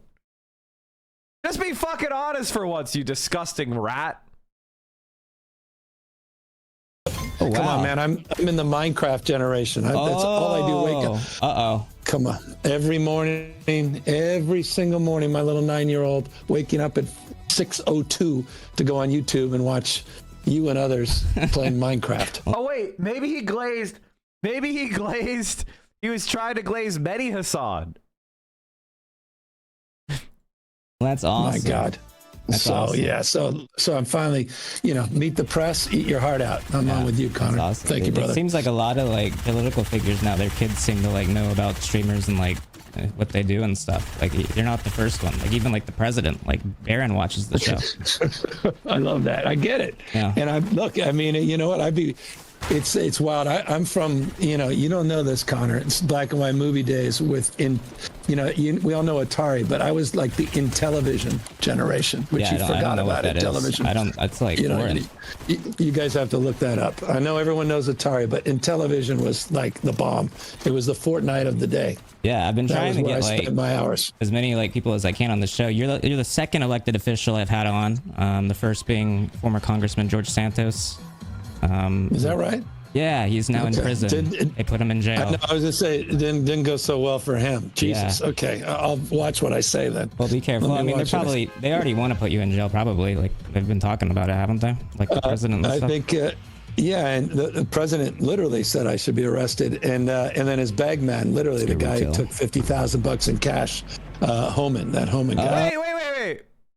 You're gonna talk about bagmen, and then you're gonna go hang out with Aaron Parnas, the son of one of Trump's bagmen, and you're gonna promote him with fucking hey, listen, as long as you're on our side, we like the bagman families. Oh yeah, he said I should be arrested as well. Do you think he plays Fortnite? You know what? I prefer him playing Fortnite than playing, the head of ICE. I mean, this guy I feel like he's cosplaying in his role. Yeah, as ICE. He's an interesting. He sounds funny too. I'm pretty sure I know the person who has the Gavin Newsom name in Fortnite. I'm pretty sure. Doesn't Jordan have it? I'm pretty sure Jordan Uhl has it. Not to make fun of how people sound, but I think he kind of invites that with his actions. Yeah, well, as you know, we just I was proud last week be the first state to ban those masks for ICE. I respect ICE. I respect people doing their job, but I respect the Gestapo, guys. I respect the Gestapo, but before you helicopter into an apartment building and invade everybody's rights, you better not be wearing a mask. How can you respect ICE? ICE was created during the Bush administration, during the last fucking panic, Islamophobic panic, and it's been nothing but a paramilitary for the far right. How do you respect it?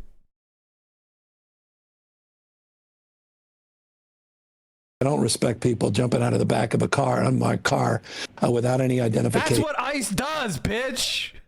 How do you respect something for... That's all they do is jump out in an unmarked car and grab people off the street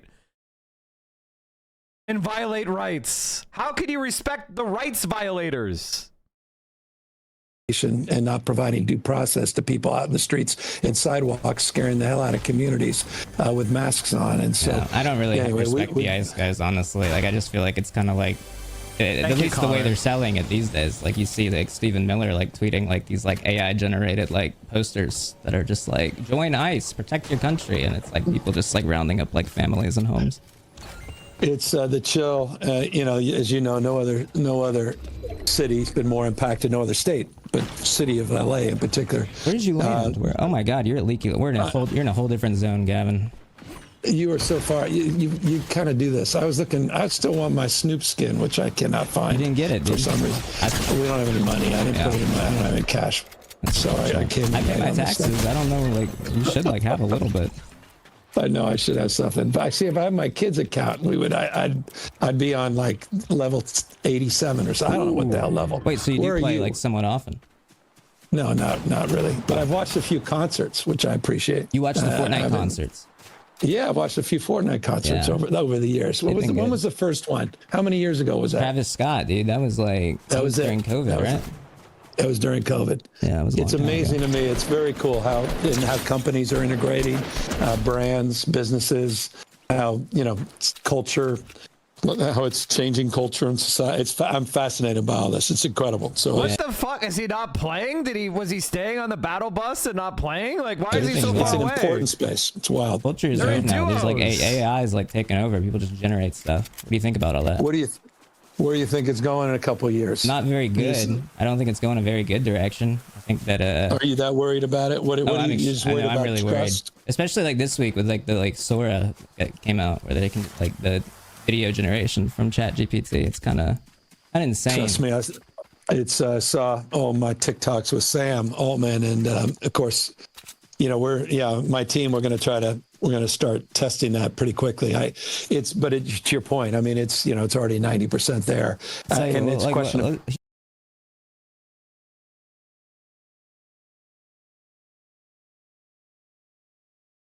You think the development of AI and AI companies will be good for the economy, 25%, bad for the economy, 57%. That's because we live in a capitalist society where when we get more productive, it goes into the hands of the rich, not into everybody's hands.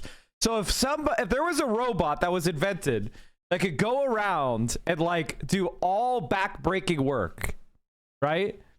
Say it costs $20,000 for a humanoid robot that would go and be your janitor, right? And it would just work all day being a janitor, day and night. That would be bad for the working class. You would think that would be good. Wow, we got rid of all these janitorial duties. We no longer have to send human beings to do it. But all that would happen is the money that had been spent on janitors would go where? It would go to the rich. And the people that worked as janitors would have to find another job. And they would be worse off. That's why capitalism sucks. Here's the thing about it, though, is like it's harmful for the environment, and there doesn't seem to be any guardrails on it now, which is a little concerning because the president just kind of sold out. Yeah, but you're talking to the guy who just a few days ago signed the first AI bill in the country. We worked on it for 2 years. What does that do? It's, you know, it does a little, not enough, and that I'm just being candid. It created a framework to try to find some balance in terms of transparency for frontier. Actually, what it did is legalized all the theft that the AI companies did against content creators.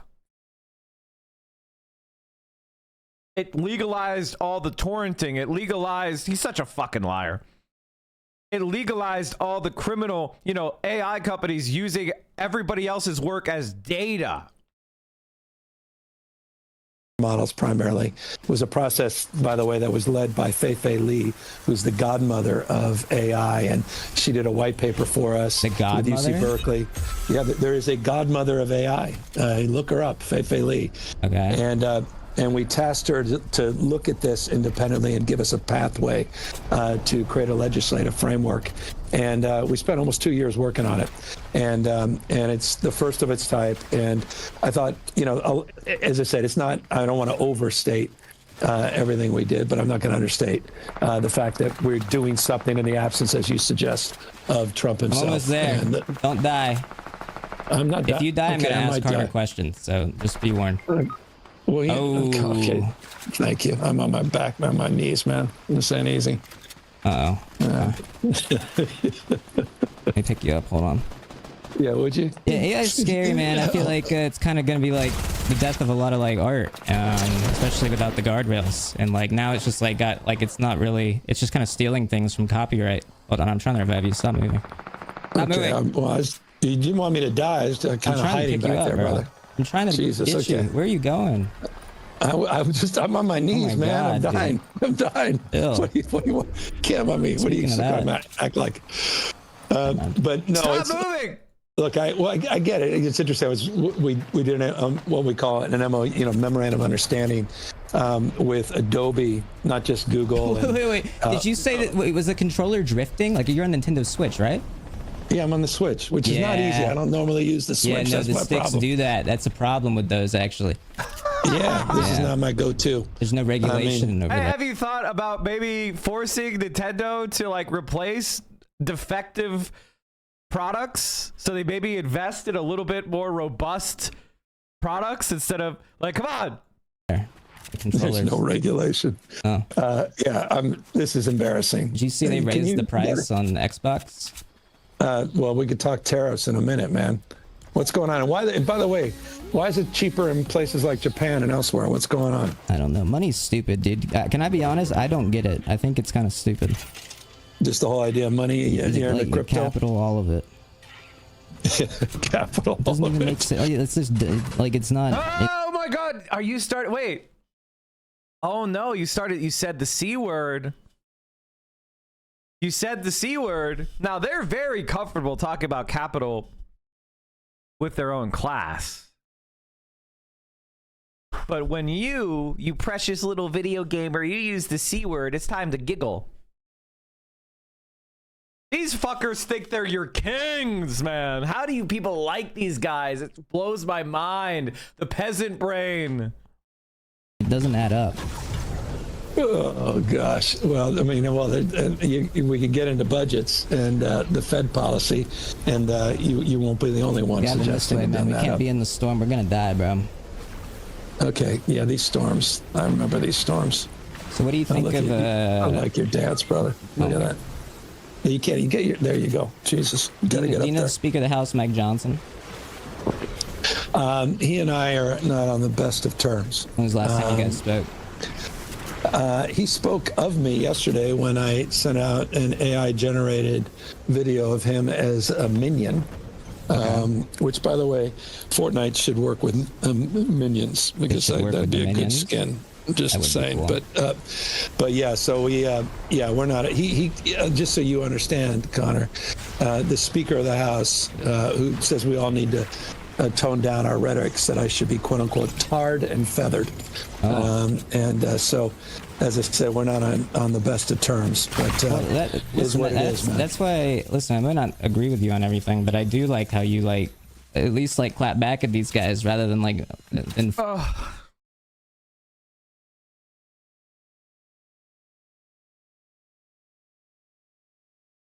This reminds me of how The Onion did those like satirical articles about Biden. I don't feel like there should be any kindness toward liberals. Like I'm sorry guys, but when you have a platform and you're kind toward liberals, liberal politicians like this, you are giving them space inside of your audience's mind where it's like, well, Gavin Newsom's not so bad because he was on Connors and he was kind of chill and we like his clapbacks or whatever the fuck. People without an ideology will fall into that trap so easily. And so we need to be honest. This guy isn't clapping back shit. The staff he hired is. You should be distancing him from the clapbacks instead of saying that it's good that he's doing clapbacks because he ain't doing shit.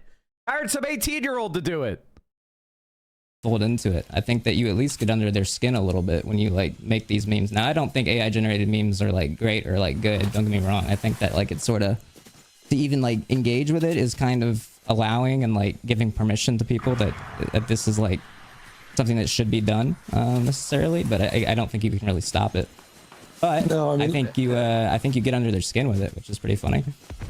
Yeah, I'm just what I try to do. You know, a few months back, if no one's followed me on social, you should. Ready up, Gavin. Press the X button or Y. Oh yeah, where am I, man? Where are we? No, sorry, Jesus Christ, I closed things out. See, I don't like this Nintendo Switch stuff. I'm back in, man. I'm back. There I am. Oh, you closed out of it on the Switch. I know. I don't like this. I can't. This Switch is not. You got to get a Switch too. They fixed it. Speaking of switching, I switched modes in terms of how we, to your point around communication, and I wanted to put up a mirror to the absurdity, to your point, of Trump and all these memes and everything the guy's up to, and you know, and to your point, I think we are breaking through a little bit. We put up, you know, I think when you put up a mirror to how ridiculous it is the president of the United States is putting out these all-capped True Social posts and how he's putting out these racist AI-generated videos. I think it's just important to call that out, and so we're punching, and we're punching back hard. I don't know that many. Good. I mean, someone's got to do something. It feels like nobody's really doing anything. I think a lot of like young people are pretty I think that like guys, Gavin Newsom is our enemy. Giving him any purchase in your mind that's positive is you making a political mistake. The way politics works in this country is you vote for one. You vote for one. The more people that glaze or say it's good you're doing this, it's good you're doing that, you're opening up space and you're helping them worm your way into your audience. The purpose of this conversation, at least if it were me, would be to Gavin Newsom. Now, maybe Connor gets there. But I'm just saying, from my reaction, my immediate reaction is, don't give this guy an inch. Illusioned already with Democrats and Republicans. And then especially now that they're in office controlling everything, it feels like no one's really doing much to stop it, particularly leadership and like, you know, the House and the Senate. No, I've been, I said a few years ago, it was particularly unpopular. I said, where the hell is my party, the Democratic Party? And I've been trying, you know, I mean, I've been criticized, you know, for reaching out to the other side. I started going on Fox and Newsmax. I even did a debate with this guy, Ron DeSantis, the governor of Florida. Oh, yeah, Ron. On Fox. Meatball Ron. You remember him? Yeah, Meatball the Ron. guy going. So, but you know, the point being, you got to meet people where they are, including, by the way, I was the first governor to go on True Social and open a True Social account. Wow, how did that go? I'm sure that worked great. It was, they love me over there. I don't think there's real people over there anymore, Gavin. I think it's either like really old people that don't know how to download a new app or Russian bots. Okay, maybe true, but look, brother, I'm iterating, I'm trying. No, I can't did a podcast, you know, I'm trying to do with Marshawn Lynch, Beast Mode. You did a podcast with Marshawn Lynch?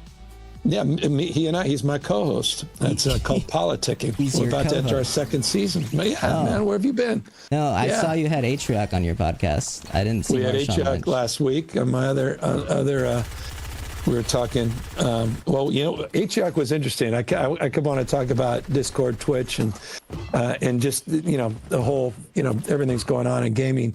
But to his credit, man, he kept coming back saying, focus on what the hell's going on with young folks and cost of living, and get your shit together. I really appreciated that conversation because it was clarifying about the challenges a lot of young folks are facing about affordability and the idea that they, and by the way, this is a first generation. The very first politicians to push back against Trump were AOC and Bernie Sanders when they launched the oligarchy tour. And Gavin Newsom's first response was to do a podcast with Charlie Kirk where he sucked him off. Like, let's be not very confused here about who is a real opposition to fascism and who is a disgusting opportunist freak.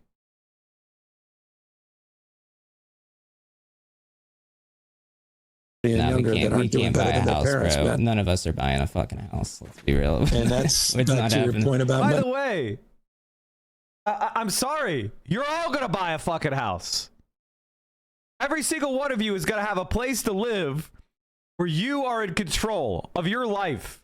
That is my promise to you. If I get the policies I want, you will have a home.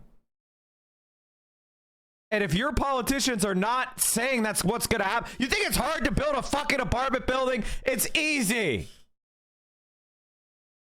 We've been building apartment buildings since ancient Rome. This is not hard. If your politician cannot promise you a fucking home or a good job or good wages or health care, they ain't shit. We gave up on that a minute ago. That's the issue. You can't give up on that. But that's why people are giving up on the Democratic Party, not just the Republican Party. It goes to your point. I mean, people are feeling. What do you feel about how Kamala did? What do you think about her?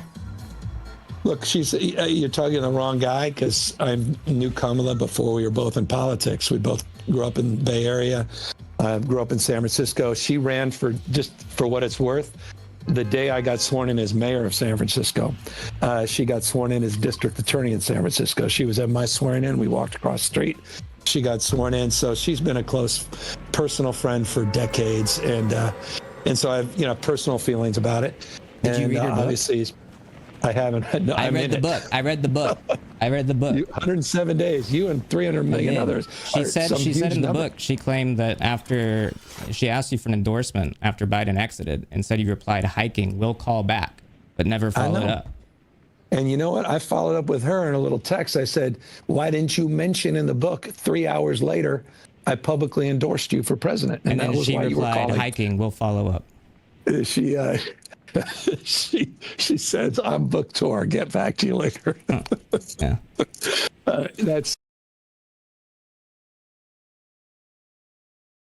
Oh, I love the primary, dude. I'm so excited for the primary. Like, what I love about politics is that seemingly everybody has complete amnesia. Gore Vidal used to call it the United States of amnesia.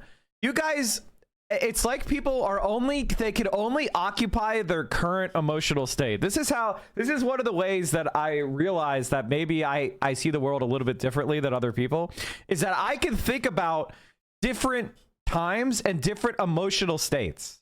Like I remember not just the events of the past, but I remember how I felt at the time, right? Like, and it seems that people don't remember what it's like to be in a primary. Right? Like, because a presidential primary only happens every 4 years. So I guess it's a rare emotional state. We're about to have an open presidential primary with no clear front runner.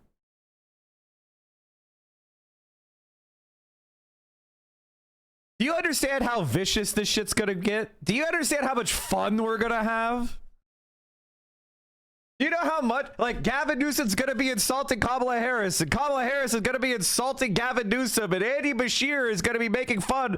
Like, it's going to be a fucking free-for-all. It's going to be joyous. We're going to have 2 years of just ripping the hearts out of Pete Buttigieg and Gavin Newsom and Kamala Harris. We're going to have a blast, assuming we don't die to fascism before that.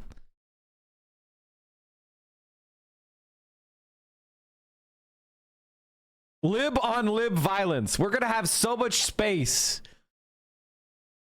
Because right now, a lot of, like, when I go on TikTok, one of the things that I see is a lot of Dems, a lot of Democratic Party voters, or, you know, they're in this, like, they're in general election mode still.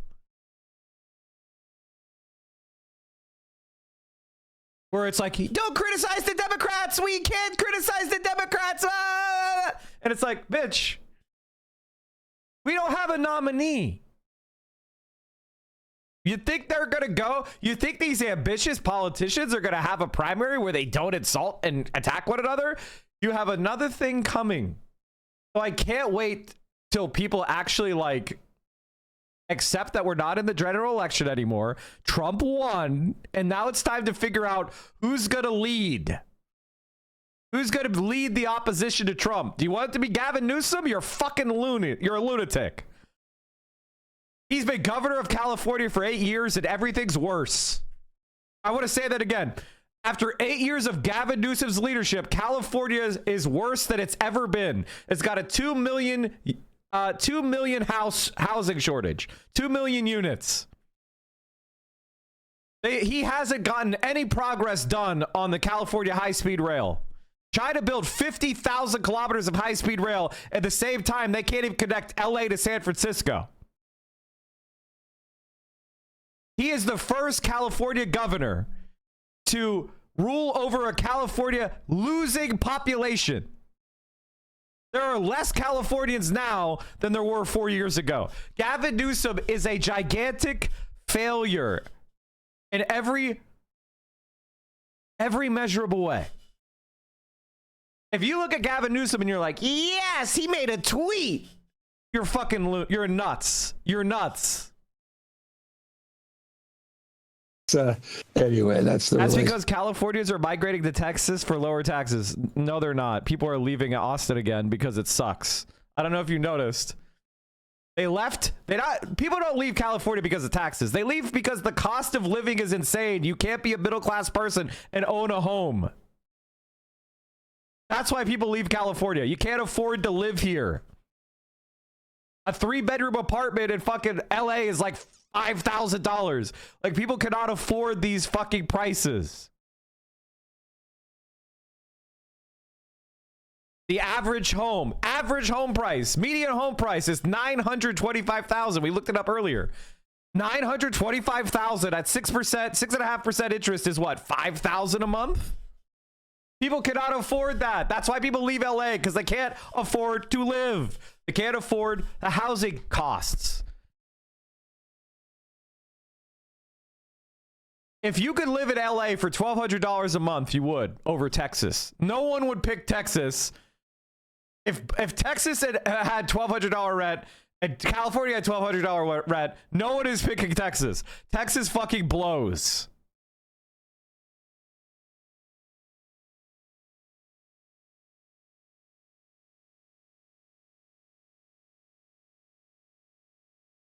So look, it's that was, come on, man. I mean, we got our asses kicked, and it wasn't just Kamala.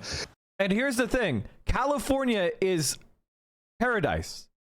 Southern California has some of the best weather in the entire world. It has some of the most beautiful natural gifts of the entire world. It has so much amazing culture and food.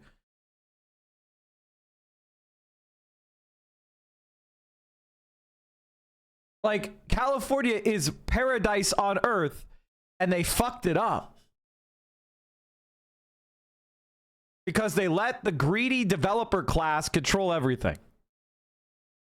And they have an inefficient, corrupt government. And that's the Democrat Party. And Democrats have a super majority in California. They can do whatever the fuck they want. And look at what we have. If you want a counter argument to vote blue no matter who, it's California. California Democrats can do whatever the fuck they want, and the answer is they fuck it up, and it sucks.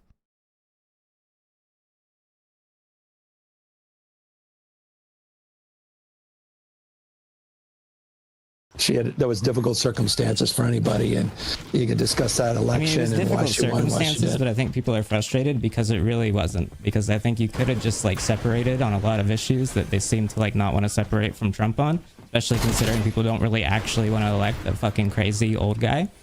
And unfortunately, they didn't break from them on Biden and on a lot of issues. Well, people are, look, it goes back to the original sin here, and that is, you know, you got an economy that's, you know, 2/3 of all the wealth in this country is in the hands of just 10% of people, and it's getting worse, not better. And as you said, we can't afford a house. And the Democrats had a trifecta, and what did they do with that trifecta? They sat on their fucking hands, and they said, we need bipartisan, we need Republican support. So which is it? Are Republicans an existential threat to America, or are you going to crawl around on your hands and knees looking for Republican votes? What is it? These groceries, so people are rightfully pissed. And that's been, by the way, decades you've seen this trend line. The economy is not working for everybody. It's only I working. want you to understand, chat. Gavin Newsom is not, I'm not saying anything that Gavin Newsom doesn't already know. Okay? I want you to understand that. I'm not saying anything that Gavin Newsom doesn't already know. He's just an evil piece of shit. Okay? Like, I'm sure that if I sat down with Gavin Newsom, he would tell me, yeah, Medicare for all is clearly the best, healthcare policy we could do. You're right. We should build social and public housing. He just is not interested in doing any of that because he's serving his donors and his own political ambition and wealth. He doesn't give a fuck about you. So why don't we just like get rid of like billionaires? Yeah, so then now you have that's the political dance, right? Is it about is it about redistribution? Is it about pre-distribution, which is, start to address the fundamental systemic issues and begin at the beginning?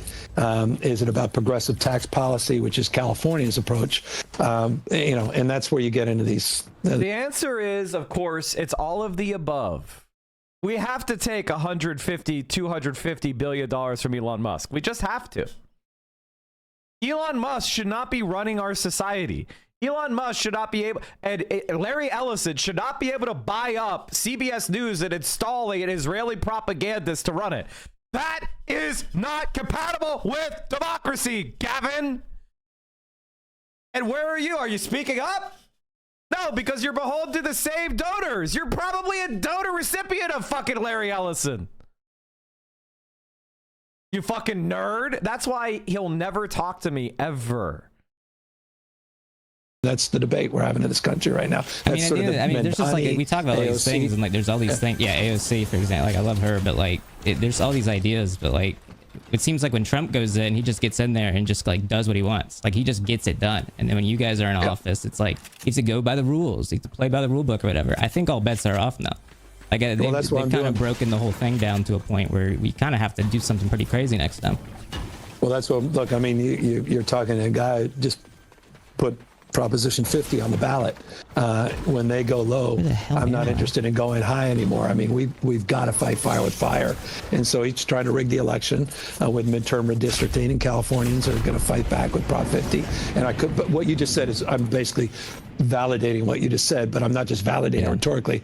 We're doing something about it. And by the way, just so you know, I did the highest minimum wage for fast food workers, $20 in the country, $25 for healthcare workers in the country. I just signed a bill quite literally this morning to organize gig workers, up to 800,000 people that don't have benefits, that are in the gig economy, and it will be the largest Yeah, but when there was a constitutional proposition on the ballot, you guys, the Democrats, were silent as Uber spent millions upon millions upon millions to modify the California Constitution.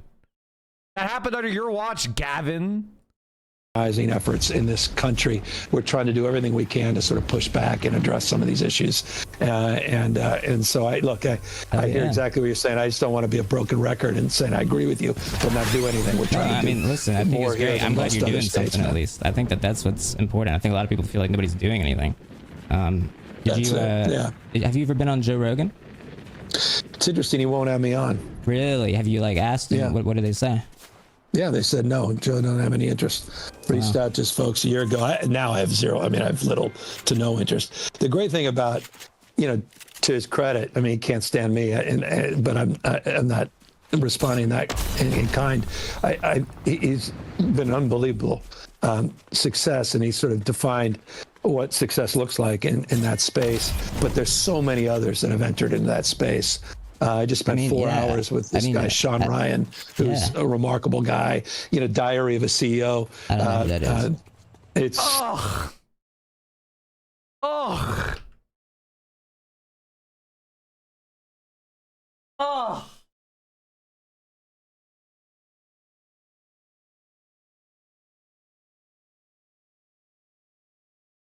I mean, it's going to be one of the biggest. It may be next year the biggest podcast in the world. Really? Yeah. She said the space is blowing up. He's just a Joe Rogan clone. Like, that's Sean Ryan. That's the exact same guy. Amazing folks out there. The exact same guy. Doing amazing things. Oh, it is. And so you I think he was a Navy kind of SEAL. highlights how anybody You can could see, again, you could see how the CIA is glowing up podcasting the same way they do mainstream media. You can just become a voice, and then it doesn't really I look at myself, I just kind of did my thing, and now here I am. I don't do a very good job at monetizing. I just sort of stream. I do whatever. But someone like Joe, for example, grows his show and becomes very, very popular, but he's just a guy at the end of the day. And now he's just a really fucking stupid guy. I want you to understand something, chat. Everybody's just a guy. Everybody's just a guy. There isn't anybody who's not just a guy. Everybody's just a guy. Navy SEALs are just guys. Senators are just guys. Presidents are just guys. Surgeons are just guys. Everybody's just a fucking guy at the end of the day. Listened to his show the other day, and he was just saying the most absurd shit. And I'm like, dude, this guy's voice is getting in so many people's ears. And there's no stop, because freedom of speech, of course, but at the same time, there's no responsibility that seems to be given to on the implications of what he says and does, especially who he platforms. God dang it, dude. These guys are stream sniping. That ain't right. Yeah. That ain't right. By the way, speaking of Rogan and what you just said, that's why I reached out to them, because I said all the bullshit you guys are saying just lies. I mean, you're actually. I said you owe your audience more than the bullshit that you're platforming and saying, and you should. I mean, and I actually was a little empathetic. I said, whoever's feeding this to you should be ashamed of themselves, and I just want to make sure that you know better. You got to be a little more accountable to what you're saying. I don't have a problem with people disagreeing, but complete bullshit and lies. To your point, that need to be called back up. What's that, man? You know who Asmongold is? I don't know who Asmongold is. He's like a.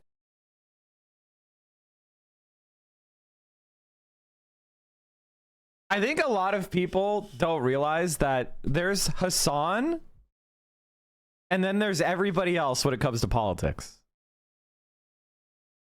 Asmongold is not on their radar, which, ladies and gentlemen, I would love to get him on everyone's radar. Once people see Asmongold for the first time, once they truly get a chance to see Asmongold for the first time,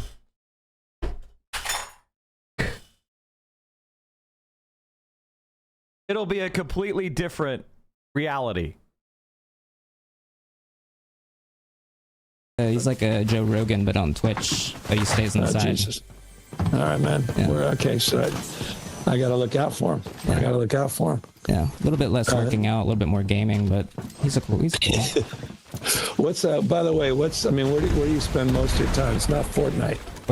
I do variety. Lately, I play this game Deadlock. If you haven't heard of it, you will. And then Deadlock. No, you won't. There's a couple of games. I do anything new and exciting. Anything new and exciting? Yeah. Wait, Connor is a Deadlock dead ender? He's a Deadlock dead ender? Does he own stock or something?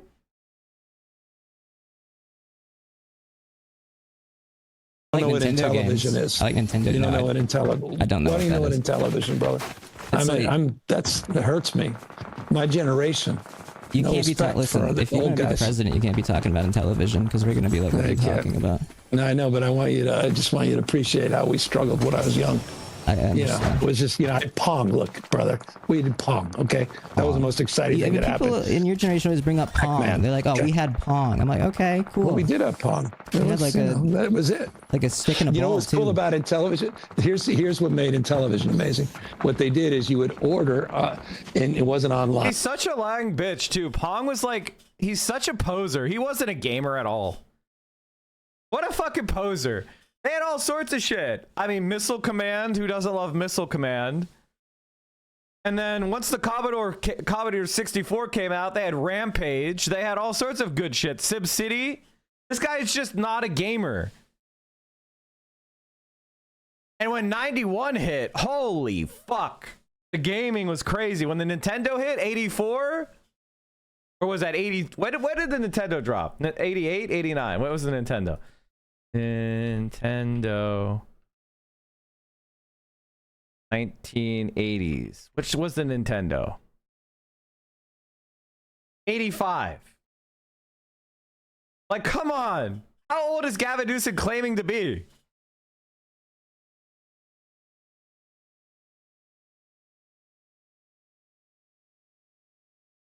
So he was 18 when the Nintendo I mean, like, come on. Newsom was born in 67. Like, come on. He was just not a gamer.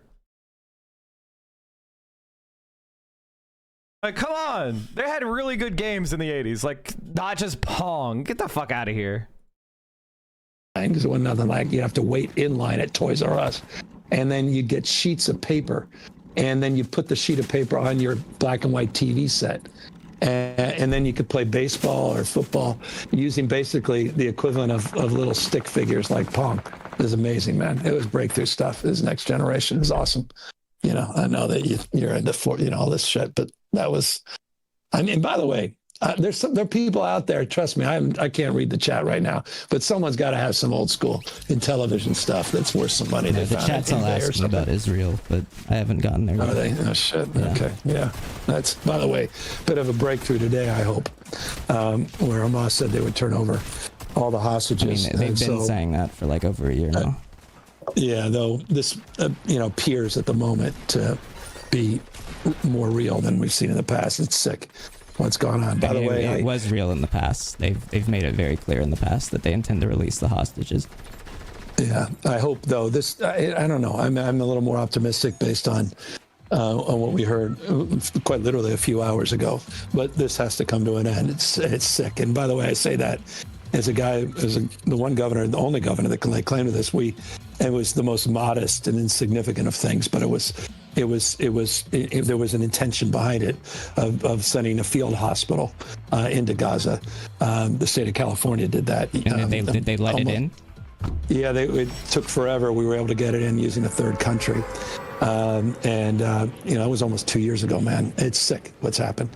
And so this thing needs to come to an end. And don't get me started about Bibi and about what the hell is. I mean, you ever talked to Bibi? When was the last time you spoke to him? Almost 2 years ago in Israel. Is there a rift now? Well, I was doing my typical, homage to Israel where I bowed down, as I wanted to be president. So I needed to bow down to Netanyahu.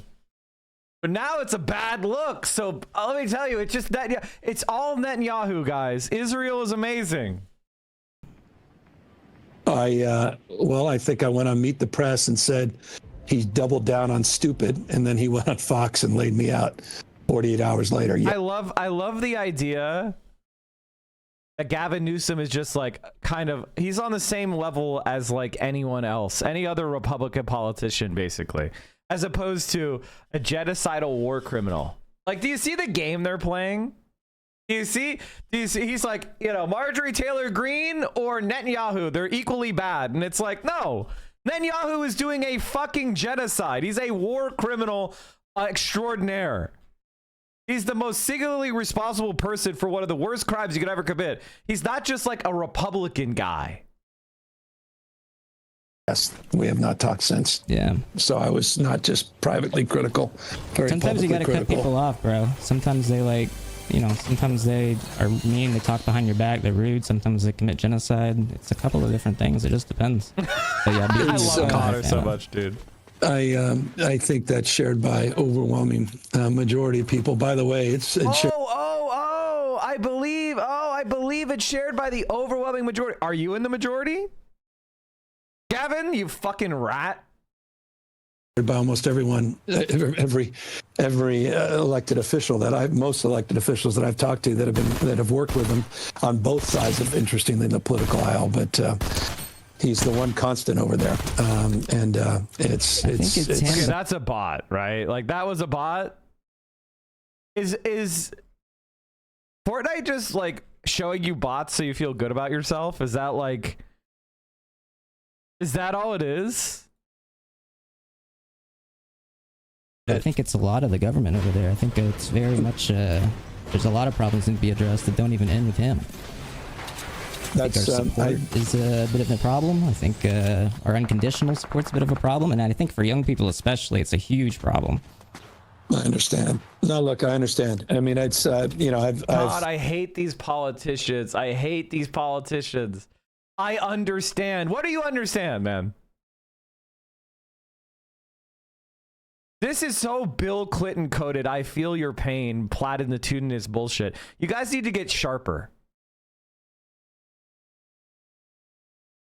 I've long been a supporter of the state of Israel, but not its current leadership. And Gavin said he liked a lot of Hassan's ideas. I bet a lot of those ideas you share as well. Do you think Gavin would say he agrees with a lot of your ideas too? Absolutely not. I say, see, the difference between me and Hassan is more popular than I am.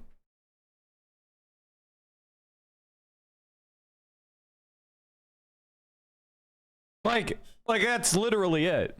Is because Hassan is so large, they can't ignore him. Right? Like, but for me, it doesn't matter that if I was the same size I am now, but a liberal, do you understand they would have me all expense paid at the DNC? Like, do you understand? Like, they would be promoting my shit hand over fist. But the thing is, I don't even give a fuck. My point is that we are in a moment where our politics are breaking through all the gatekeepers.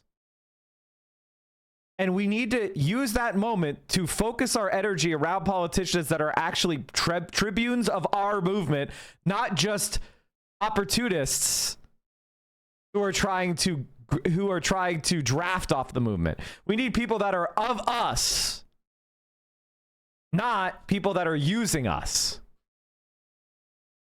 completely understand that sentiment, but I hope we can separate. Just as much as I hate Donald Trump's administration, I still love my country. And so you still love Israel? I mean, hope we can separate Germany from the Holocaust. Like, come on, don't be anti-German just because they're doing the Holocaust. That's what he's saying. And that, to me, has always been an important distinction. And I think it's an important one as we talk about other nations as well. I think I'd support Israel more if like it was like one whole state where like everybody had like equal like voting rights, probably. Well, I certainly support two-state solution. That was one of the emphasis, one of the origins of saying. Well, I think right now the conditions. I mean, Bibi's done everything to destroy the prospects of that, but I think it's the only solution moving forward. And why do you think it's the only solution? Well, I think this notion of two states is foundational.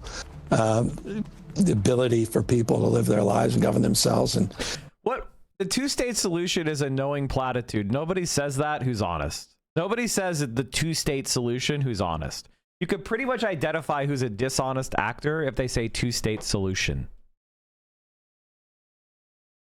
And the reason why that is because they want two states, because they want to create a Bantustan. They don't want a Palestinian state that has equal self-determination and power as the Israeli state.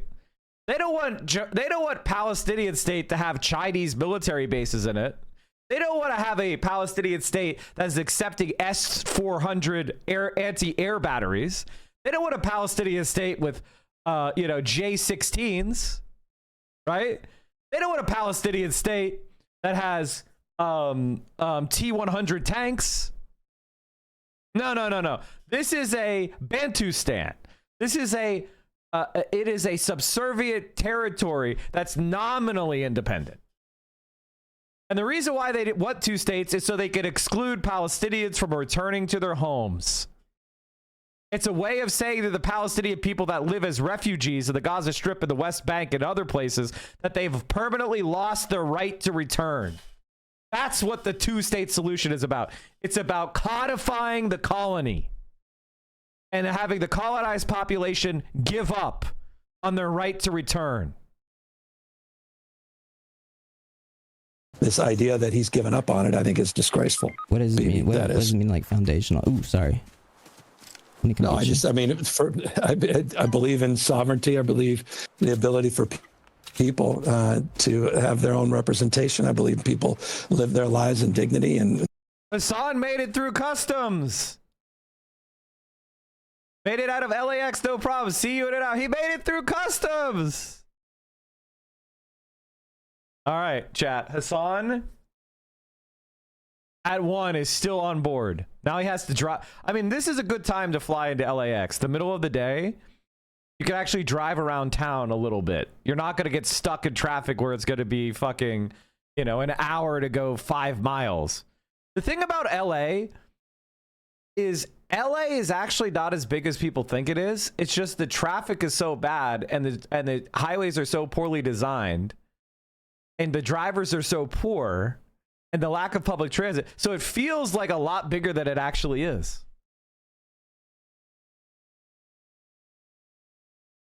Live their lives on the basis of their norms and on the basis of their history and culture and traditions, and I believe in the notion of sovereignty, and I believe countries' rights to govern themselves. And then when I saw his appearance on the Note Boys podcast, it kind of opened my eyes to research a bit more. And now I think that potentially a one-state solution may be the only possible solution. Well, we have a little bit of disagreement on that. I'm not following. So let's get into the disagreement. Why is one state solution bad?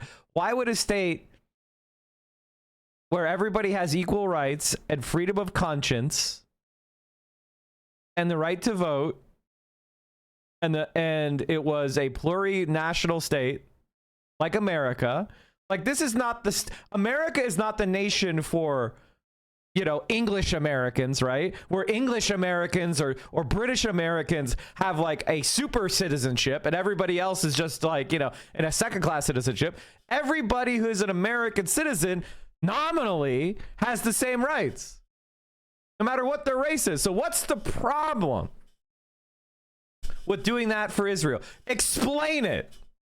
Explain it. I'm not going to align with Bibi Netanyahu on that point of view. No, I don't align with Bibi. I think that's more of a Palestinian support solution. Just getting equal rights and being able to live on where they live. Yeah, well, I mean, with different approaches is to reach that same, at least as you've described it, that same perspective. But I've long believed in two-state solution, and I believe it's the appropriate and preferable path. You think Jared Kushner is going to do a good job? Come on, Jared Kushner. God, nobody who's any good at interviewing on this shit. Like, I think Connor did a great job there. Not being a political debater, Connor did a great job and cooked his ass. But I want to drill down into what his problem is with the one-state solution. Please tell me more. Why can't Jews and Palestinians live side by side? Why can't Jewish Israelis and Palestinian Arabs of all religions live side by side with equal rights? Explain it. partner is part of this grift, and the idea that he's part of this TikTok deal, and I mean, this is, part of the TikTok deal indirectly, I guess. And that's a whole nother conversation about everybody involved. The algorithm's getting worse on there. Now we're all on Instagram Reels. Instagram Reels is kind of taken over, which is crazy. You told me that a few years ago. I wouldn't have believed you. Yeah, well, Zuckerberg's, it's his competition over there at TikTok. But it's interesting. What do you think? I mean, forgive me, I was conflating with Jared, EA, and they've now taken private EA, which is a proud California company. What do you make of that, and the Saudis and everybody involved in that deal? And with EA, was that? Oh, buying EA? They put 55 They billion own everybody, dude. They own like part of Nintendo now too. At this point, like I think it's bad, but I think again that's kind of what I was getting about earlier about just capital in general. Like everything's kind of fucked just by the fact that we have all these super rich people that are trying to consolidate everything under like one banner. And like I don't really understand the solution to that when it's like international. Yeah. So you, well, it's interesting. From a gaming perspective, what do you think what it means? From a gaming perspective? Yeah. What do you think? I mean, in terms of innovation, what do you think of it? I don't think it'll innovate. I think it'll probably just get more expensive games and like more like bad games instead of good games. Dude, these guys, okay. Hold on. Sorry. We have Antifa protesters, it seems. Dude, did you see they made Antifa a terrorist organization? It's difficult to define the organization. It isn't one. It isn't a thing. It's not a thing. It's, exactly. I was going to sell merchandise as a joke. As a joke. It's, again, a joke that was going to be Antifa Gaming. I was just going to say Antifa Gaming. What's not a joke? What is not a joke is Stephen Miller calling the Democratic Party. Let's please talk about Stephen Miller. I know he's watching. Okay, what do you know about Stephen?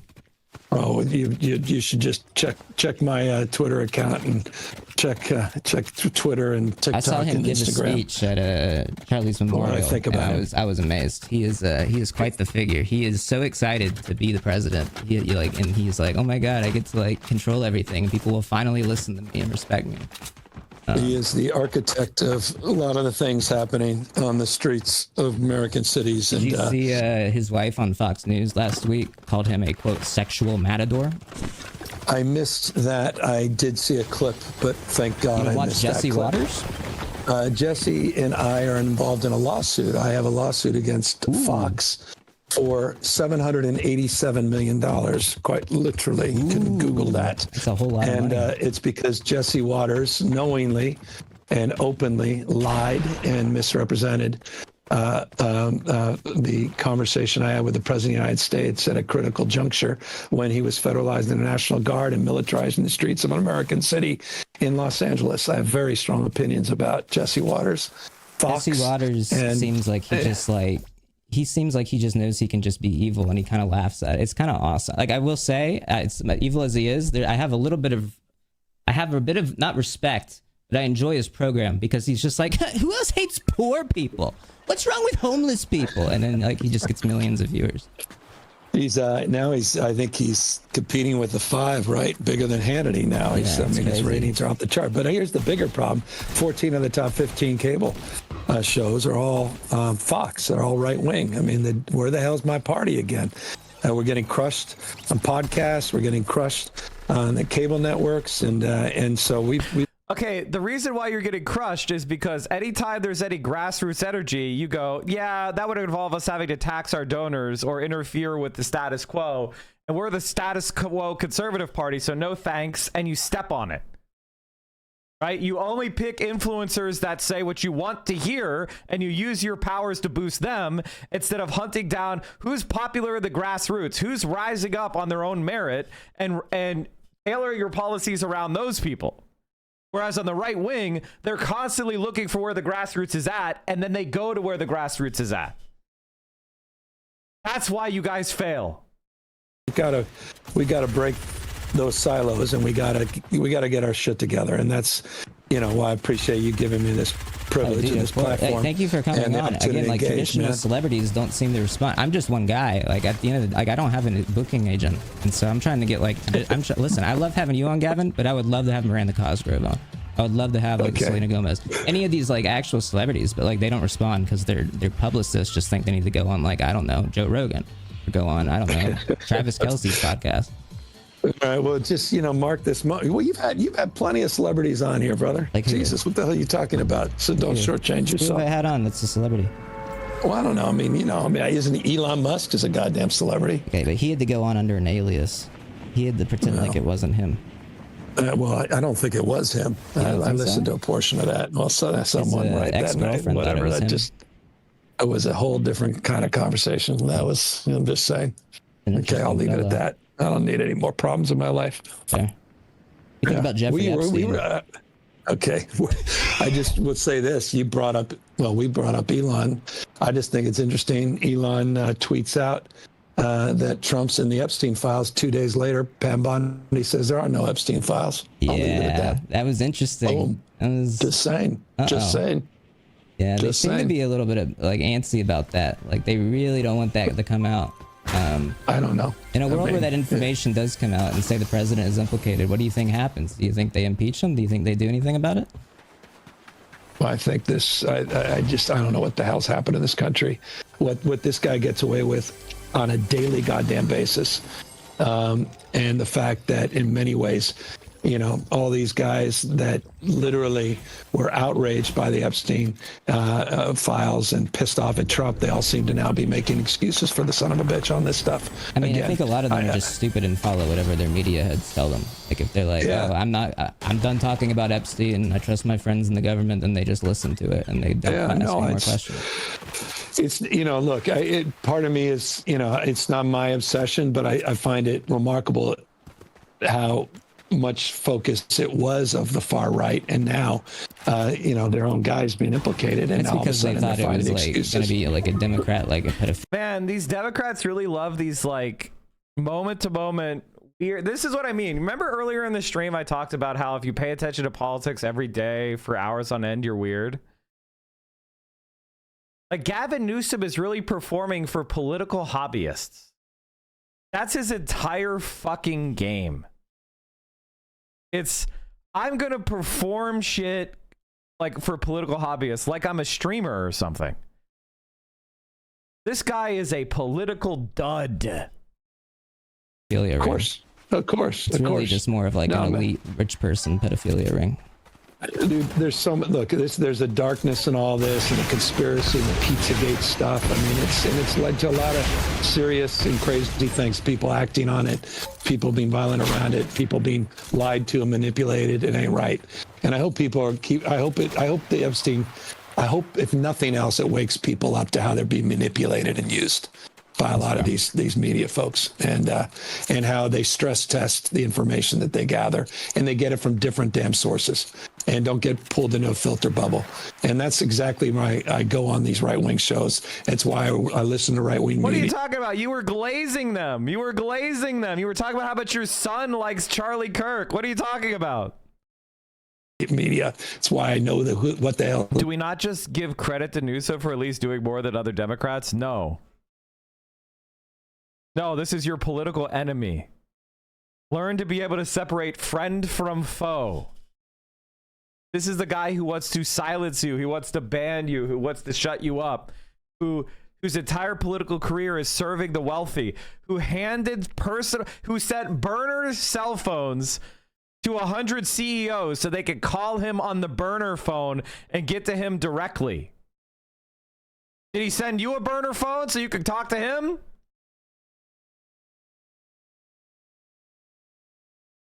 Jesse Waters says about me. I listen to right-wing media too. I think it's one of the most interesting things to listen to, because you just kind of see you can, if you have a modicum of intelligence, you can just listen and be like, oh, okay, this is what they want me to hear, so I can cross-reference this with actual information.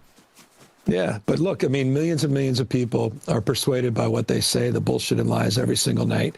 And that's why I'm trying to fight fire with fire. That's why I'm getting back, doing all these all cap tweets and ending them with thank you for your attention to this matter. That's why I'm doing these AI videos. I know suboptimal, Connor, from your perspective, which I totally appreciate, and trying to put a mirror up to this absurdity and trying to break through in a communication that's trying to be, have a little bit of humor, because with respect, Democrats need to be, we're not the most, entertaining or humorous folks. I think I don't even think of it as Democrats. It's just politicians. Yeah, politicians in general don't really seem very funny for the most part. Like I think that's why I like you, is at least you're doing something. And because especially humor involves risk. like that it's like getting under Trump's skin. Like he's obviously very pissed about it. He hates your existence. He hates that you're a guy. Yes, he does on all fronts. And he came up. It's funny. I had a conversation with him last time I talked to him, and it was an important conversation that I thought we were going to have. And the conversation begins with, "Hey, what do you think?" This is Trump talking. He goes, "Hey, what do you think? You know, this new scum thing. It's pretty good, right?" Because he calls me new scum. Yeah. And he goes, "Pretty good. It's pretty original." I said, "It's not original." He goes, "What do you mean it's not original?" I said, "Brother, literally in 8th grade, I was called new scum." I said, "It's not."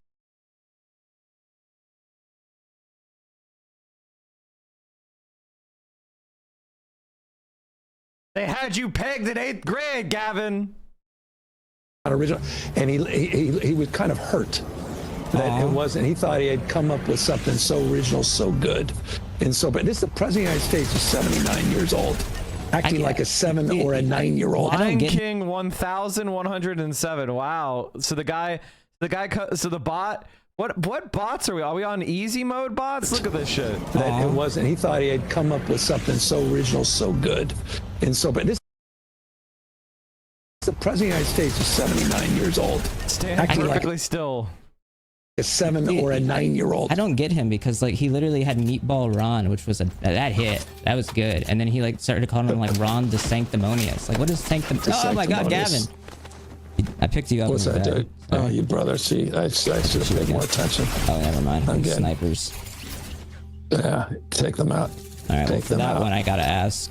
Earlier this year, you made some comments about trans kids in sports. Is there anything you want to elaborate on with that? Yeah, I mean, you're talking to a guy who's been a champion of LGBT rights. When I was mayor in 2004, I pissed off my own party because I started marrying same-sex couples, 4,036 couples from 46 states and 8 countries in what we call the Winter of Love in San Francisco. And I take a backseat to no one. Yes, when it was safe, when it was politically advantageous for you as mayor of San Francisco, you were a big champion for LGBTQ rights. But now that you want to be a national political figure, you're throwing trans kids and trans people under the bus for your own political advancement. Seems like the one through line, Gavin, is political advancement for yourself. In signing more bills and for the community than I have, including just recently appointing a trans. Also, and another point of privilege for me, you understand why that's not going to hit? Do you understand why that's not going to work? Judge and appoint. Like, it's not going to work because you are not credible as a foe of the a foe of LGBT. You can't moderate on it, or you look like a virtueless scumbag, and you empower the right because you're seen as admitting they were correct. Oh my God. Larry Ellison given key to the city by San Francisco Mayor Gavin Newsom. But Mike, don't we need to give him credit?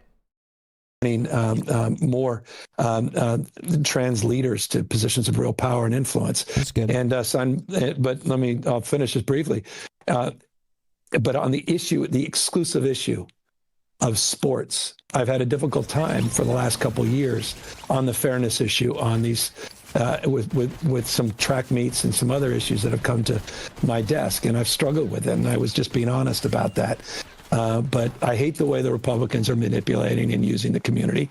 It disgusts me. I think that like engaging with that as like an issue, like the trans kids in sports or whatever, is part of the problem though. Like I think that like highlighting that as if like that's like something that is genuinely affecting a lot of people is in and of itself hurting the trans community, because for the most part, trans people are not winning sports. They're not active in sports for the most part.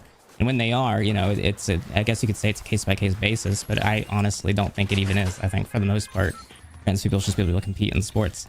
And when you bring up that issue as if it is like something to highlight and to have nuance on and to run on policy on, I think it hurts the trans community. And I think I agree with most of what you said. they're highlighting it, they're running on that, and they're making a policy issue. Right. Neither of the, I'm not running on that. I'm not. Also, yeah, I mean, being cuckolded by Donald Trump Jr. as well. Like Gavin Newsom, Larry Ellison, key to the city, and his ex-wife, fucking Donald Trump Jr. is the perfect symbolism of the Democratic Party. Like I almost think he will win because he is such a titanic failure in cuck. How could they couldn't pick anyone more of a cuck than him. So he will be it. Hiding that, and I'm not making a policy issue. But on the receiving end of, do you think it's fair? And there have been some high-profile circumstances where, honestly, just being honest, just respectfully, I've struggled with that, and I said as much. But as it relates to being a champion for LGBTQ rights, you are quite literally talking to someone who has more receipts and more, you're right. more support You're totally for right. more policy than I have. You have and done so a lot I'm more trying for to the hold both trans community things. than most. You're in California. It's costless. But what are you saying now that you want to be a national political figure? Are you standing strong or are you trying to moderate? Are you trying to triangulate? Are you leading or are you following? The answer is he's following. So it's, you know, and I also have a trans godson, and I just say this with love, man, because I hate the way that the community's been exploited and weaponized by Trump and by the right, not just Trump. I mean, it's sick. But on that issue, I've struggled with it. And, you know, I could lie about it. I could tell you something I don't believe. But I don't think you'd believe me on anything else if I turn into that guy. So I got you. Yeah, I guess that's my why I say it, nuance though. on It's this, like man. it is like it's something that even mentioning, I think, is like part of what feeds into what makes it a policy issue. If you get what I mean. Yeah, no, look, I get it. But when someone asks me a direct, I don't know, whatever. The whole thing breaks my heart because these people just want to survive. No, literally. And they do, I mean, and especially now, it's like something that is like, I think, very important to be very on their side on when they're being targeted by, the president and his administration, and who knows what's next for them. Accessing healthcare. I agree. I agree. Yeah. Well, I mean, you're talking to a governor of a state that's done as much or more in terms of protecting trans rights and healthcare in California. But again, yeah, this is, this one's hard. It's just not on every issue in every way do I agree. And this is that issue where there's a nuance. And again, I honestly believe this. I don't think people are bigoted if they share that point of view, because in my heart, I know I'm not bigoted. And it hurts me. It's not just offensive, as a guy who's literally. All right, hold on. I got to back this up for a second. I agree. I agree. Yeah. Well, I mean, you're talking to a governor of a state that's done as much or more in terms of protecting trans rights and healthcare in California. But again, yeah, this is, this one's hard. It's just not on every issue in every way do I agree. And this is that issue where there's a nuance. And again, I honestly believe this. This is the thing about Gavin Newsom is you can listen to him talk, but nothing ever is actually said. It's all platitudinous bullshit. It's all valueless. You can't put a pin in him, which is why you've got to follow up and ask him pointed questions, or he'll just do this run-on nonsense. This is why Democratic politicians lose and why Republicans have been beating their asses, because whether you like him or not, Donald Trump said, I'm going to build the wall. You could say, okay, well, Donald Trump says he's going to fix the problems by getting rid of the criminal illegals. Now, everything he said is bullshit, but at least there was an idea. Like, Democrats, they're so nihilistic, they don't even have an ethos. Think people are bigoted if they share that point of view, because in my heart, I know I'm not bigoted. And what point of view? What point of view? And it hurts me. It's not just offensive, as a guy who's literally put my political life on the line for the community. for decades has been a champion and a leader that people think somehow I've sold the community out because on this issue I disagree. That's for me. It's not as a politician. I say that as a person. I know. What did he say? What did he say?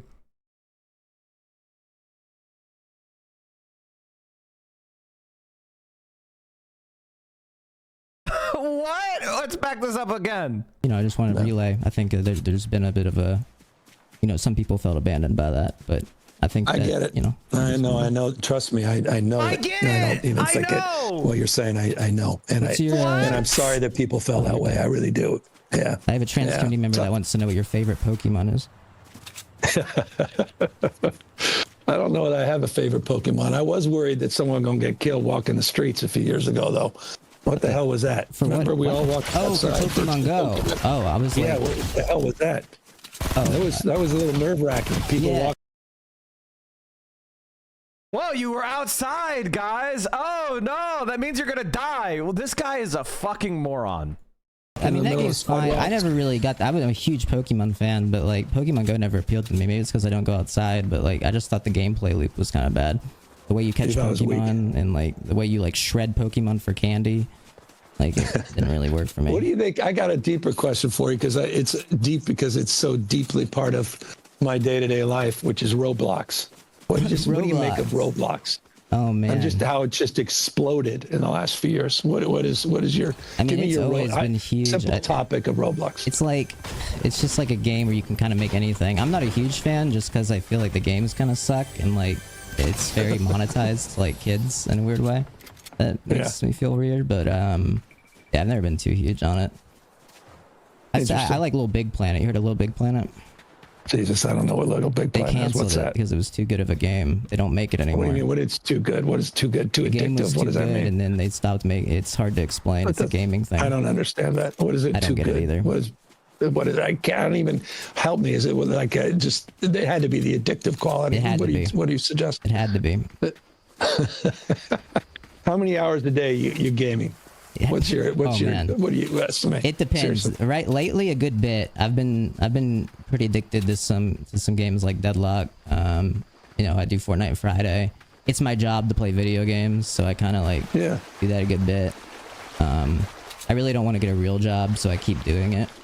Well, this is a real job. That's the thing folks don't understand is how people are. I mean, I just watched the whole what's happening, filling up stadiums, watching guys like you play Fortnite or something. They don't fill up stadiums to watch me play Fortnite. I know, a little exagerated. All right, I have to like play Minecraft at like TwitchCon in a few weeks, and I think we're gonna have like 4 people.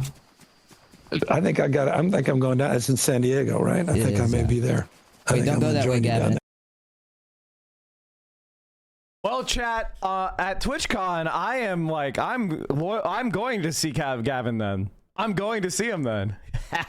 Because where he's going, I get to go. I'm going to say hi. I can't wait. I'm excited. He'll be like, the biggest political streamers are here. Hey, Gavin, when are you coming on my stream? The Central Committee.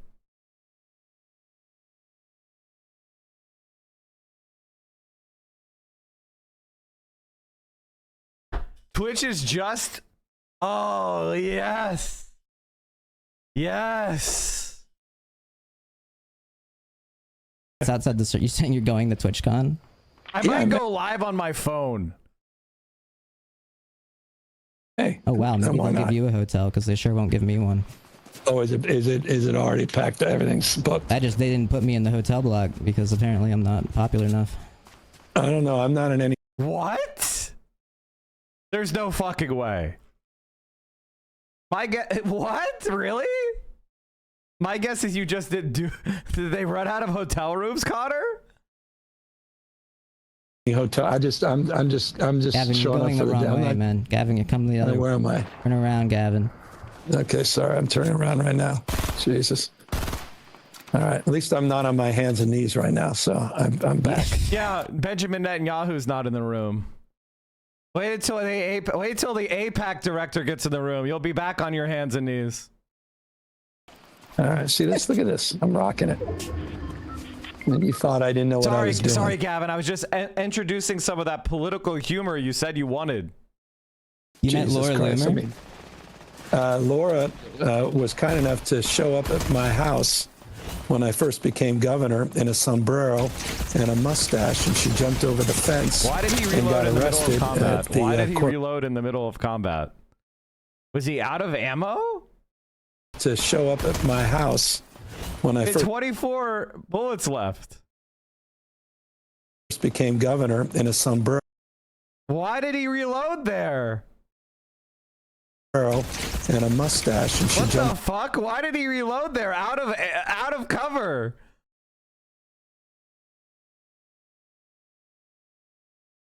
Is there something about Fortnite I don't know?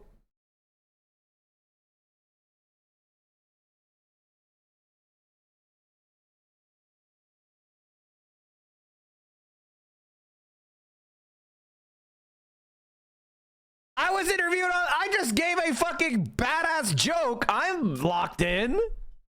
Over the fence and got arrested at the quote-unquote governor's mansion. That is the only. That's as close as I've ever come to this Laura Loomer person. Oh wow! And now she's like the president's number one aide. Yeah, she's says everything you need to know about this country, brother. Interesting Just how like right when there, she I think you tweets summed something, it like up. the president kind of just does it. So bad. That should scare the hell out of every single person paying any damn attention to what you just said and It what I should. just said. No, yeah, I've been Yes. paying attention to it. It's pretty wild. This is This whoever is- killed them, guys. Next I level wonder why that insanity. is. I mean, literally, I never heard of her until she decided to try to break into my house. So wait, she broke which, into your by the- house wearing a sombrero? Yeah, she got dressed up because that's what she does. I guess she was trying to play the racist trope thing because she thought it's funny and she can own the lib. If she And, did it but right, honestly, good bit. I'll give her credit, but apparently she didn't do it right, and she got in trouble. Yeah, it's all the victim play that she's in. These guys play the victim, right? So they know they're getting arrested. They live stream it and they go, ha ha ha. And I remember when she promote like it out there and handcuffed build herself to like numbers. the Twitter headquarters because like she was banned. Yeah, no, look, I mean, again, I never heard of her until then, and the fact that she's this, what you just said, people I hope paid attention to. She's literally deciding personnel policy for the Trump administration. It's beyond alarming, and again, that's why I keep saying it's code red in this country, man. People need to When the wake up to what the Democrats hell's are going back in on. office and in control, that people should actually hold them accountable this time for what they've done? Well, they look. I think, yeah, of course, everyone should be held accountable, but I also think we need to, be repairers of the breach, in sort of biblical terms. Man, we got to bring this country back together, and however the hell we can do that. Really quick, I think it broke. Do we? Who's back? I got to go back to lobby. What's going on? Yeah, Jesus, it is. I think my internets are breaking, as George Bush would say. My internets. Yeah. You ever hang out with George? There we go. It's actually most of the presidents I have, but not George. He was. You got to remember, George was particularly angry with me when I started marrying those same-sex couples. This is a quick little story. I went to George got to get you Bush's back in the lobby, Gavin. I'm sorry, man. Okay, let me go. Let me do this. Jesus, I'm moving. I'm on my little plane flight here. Hold on. Wait, you're on a plane right now? No, I'm on my balloon. I gotta get my ass down there. Hold on. Oh, you're in the game. I see what you mean. Yeah. I'm fine. I'm coming back to Earth. No, I went to the State of the Union and I watched George.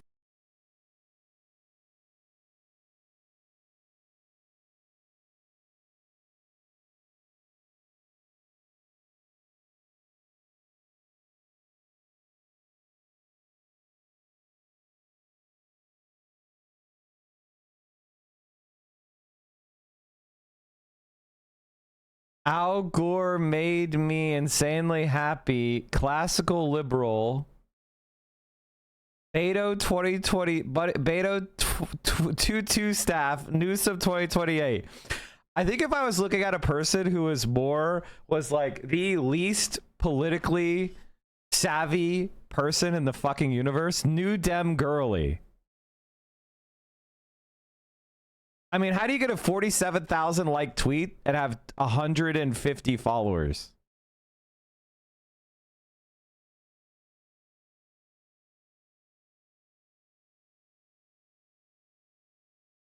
Bush give his last State of the Union speech before his reelection.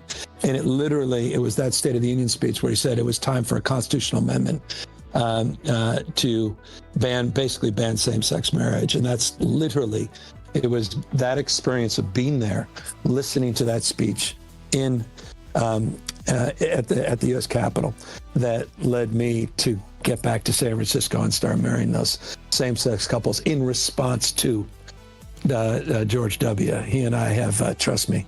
Did you figure out how to get to the lobby yet? I'm still making my way over some trees here, brother. No. Press the start button and then. Oh, I got to press the start button. And then click return the lobby.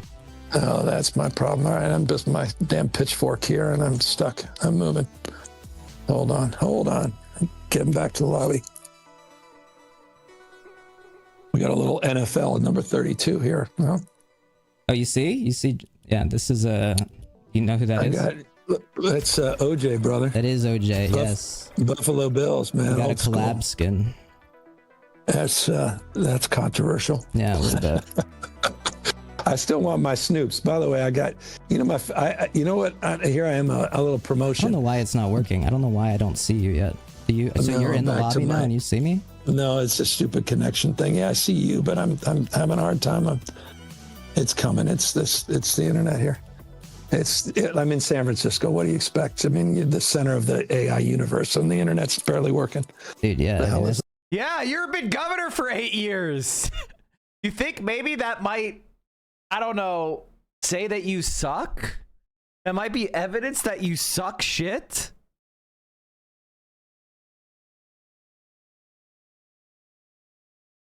Man, the infrastructure in my state that I've run is really bad. Scary stuff, man. I'm scared of AI, bro. This is why, like, the Chinese communists are winning, because they don't promote people who fail horribly when they're in charge of the provinces, right? Like, they have a meritocracy, so the guys who do really poorly don't get promoted to the Central Committee or the Politburo. You know, they keep those guys down. Oh, you suck. You were one of the least effective governors. Do you wear Skechers? Do I wear Skechers? Who do you? Wow. Yeah, I'm just asking. Do you wear Skechers? I'm just asking, man. Do you wear Skechers? I wear Crocs. Are you Crocs? My go-to. I'm just here promoting Snoop every second, every hour here, because I got my Snoop Skechers, which I'm just telling you, I wasn't lying about Snoop skin here. But you got OJ instead. I got OJ. What are we doing? What else do I have on my list here? I kind of went through. I don't really have a list. I have a mood board of like things I look at that I'm like, okay, maybe I'll ask about that. I just have a photo of Donald Trump Jr. and I have no idea where I went with that. But yeah, I don't. Do we need to go there? Jesus, with my ex-wife. Oh, have that conversation. That was where I was going. Yeah, we don't need. Seriously, no, we don't need to go there. What was that People reaction? Can look that was up. that like, wow? I don't know. Folks now wondering what the hell we're talking about. They can look that up. Yeah, they can figure it out. That's just this Google thing. They'll figure that out. A little search engine. You know Do about, people still use Google, or are they open on OpenAI? We use books now, dude. We're back to like the dictionary. We use like books. We use a dictionary, source. Jesus. Did you go on Hassan's stream? Do you know about Hassan? He's impressive beyond words. Yeah. I would. Okay. Yeah. Get you in touch. I'm very, very impressed by a lot of what he has done and say what he says on not everything I agree, but a lot of things. It's impressive. By the way, chat, they all know who Hassan is. They all know who Hassan is. They know who I am too. It's not a good, maybe Gavin Newsom does it, but a lot of the DNC people know who I am. Okay. It's not a confusion. All right. Like they know who we are.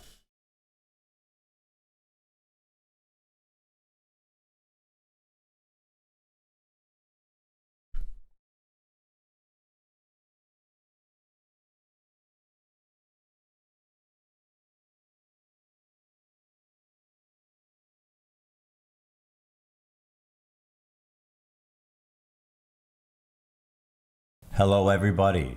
It is Ethan Klein from the basement with a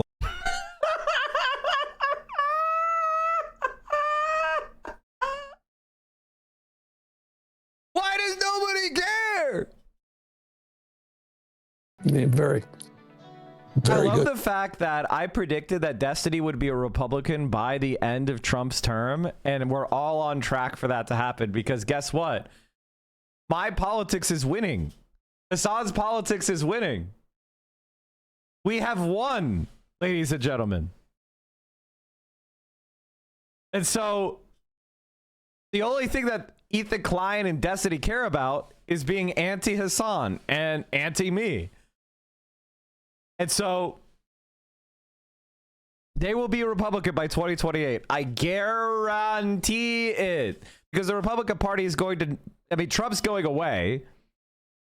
So that'll give them the perfect opportunity to be like, the Republican Party is the mature party. The Democrats have gone crazy with their far left populism. Or whatever the fuck he'll say.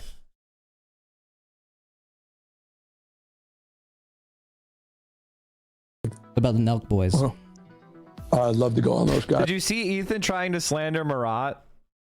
Ethan Klein is probably one of the least credible people on the planet right now. It's so funny that he had to wait for Israel to take over TikTok. But even then, no one's, it's not like people are like, wow, it's so cool how you're being promoted by the Zionist algorithm. And you have to, and your every post is how you're actually pro-Palestinian. You're really tricking a lot of people. They seem like fun dudes, man. They seem like fun dudes, and those guys, I think we're just working on logistics to get on there, which will be great. I told you I was on with Sean Ryan, he's a Navy SEAL, impressive dude. We spent 4 hours, literally it's a 4-hour podcast. Went down to Tennessee to visit with him. And he's just, you know, just a lot of guys out there doing some pretty remarkable, doing a remarkable job in that space. With different, obviously, politics. He had MAGA hats everywhere, and I think it was whatever, I see. What do you think about like Zoran Mandani?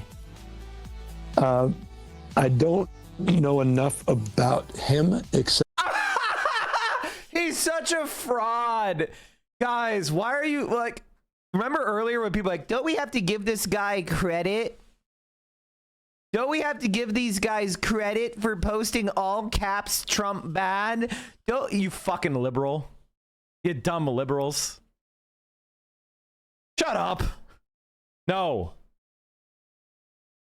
I don't know who's running for mayor of New York City. I'm a waif. Oh, wait, I didn't see a former governor of New York defeated by a 33-year-old upstart. I'm not looking at it at all. Oh, he was endorsed by AOC Bernie Sanders. Who? Like, nobody believes you, you lying sack of shit. Please, Connor, say he's a lying sack of shit, please. Except what I read and see. This is a hell of a campaign he's run, and his use of social media, the energy he's built, his focus, laser focus on cost of living, and it's really. And the more I watch him, the more impressed I am with his maturity for a guy that's so young.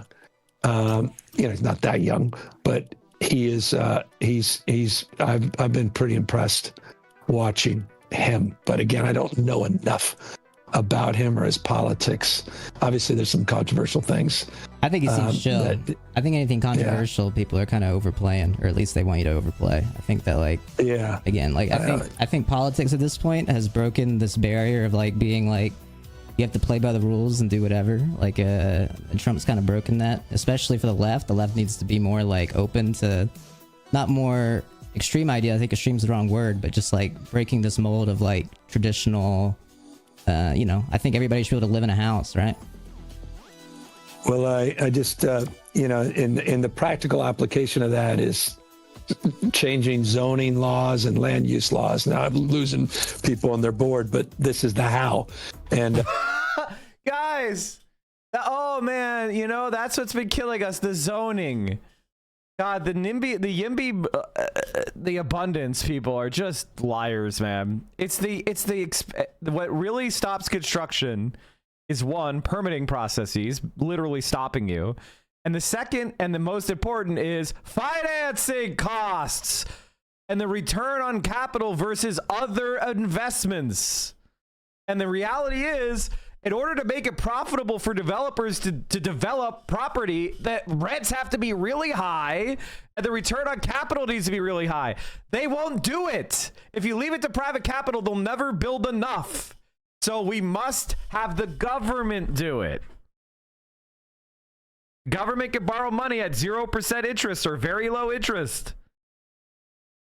And so their capital costs are much lower. They could also take land through eminent domain or sheriff sale or all sorts of forms of way of getting free land.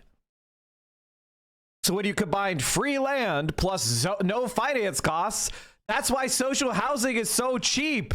Even if you do stuff like hire unionized labor, it'll still be cheaper at the end as long as you have it permanently financed, a clear plan of action. It's not it's not tied down by a million consultants and a million fucking lawsuits, and you could just proceed with the projects, and you have a vetted contracting system where you expose corruption and there's high transparency. That's what they do in fucking Vienna, and it works very well. It's super fucking easy. It's actually not hard.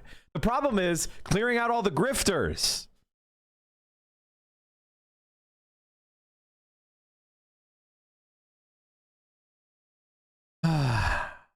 We're very proud this year. We had the most significant housing reform that the state has ever done. And let me just, the way you framed it, the only way we got it done is I literally attached the reforms to the budget. And it's a way of emphasizing what you just said. You got to do things differently to get things done now. And we were able to do that. And, we're not on the other side of the benefits of that legislative change, but I agree with you. There's a sense of urgency. I hear that loud and clear. Trump promoted that. I don't think he's delivered that. I think a lot of people maybe listening voted for Trump, and now they're seeing costs are up and, things aren't looking up. Literally me. I was like, what happened? No, I'm kidding. I didn't vote for Trump. But well, a lot of people did, man, and I get it, and especially all the young men, as we saw. And Democrats haven't been talking to young men, and we've lost them. And I think that's and the other side's weaponized that. And Charlie Kirk did an amazing job organizing in that space, and Trump exploited it in remarkably effective ways. Now they own and our it. party now, like the Charlie Kirk show has like JD Vance on it. You got like Tim Pool on it. Yeah, well, don't get me started with JD Just Dance Vance. Just Dance Vance, that's a good one. Yeah, that's my. Just go online, man. See, he and we're also not very friendly. No, JD. That's his job is to be unfriendly on social media. That's all he really has to do. Yeah, I thought the job of vice president was to be vice president and sort of elevate. But I'm surprised that he hasn't been he's so super loyal. Like I feel like if he was just more quiet, Trump really wouldn't give a shit that he wasn't taking spotlight, and he could just kind of be in the background. And then if he ever gets impeached or something, then JD could just be president, and then he could just position himself. But I already know he's an idiot. But I feel like he's especially an idiot the way he's doing his job right now. Well, he's the guy everyone needs to watch, because this is not a 3-year presidency. This is this guy's getting teed up, and he's the one that everybody should be paying attention to. True. JD. True. Obviously, everything going on with Trump and Trumpism, and how insane this moment is. Met him many times. Oh, yeah. He was lived in San Francisco. Yeah. So all these guys, a lot of the folks. Well, Peter, I only knew Peter as a county supervisor, and we were working together on issues around it. In fact, you're reminding me, around the Palace of Fine Arts. Anyone who's been to San Francisco knows Palace of Fine Arts, and he had some issues around there, and I was his district supervisor, doing district work. So I only knew him in that frame. This is kind of before Peter Thiel was quote unquote Peter Thiel, and he was just a young entrepreneur. So yeah, his politics, obviously, our politics has diverged. Let's just leave it at that. I just invited you back again. Something's broken. I'm gonna see if this fixes it. I don't know. If not, you may have to end, but yeah. I know. I got it. Yeah, they're telling me I got to go back to. I'm working now. I don't know. Is this work? This is work. Yeah, this is important. This is work. okay. Yeah, I know it is. Yeah, it is important work. Wait, you don't have work. The government shut down. You know what I'm doing? You know what I'm doing right after this? They're lying. I'm doing an editorial board. I'm doing an actual editorial board on Proposition 50, my initiative. I'm going new school with you, old school. I don't know what that is, but they're saying you need to talk about SB 79. Oh, is it because I was about to tell you what I was going to do on that legislation, and now I have to be careful. It's on my desk, and I'm reviewing it on its merits. There's a political answer. It's important. Put it this way: whoever asked about that is smart enough to ask about it, because it's a really important housing legislation, and I recognize how important it is. And I'll be making. Did he veto it or no? An announcement on it in the next few days, but I have to be careful to say anything right now. That's cool. But I appreciate the question, and hope the person who asked it also appreciates some of the progressive housing policy that I've been supporting and championing lately. So yeah, that may give you an indication. Wait, did you get the invite for the Fortnite? Did you see that? I got the invite, but I don't know what the heck. It's not letting you join. No, man. They're literally. It turns out, unless you want to join me on the editorial board, they literally switch you over to the San Francisco Chronicle editorial board on Prop 50. Yes on 50. Yes on 50. Everybody out there, yes on 50. I don't know anything. I don't know about it. It's about democracy. It's about redistricting. It's about punching back against Trump and Trumpism and try to rig the goddamn election. It's a big and important deal. What's that? Do you smoke? Do I smoke? I know. Do I smoke? Sorry, I asked that to everybody. That's not like I don't mean that in like no, I smoke. I know. And by the way, I got a bunch of kids, and every time when they come in, they said, "Hey, Dad, what's this vaping thing?" And I'm like, "Oh shit, here we go." Oh. So no, it's a lot of anxiety, man. When you got young kids. Your kids came in and were like, "What is vaping, Governor?" Yeah, I know. My youngest kid was like, "Hey, Dad, what is this vape?" I'm like, "Oh God, okay." I'm like, how'd you learn about this? Where'd you see this? Did your game break? No. What about game break? I don't see you. Did your game die? No, yeah, I think I did. Did I die? Yeah, I died, man. So, is he leaving or not? And we're out of here, Jesus. And now I got some weird, pink balloon thing on my. I don't know what the hell I got. Yeah. All right, brother. I gotta get to my editorial board. Hey, no worries. But it has been a pleasure, Governor. Thank you for being on the show. Thank you for taking questions, even tough ones. I think it's very appreciated. I tried to fit in a lot in a short amount of time. But again, I do want to say, I think, regardless of policy disagreement. I think the difference between me and most other leftists is I consider most Democrats to be on the same level as a Republican, especially somebody like Gavin Newsom. And when I bring politicians on this show, there are people that are on an extremely high level. And if I find that I brought someone on the show that I don't like, I will fucking rip them apart afterwards and own up to it. I very much appreciate you at least doing something to piss them off and to show them that we don't like what they're doing to the country. I think people are kind of scared, and there's a little bit of solace in seeing you piss them off. I appreciate it. Well, they're trying to wreck this country, and it's not an exaggeration. You got to fix it. If you run, if we get people back in office, not only do you got to fix it, but you got to hold them accountable for what they're doing, so that it doesn't happen again. I'm trying to hold them accountable now. 41 lawsuits and they're just going to ballot initiatives. They're just going to pick a judge and throw them out. It's going to. I know, brother. Be messy. But we're not going to give up. I'm not giving up. I'm not. We're still. I don't want to act like a politician saying we're still in the fight, but we are in the fight. We're fighting the good fight. We're not giving up. I'm not giving in the cynicism, negativity. And we're going to keep coming back, brother. Go to a lawsuit with Jesse Waters, please, and tell him to come on the show. Please. I would love to have Jesse on. I'm sure I'm his most influential viewer, but we are looking forward to winning this lawsuit against Fox. Yes, I saw about the fucking random guy killing girls. I saw. That I'm looking forward to. Nice. All right. Well, hey, you're always invited back on whenever. If, appreciate campaign, anything ever heats up. Appreciate you coming on. Maybe you'll see you at TwitchCon. I may see you in San Diego. Yeah. Hopefully I have a hotel, a place to stay. We'll see. Jesus, I'm sorry. Maybe call me. Maybe I can hook you up. I don't know, man. Okay. Cool. All right. You'll be All hearing right, brother. from me. Take care. All right. I appreciate Bye. you. Thank you for Thanks coming having me on. Thank you. Take care. Later, bro. Bye. All right, guys. Sorry we couldn't have Haley Welch on today. Hopefully next time. That was the governor of California. Hope you enjoyed. Hope you had a good time. Sorry the games weren't working at the end. Something broke with Fortnite, it seems, towards the end there. Maybe you can run a solo. You know, I hope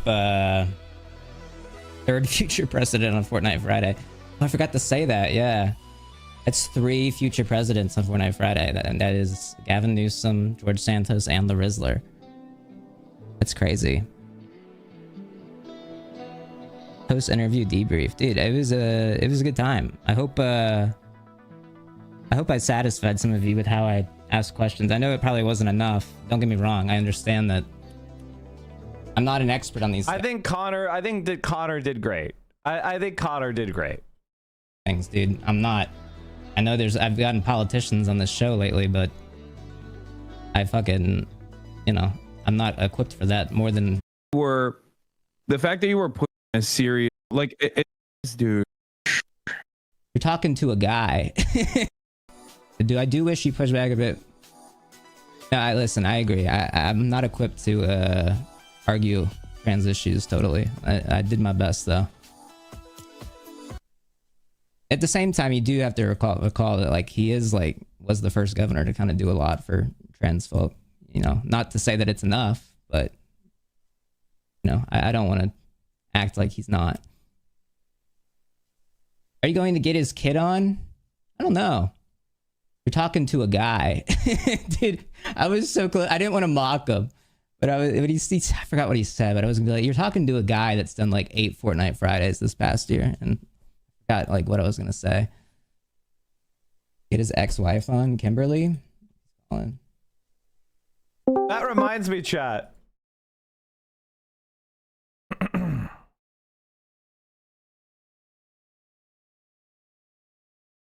Whenever I think of Gavin Newsom, I think about this.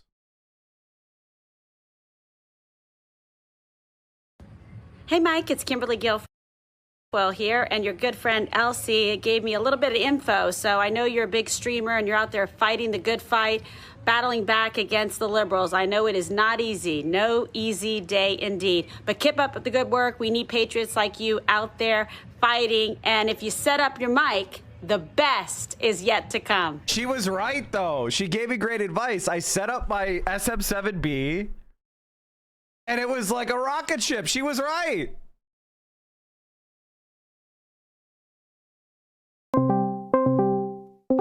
Yeah, what's up? Wait, I can't hear you. 1 second. I can hear you. I'm on my away device. The best did come. She was right. You're Hello, leeching, hello? dude. You're leeching, bro. You're leeching. I can hear you. Can you hear me? Yes, I can hear you. You're leeching, bro. You're leeching. Wait, did you finish? Did you end your? Yeah, it's done. I'm done. Dude, that was incredible. Wait, really? Yes, dude. You're so good. You've gotten so, like, you were already good, but you've gotten so much better. Aw, thanks.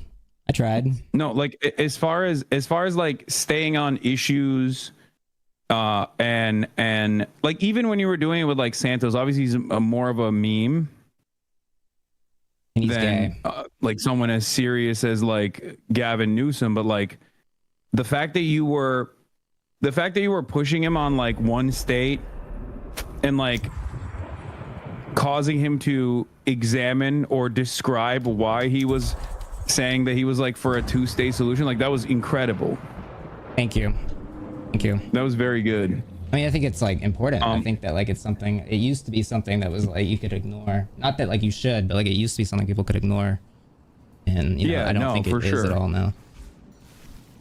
No, you the reason why I'm saying that's incredible is because, like, listen, I don't think Gavin Newsom has ever had to respond to that beyond like one question, and And usually in a situation like that, he'll just be like, oh yeah, I don't like the government, but I love the people, or something like that, which is what he tried to do with you as well. Yeah. So I think that was very good. That was very good. We were joking, but like you're you know, Ezra Klein is gonna write a piece on you and say you're doing politics the right way. I almost mentioned Connor Ezra Eats Klein. Pants is doing politics the right way. I almost mentioned Ezra Klein, but I didn't know where to go with it. Yeah. But, hey, thank you for the kind words. I appreciate it. Are they gonna let you back in the country? No, it was really, really good.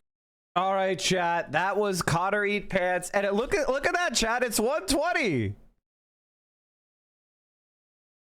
and we have reached the end of the Mike from PA overtime. Thank you for joining me to watch Connor Eat Pants, and for the rest of the stream, appreciate you. Now that it's 4:20, go hit those bong rips if you're on the East Coast. Thank you so much for all the support. Here's all my links. I'm here every day, 7 a.m. Pacific, 10 a.m. Eastern, on the dot.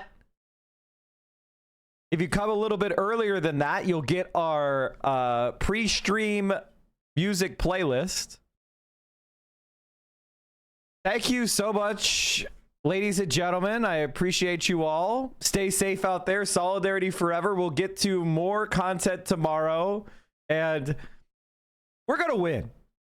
We're going to fucking win. If Gavin Newsom, that mush-mouth politician, is our competition, we're fucking going to win.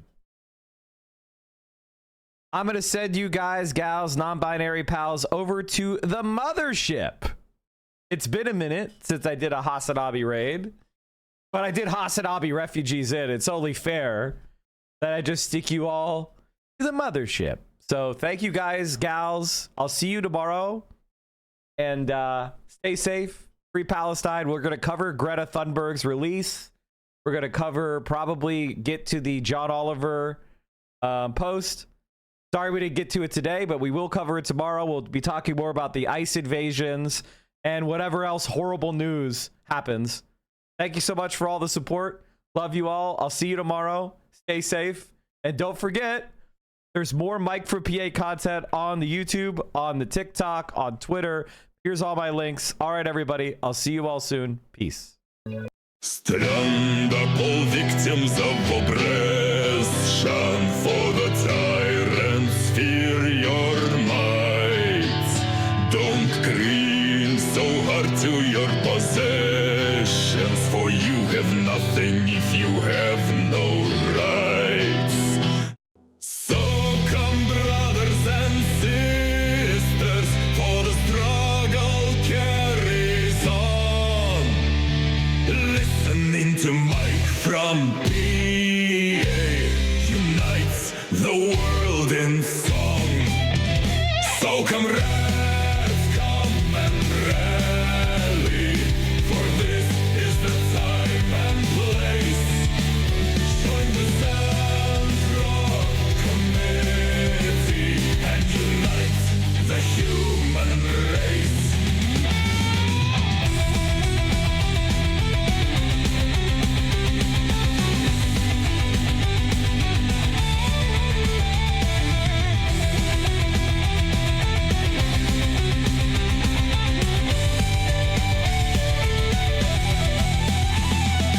Break down the billionaire system. Bring down the bourgeoisie. To see the end of capitalism, we must set Luigi free. Demand that health care be provided, as well as housing and food security. We'll build high-speed rails and revolutions with heads of billionaires and solidarity.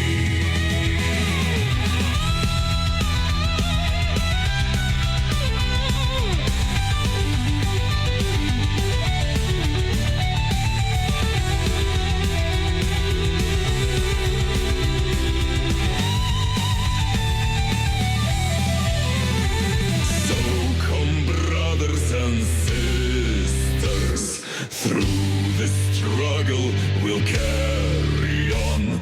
A gift of the Central Committee is one step closer to righting the wrong.